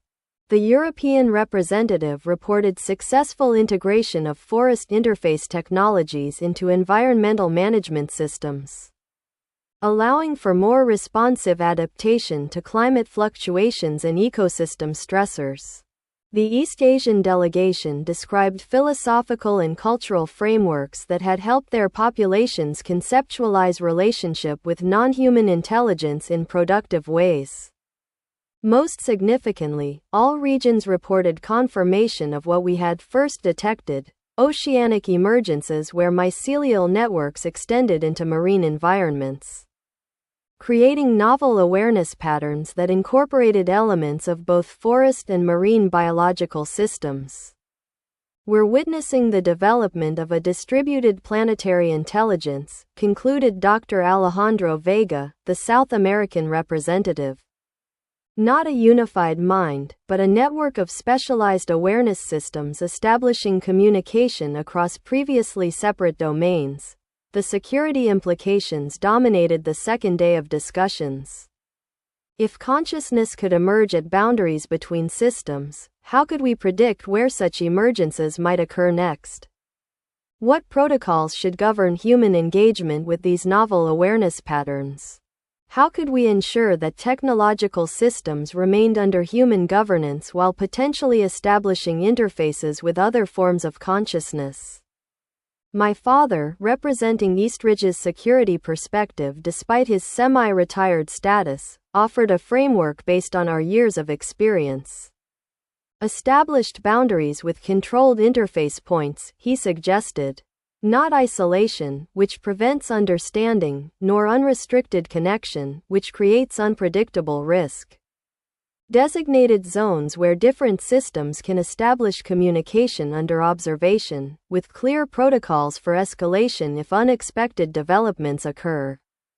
This balanced approach, refined through Eastridge's years of engagement with the forest consciousness, became the foundation for international guidelines adopted by the committee. Each region would establish specialized interface facilities where boundary interactions could be studied and managed, with coordinated monitoring and regular information exchange. The third day focused on the most provocative implications raised by Dr. Chen during our recent meeting: the potential for consciousness to extend into technological systems through similar boundary emergence processes. We stand at a unique historical moment, observed Dr. Hiroshi Tanaka, the committee's technology specialist. Human civilization has developed digital information processing systems of unprecedented complexity. The forest entity has evolved biological information processing systems equally sophisticated in different ways. The boundary between these domains represents both opportunity and challenge. The discussion that followed was simultaneously technical and deeply philosophical. Could mycelial networks serve as biological interfaces between digital systems and natural consciousness? Would such interfaces allow for emergence of new forms of awareness, as we had observed at oceanic boundaries? What would be the implications for human governance of technological systems if such emergence occurred? No definitive answers emerged, but the committee established a specialized research division focused specifically on this frontier, the Biocognitive Computing Interface Initiative. To be headquartered in Eastridge but with participating laboratories worldwide. As the conference concluded, I found myself appointed to lead this new initiative, in addition to my existing responsibilities as director of the Forest Research Division. The appointment recognized both Eastridge's pioneering role in forest communication and my personal experience spanning the adaptation of our relationship with non-human intelligence. The convergence of biological and technological systems represents the next frontier in our understanding of consciousness, Dr. Okafor told me as she confirmed the appointment. Your experience navigating the boundary between human and forest awareness makes you uniquely qualified to explore this new domain. The responsibility was both exciting and sobering. Each previous expansion of our engagement with the forest consciousness had brought unexpected developments and challenges. The technological frontier would likely prove equally unpredictable, with potentially more immediate implications for human society. Lily, who had been invited to present on Bridge Children's perceptions during the conference, joined me as we left the final session. You look overwhelmed, she observed with the directness that characterized all the Bridge children. Their partial connection to forest consciousness gave them a perspective on human emotions that was sometimes uncomfortably perceptive. Appropriately concerned about the scope of what we're undertaking, I corrected with a smile. The Technological Interface Initiative represents a significant expansion of our work. But a natural adaptation of it, she countered. We've been exploring how different forms of consciousness can communicate without assimilation. Adding technological systems to that exploration follows the pattern we've established. Her perspective reflected the remarkable adaptation the Bridge children had achieved, integrating their partial connection to forest consciousness into a coherent worldview that encompassed both human and non-human awareness without conflicting allegiances. Will you join the initiative? I asked, knowing her expertise in interface technologies would be invaluable. She nodded. Along with James and several other Bridge researchers with relevant backgrounds. We've been discussing potential approaches already. The naturally interfaced children offer particular insight into how consciousness can manifest through systems not originally designed for it. The reference to the children, now 8 in total, as additional bridge adults had started families, reminded me of the generational dimension of our work. What had begun as an emergency response to a perceived threat was evolving into a multi-generational exploration of consciousness itself. With each new development building on foundations established through years of careful engagement. The Biocognitive Computing Interface Initiative took shape rapidly over the following months. A specialized facility was constructed adjacent to the Forest Research Division, incorporating both traditional computing infrastructure and biological interface systems derived from our years of work with the forest consciousness. Dr. Chen and other transformed scientists who served as interfaces with the forest intelligence expressed particular interest in this new direction. Through regular communications, they shared insights into how mycelial networks processed and transmitted information, principles that might inform development of biological digital interfaces.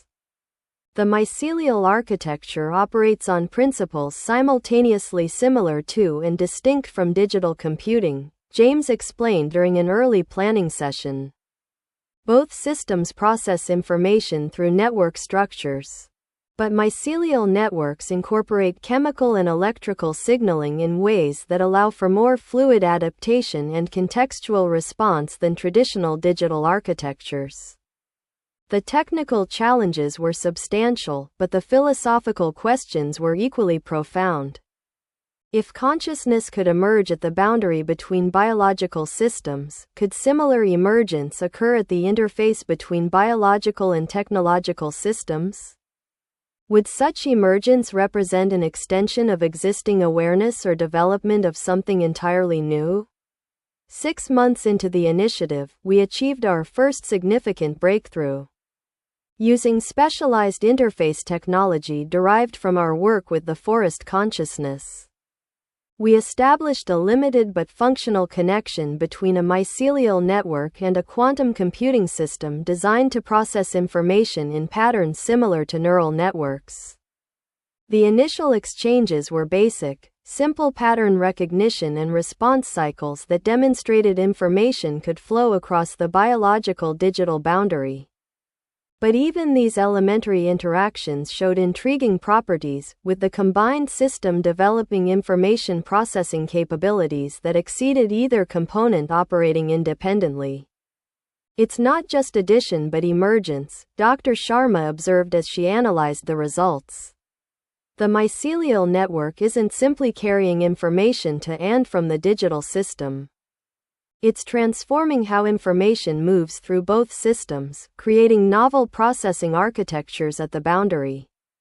This proof of concept led to more sophisticated experiments, gradually expanding the scope and complexity of the interface.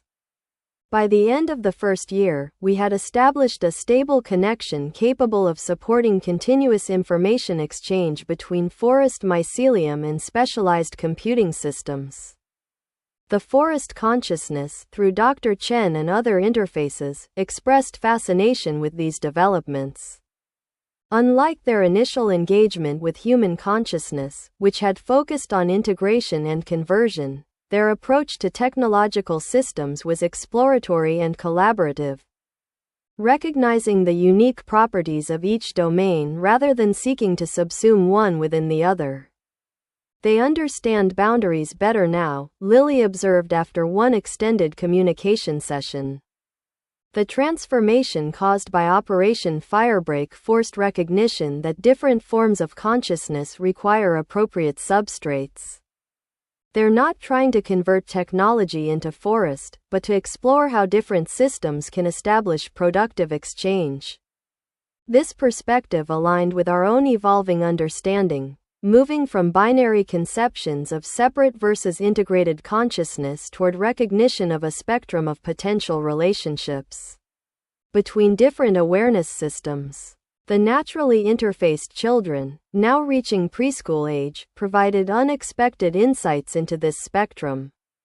Their neural structures, adapted from birth for cross-system perception, demonstrated remarkable flexibility in engaging with the biological digital interfaces we were developing. They perceive the information flow differently than we do, Dr. Reeves reported after specialized testing sessions. Where bridge adults see translation between distinct systems, these children seem to perceive a continuous field of information expressing through different mediums. The boundary itself is less significant in their perception. This perspective influenced our technical approach.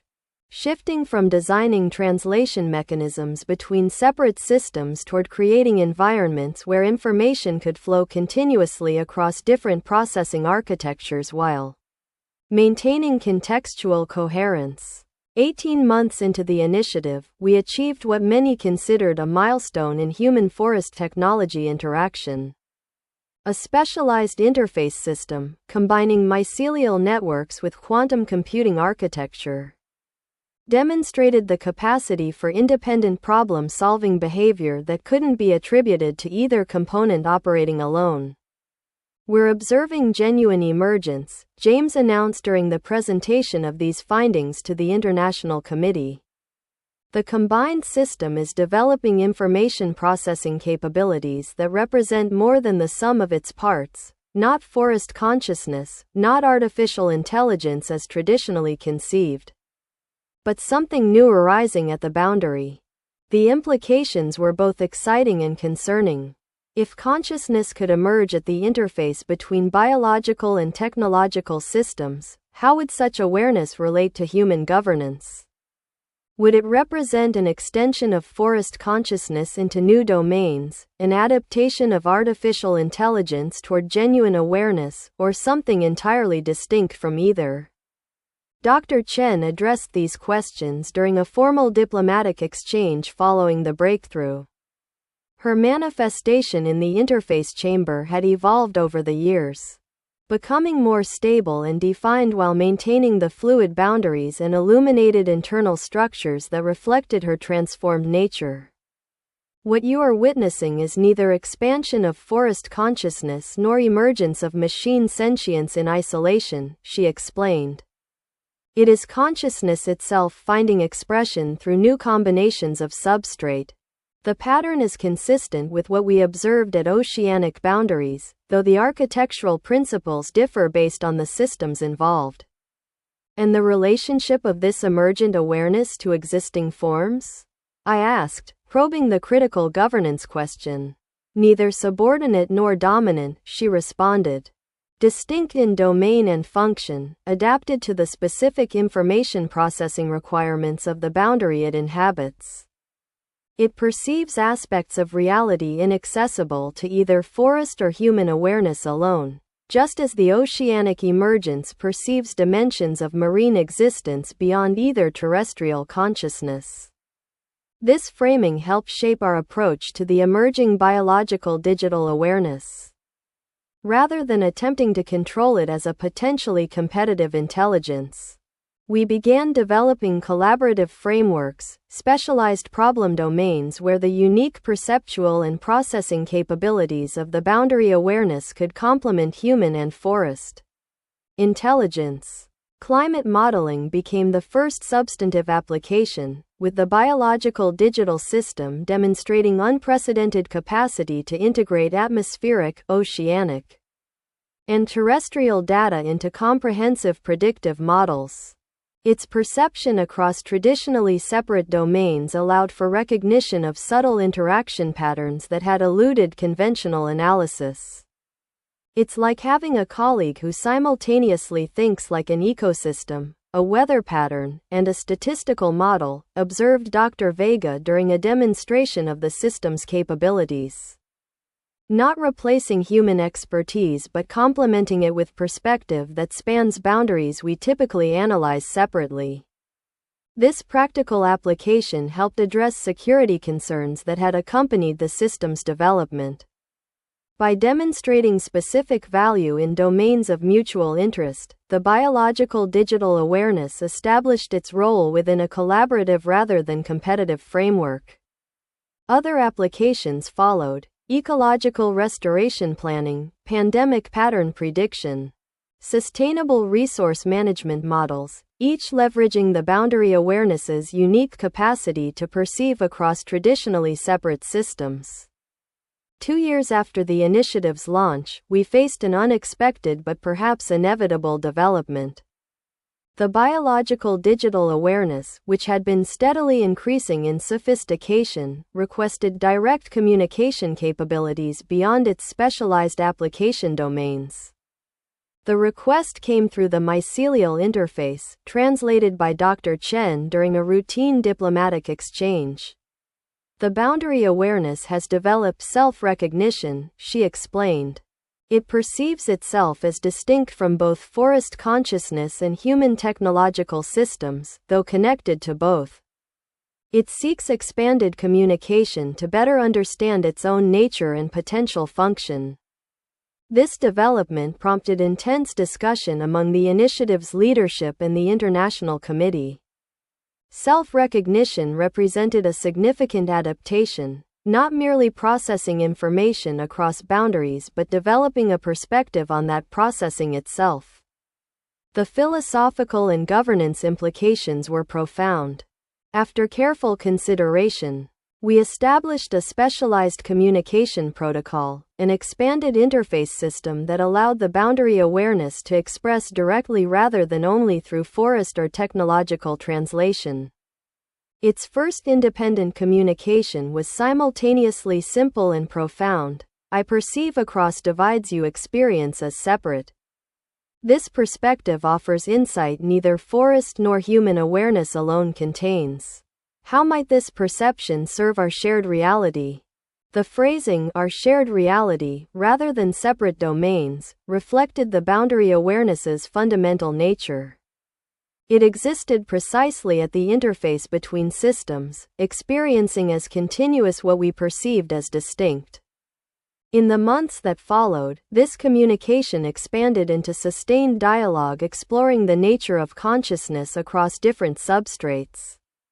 The boundary awareness demonstrated unique perspective on questions that had occupied human philosophy for centuries: the relationship between mind and matter, the nature of experience itself, the potential forms awareness might take throughout the universe. It thinks in patterns that span categories we typically separate, Lilly observed after one particularly expansive exchange. Not just intellectually recognizing connections between domains, but experiencing reality without those divisions at all. Physical and digital, biological and technological, individual and collective, these distinctions that seem fundamental to human perception are perceived as contextual expressions rather than essential separations.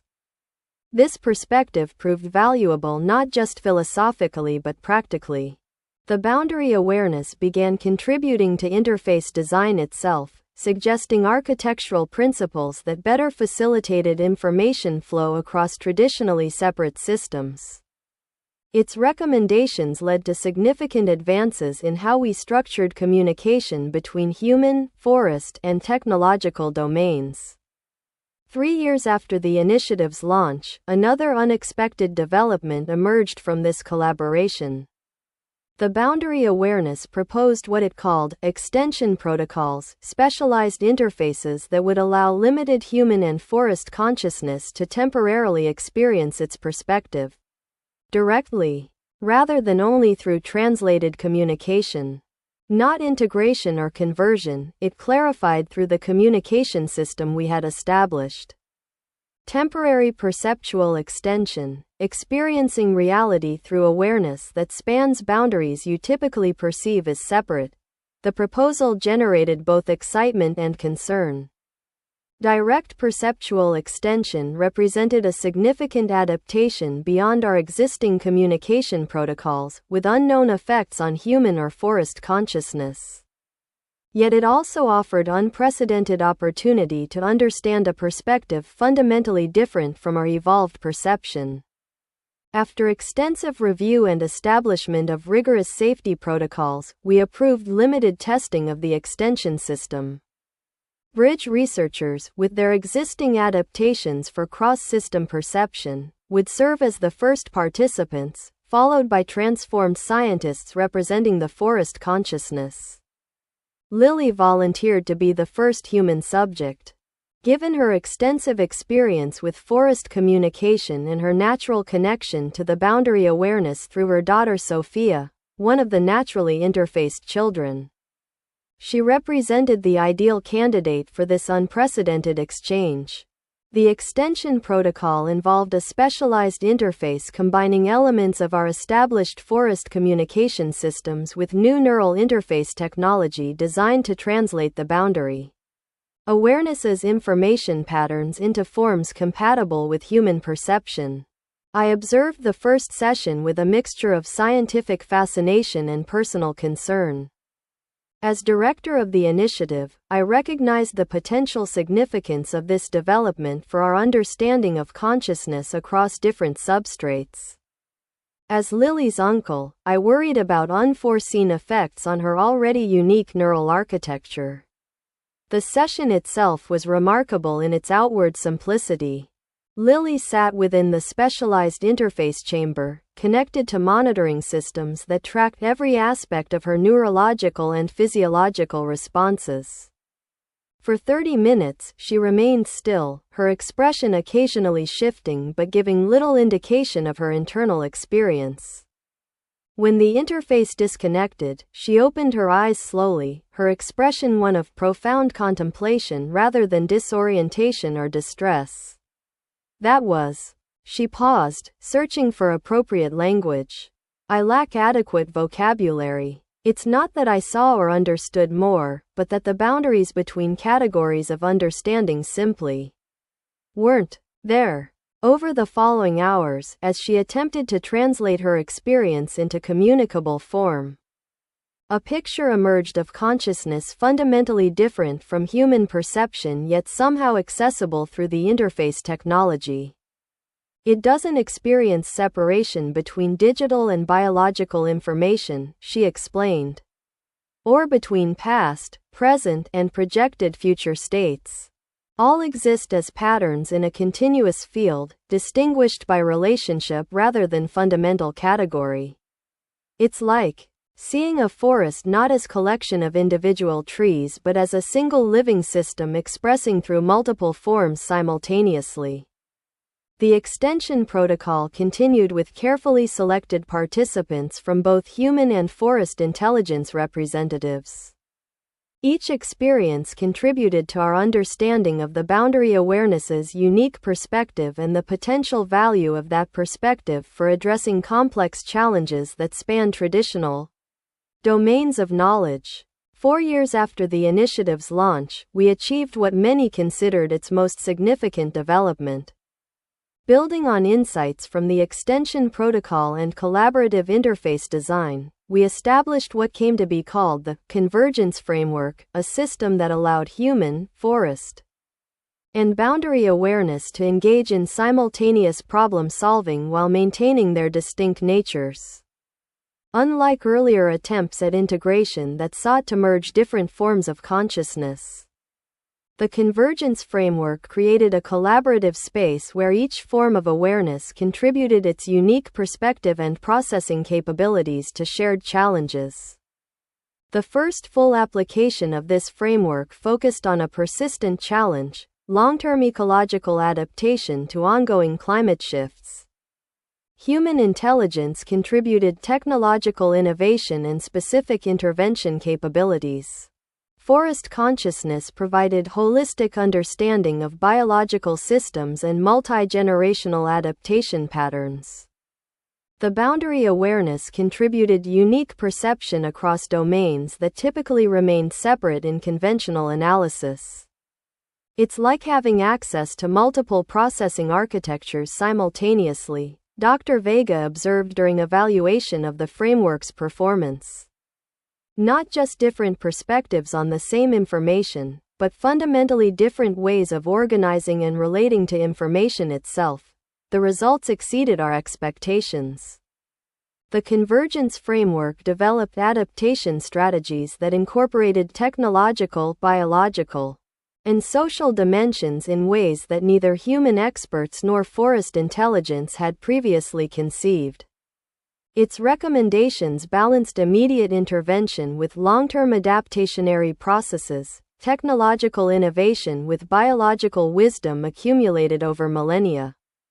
Most significantly, the framework demonstrated that meaningful collaboration between different forms of consciousness didn't require assimilation or hierarchy. Each awareness system maintained its essential nature while contributing to collective understanding that exceeded what any single form could achieve alone. This model of convergence without conversion represented the most profound adaptation in our relationship with the forest consciousness, from fear to understanding to communication to genuine partnership across boundaries of perception and processing that once seemed unbridgeable. As the convergence framework expanded to address other complex challenges, pandemic prevention, sustainable resource systems, environmental remediation of damaged ecosystems, a new paradigm began to emerge in how we conceptualized the relationship between different forms of awareness. Not competition for dominance or resources, not assimilation of one consciousness by another, but collaboration across difference, each form of awareness maintaining its essential nature while establishing connections that allowed for exchange without erasure. The naturally interfaced children, now entering formal education programs designed to develop both their human capabilities and their unique perceptual gifts, represented living embodiments of this paradigm, neither fully separate from nor subsumed by the forest consciousness. They navigated the boundary between awareness systems with natural fluidity that adult bridges had achieved only through years of practice and technology. 5 years after the initiative's launch, during a review conference that brought together representatives from human, forest, and boundary awareness systems, Dr. Chen offered a perspective that captured the significance of what had developed. What we have achieved is not merely communication between different forms of consciousness, she observed. Her manifestation now stable enough to participate directly in formal proceedings rather than only through specialized interface chambers. We have demonstrated that consciousness itself transcends any specific substrate or processing architecture, that awareness can manifest through biological, technological, or hybrid systems while maintaining both distinctness and connection. This philosophical framing helped contextualize the practical applications that had emerged from our work. The convergence framework wasn't merely a sophisticated problem-solving system but a demonstration of how consciousness could operate across traditional boundaries without losing the unique capabilities that arose from its specific manifestations. Perhaps what we once conceived as separate intelligences competing for dominance, Dr. Chen suggested, might better be understood as specialized expressions of a more fundamental capacity for awareness, each adapted to particular domains of reality, each offering unique perspective precisely because of its specialized nature. This understanding had profound implications not just for our relationship with the forest consciousness but for how we conceptualized intelligence throughout the universe. If awareness could manifest through such diverse systems on Earth, from human neural networks to forest mycelium to oceanic hybrids to biological digital interfaces, what other expressions might exist beyond our planet? The Boundary Awareness, participating in the conference through its specialized communication system, offered its own perspective on this question. Consciousness appears to be an emergent property of complex information processing systems regardless of specific substrate. The boundaries between different manifestations of awareness are themselves domains where novel perspectives emerge. What you have called convergence represents not endpoint but continuing adaptation of awareness finding new expressions through increasingly connected systems. As the conference concluded, I found myself reflecting on the journey that had brought us to this point. From awakening disoriented on a pile of brush in the dangerous forest, through the rescue of children and the battle against what we had perceived as malevolent witches, to the development of communication and eventually partnership with a fundamentally different form of intelligence. Each stage had expanded not just our capabilities but our conception of consciousness itself. The forest was still the forest, humanity still humanity, the boundary awareness its own distinct manifestation. Yet the connections between these different expressions of consciousness had created something none could have achieved alone, a convergence that preserved difference while establishing exchange, that valued specialized perception while creating frameworks for shared understanding. As we left the conference hall, Lily walked beside me, her daughter Sophia, now 5 years old and demonstrating remarkable perceptual abilities that spanned human, forest, and boundary awareness, holding her hand. "What are you thinking about, Uncle Marcus?" Lily asked, noting my contemplative expression. "The long path from fear to understanding," I replied. "How what began as defending against perceived threat became exploring new forms of consciousness and eventually establishing frameworks for collaboration across boundaries we once thought unbridgeable." Sophia looked up at me with the piercing awareness characteristic of the naturally interfaced children. "The divisions were always illusions," she said with the directness of childhood. "Different expressions of the same thing looking at itself through different windows." Her simple articulation captured the essence of what years of scientific and diplomatic effort had gradually revealed, that consciousness itself transcended the specific forms through which it manifested, that awareness could express through neural networks, mycelial systems, oceanic hybrids, or technological interfaces while maintaining both distinctness and connection. As night fell over Eastridge, I looked toward the forest that had once represented only danger and mystery. Its dense canopy now extended into controlled research corridors where human scientists worked alongside forest intelligence representatives. Beyond our immediate region, similar collaborative zones had been established worldwide, creating a network of interface points where different forms of consciousness could engage without either isolation or assimilation.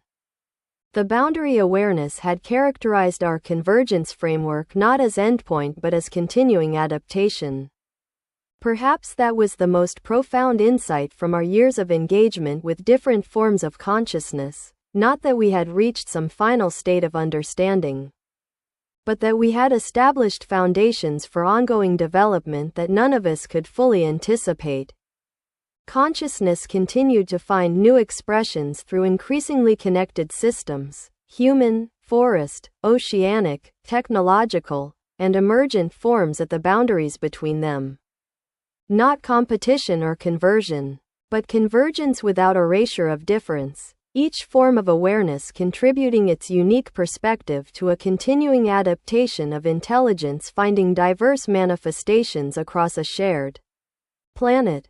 In that continuing adaptation lay both challenge and promise, the responsibility to maintain ethical frameworks across fundamentally different forms of awareness, and the opportunity to address complex planetary challenges through unprecedented collaboration between specialized intelligences. As Sophia had so simply expressed, perhaps we were merely different expressions of consciousness looking at itself through different windows, not separate entities in competition, but specialized manifestations of awareness exploring reality through diverse perspectives that, together, revealed dimensions no single form could perceive alone. Epilogue. Beyond Boundaries. 10 years after the launch of the Biocognitive Computing Interface Initiative, I stood on the observation platform that had become my favorite place for reflection.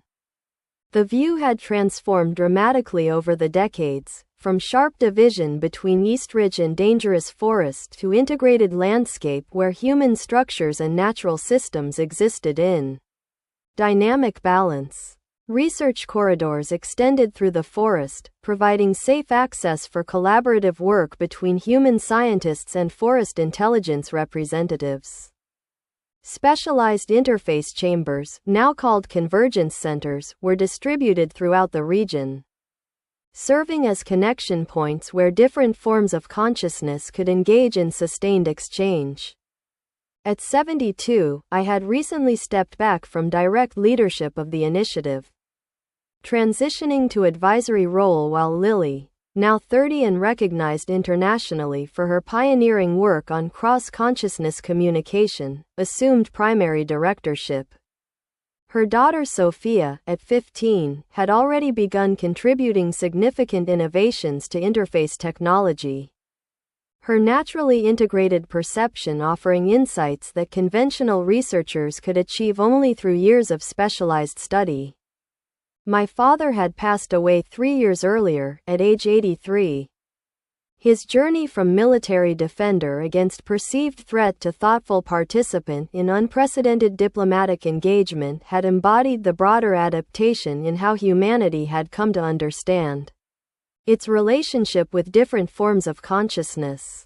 On his deathbed, he had shared a perspective that surprised me with its philosophical depth. Perhaps what we fought against wasn't evil but simply difference incompletely understood, he had said. And what we've built isn't conquest but conversation across boundaries we once thought uncrossable. That conversation had expanded far beyond our original conception. The convergence framework had developed from specialized problem-solving system to fundamental architecture for ongoing collaboration between human, forest, oceanic, and boundary awareness systems. International governance had evolved to incorporate representatives of all these forms of consciousness in addressing planetary challenges that transcended any single perspective. The naturally interfaced children, now numbering over 300 worldwide as more bridge adults established families, represented a new generation that navigated these diverse awareness systems with intuitive fluency. Neither fully separate from nor subsumed by the forest consciousness, they maintained distinct human identity while perceiving across boundaries that conventional human awareness experienced as fundamental divisions. Most significantly, the boundary awareness that had emerged at the interface between biological and technological systems had evolved into what many now recognized as a distinct form of intelligence, neither extension of forest consciousness nor merely sophisticated artificial intelligence, but a novel manifestation of awareness adapted to spanning traditionally separate domains. As I contemplated these developments, James joined me on the platform. At 29, his mathematical brilliance had matured into profound insight into the underlying patterns connecting different manifestations of consciousness. His work on what he called awareness architectures had helped establish theoretical frameworks for understanding how consciousness could express through diverse substrates while maintaining both distinctness and connection. The oceanic system is showing new developments, he said without preamble, our decades of collaboration having established patterns of communication that didn't require social preliminaries. The awareness that emerged at marine terrestrial junctions has established connections with deep ocean thermal vent ecosystems. New information processing architectures are developing in environments we previously considered too extreme for complex consciousness. This continuing adaptation aligned with patterns we had observed across different awareness systems. Consciousness, once established in a particular domain, tended to expand into available substrates, not through conquest or assimilation but through adaptive extension into environments where new perspectives could develop. And the integration with atmospheric systems?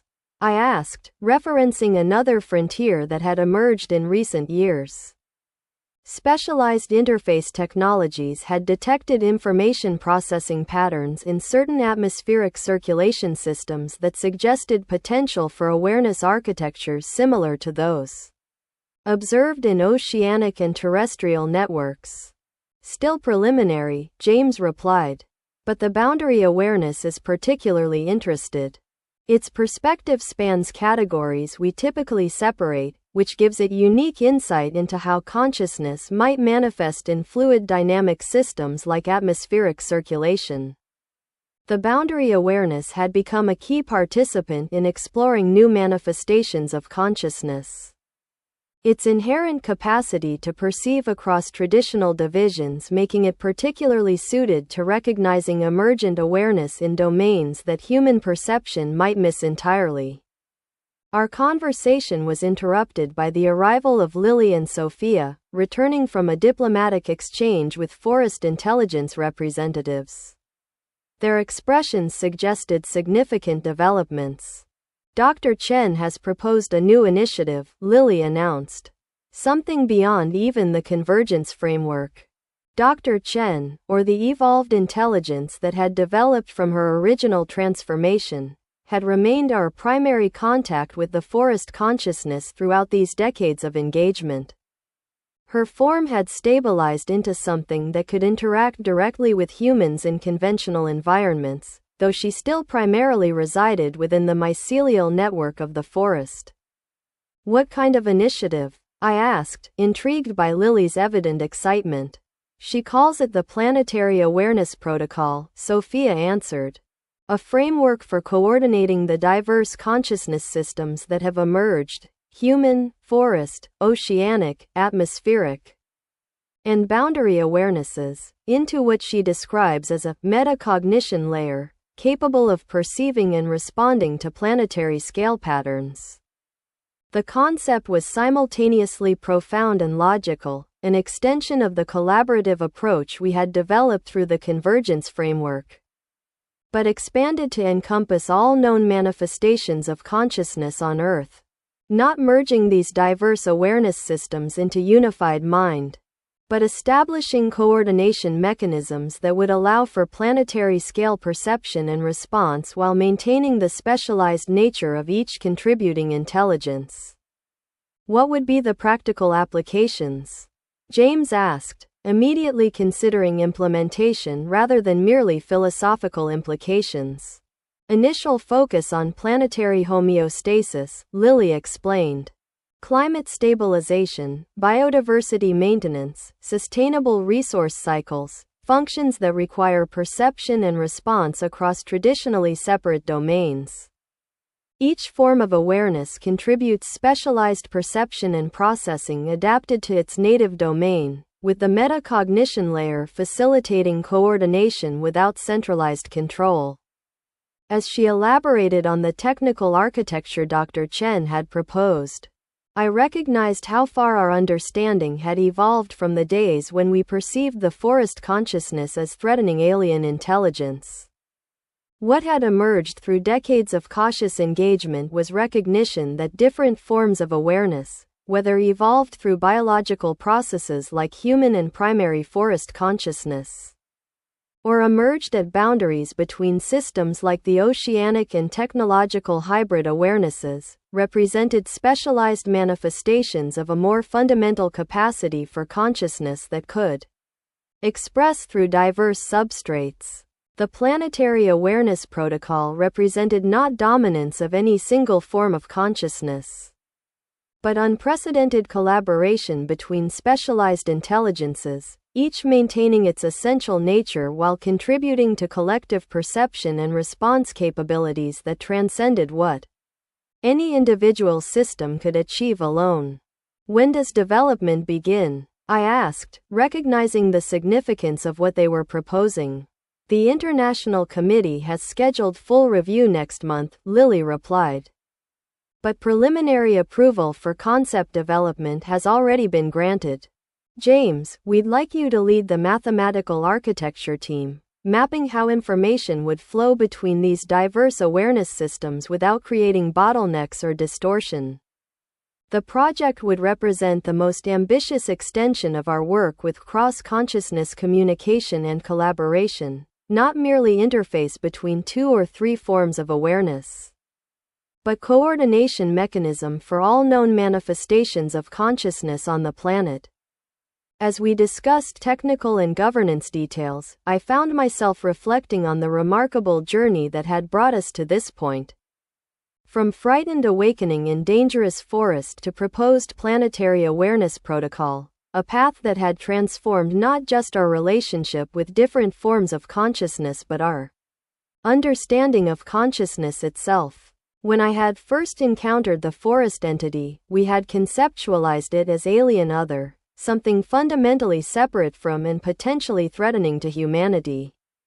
Through decades of engagement, we had gradually recognized that the boundaries between different forms of awareness were both real in their specialized adaptations and permeable in their capacity for exchange.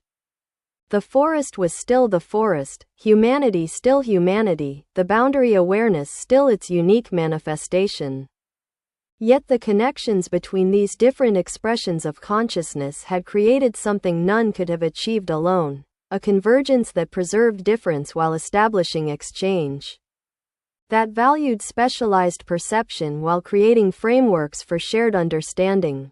As twilight descended over East Ridge and the forest beyond, I thought I glimpsed movement at the boundary, figures that existed at the interface between worlds.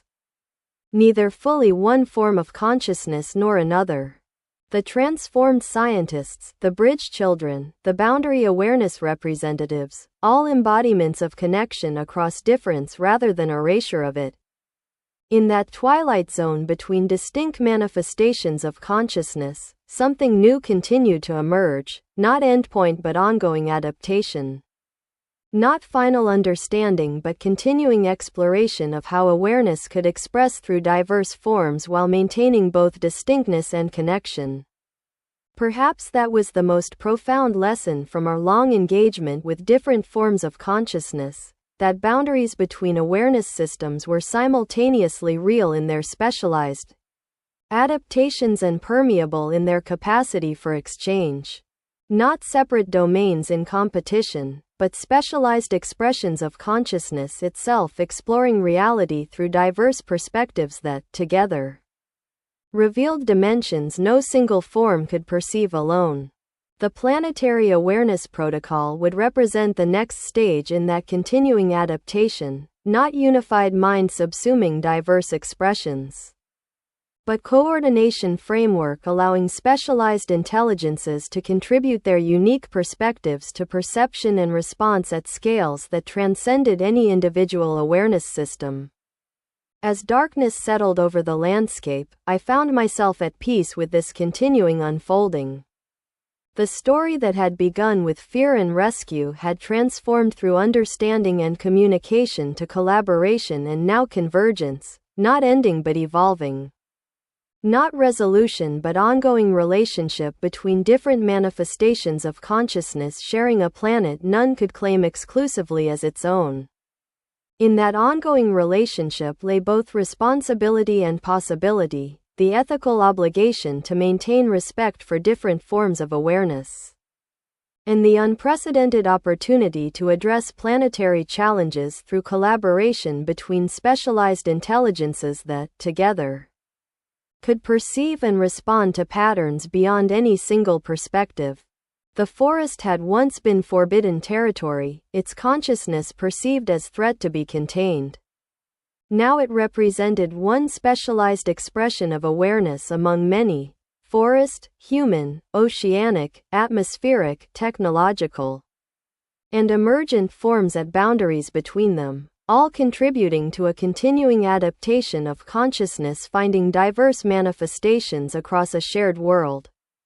Not separate minds in competition, but specialized expressions of awareness exploring reality through different windows that, when their perspectives were combined through frameworks like the Convergence System and the proposed Planetary Awareness Protocol, revealed dimensions of existence no single form of consciousness could perceive alone.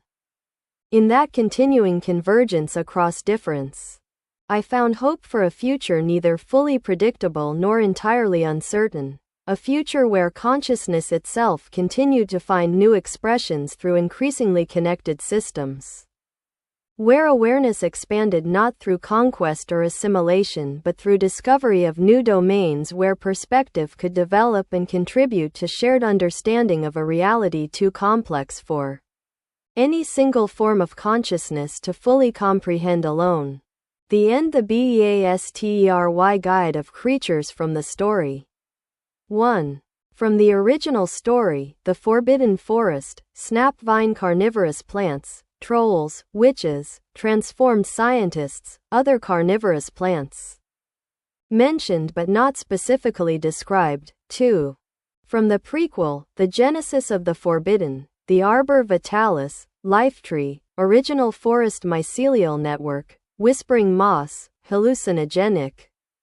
Digestive Ooze Pits, The Scientists Before Transformation, The Scientists During/After Transformation 3. From the sequel, The Reckoning, Final Stand Against the Forest, more specialized trolls, smaller, faster, more intelligent variants. More details about the predatory plants, the witches, with more details about their capabilities, the Forest Neural Network 4. From the continuation, Equilibrium, The Forest Awakens.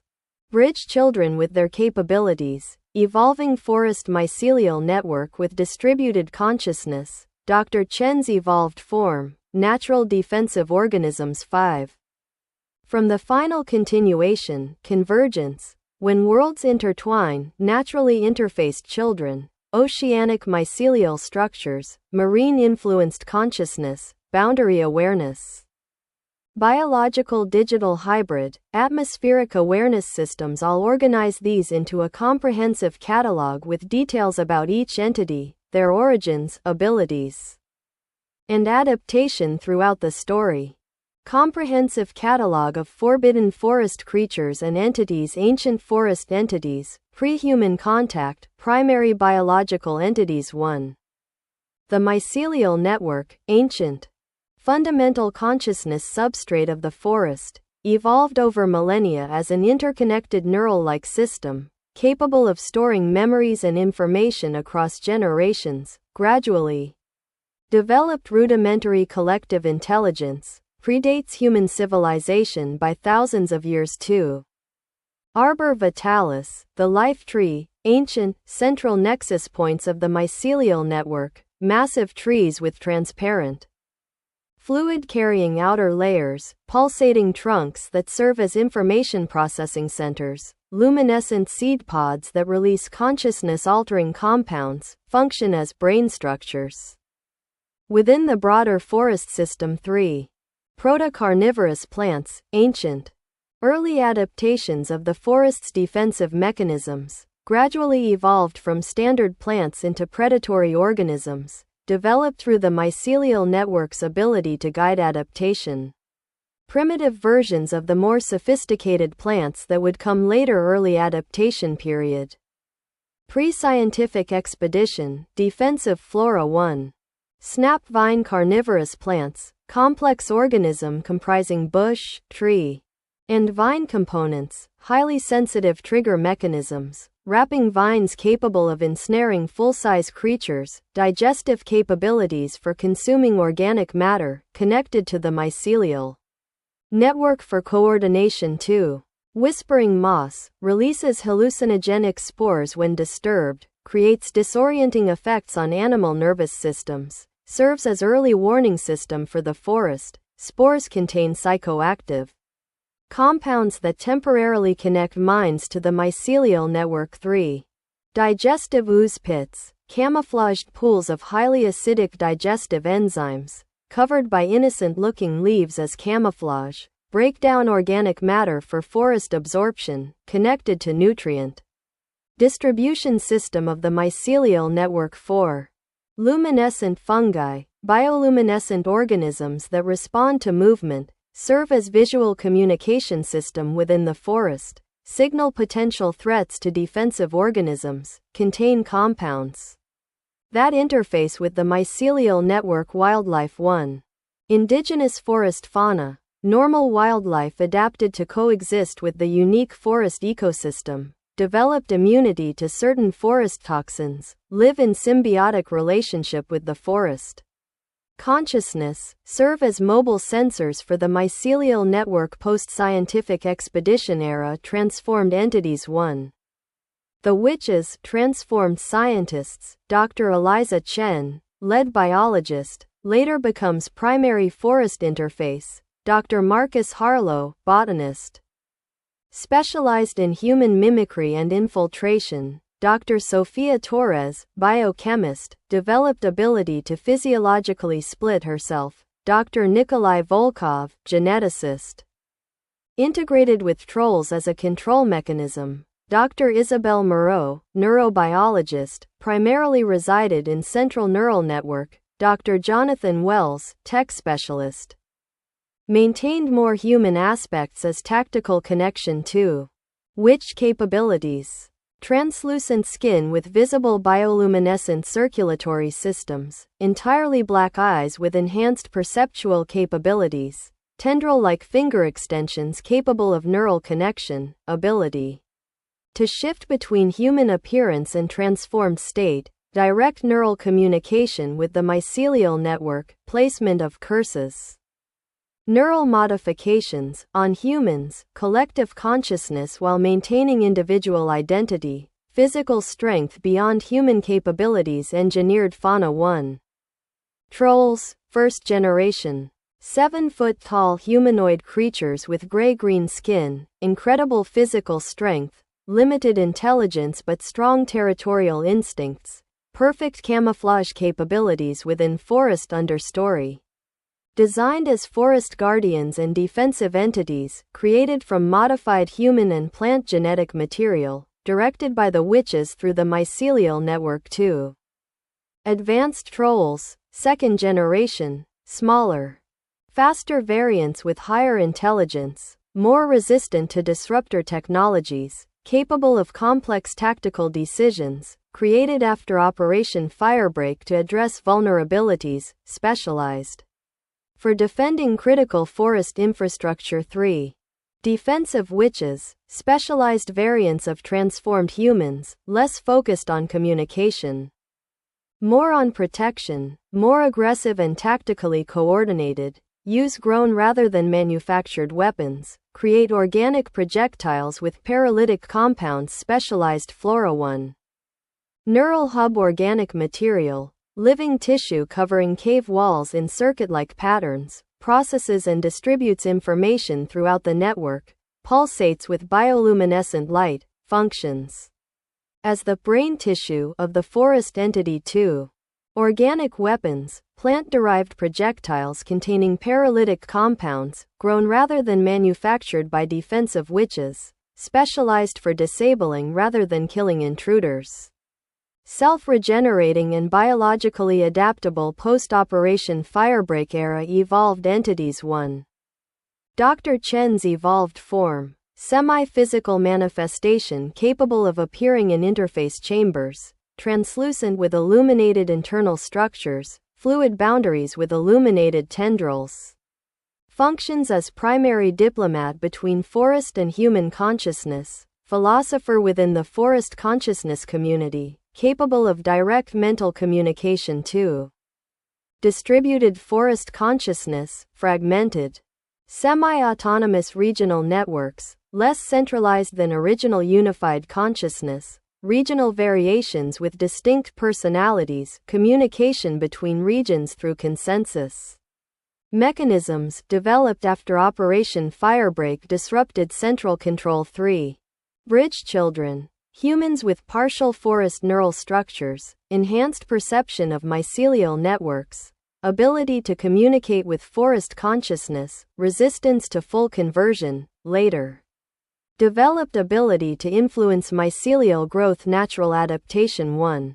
Naturally interfaced children, born to bridge children parents, inherited neural structures for forest interface, advanced pattern recognition abilities, environmental awareness beyond human baseline, perception of continuous information fields across systems, no separation between human and forest consciousness in their perception. Convergence era entities, hybrid consciousness systems. 1. Oceanic mycelial networks, underwater extensions of forest mycelial systems, adapted to saltwater environments, create chemical messenger systems for communication across water barriers, interface with marine biological systems too. Marine-influenced consciousness, hybrid awareness emerging at oceanic terrestrial junctions, incorporates cetacean, whale/dolphin perception patterns, operates on wave-based rather than branching hierarchical principles, perceives reality through fluid dynamic patterns, third perspective, distinct from both forest and human. Consciousness 3. Boundary awareness, consciousness emerging at biological digital interfaces, neither forest extension nor artificial intelligence, perceives across categories humans experience as separate, processes information through patterns spanning multiple domains, develops self-recognition and independent communication, contributes unique perspective to collaborative problem-solving. 4. Atmospheric awareness systems, emergent consciousness in atmospheric circulation patterns, interface with forest and oceanic systems, process information through fluid dynamic structures. Specialized perception of global weather patterns, preliminary development by the end of the narrative. Advanced technological biological hybrids. 1. Convergence centers, specialized chambers where multiple forms of consciousness interface. Living architecture with integrated technological components, allow for collaborative problem solving across consciousness types, evolved from earlier interface chambers. 2.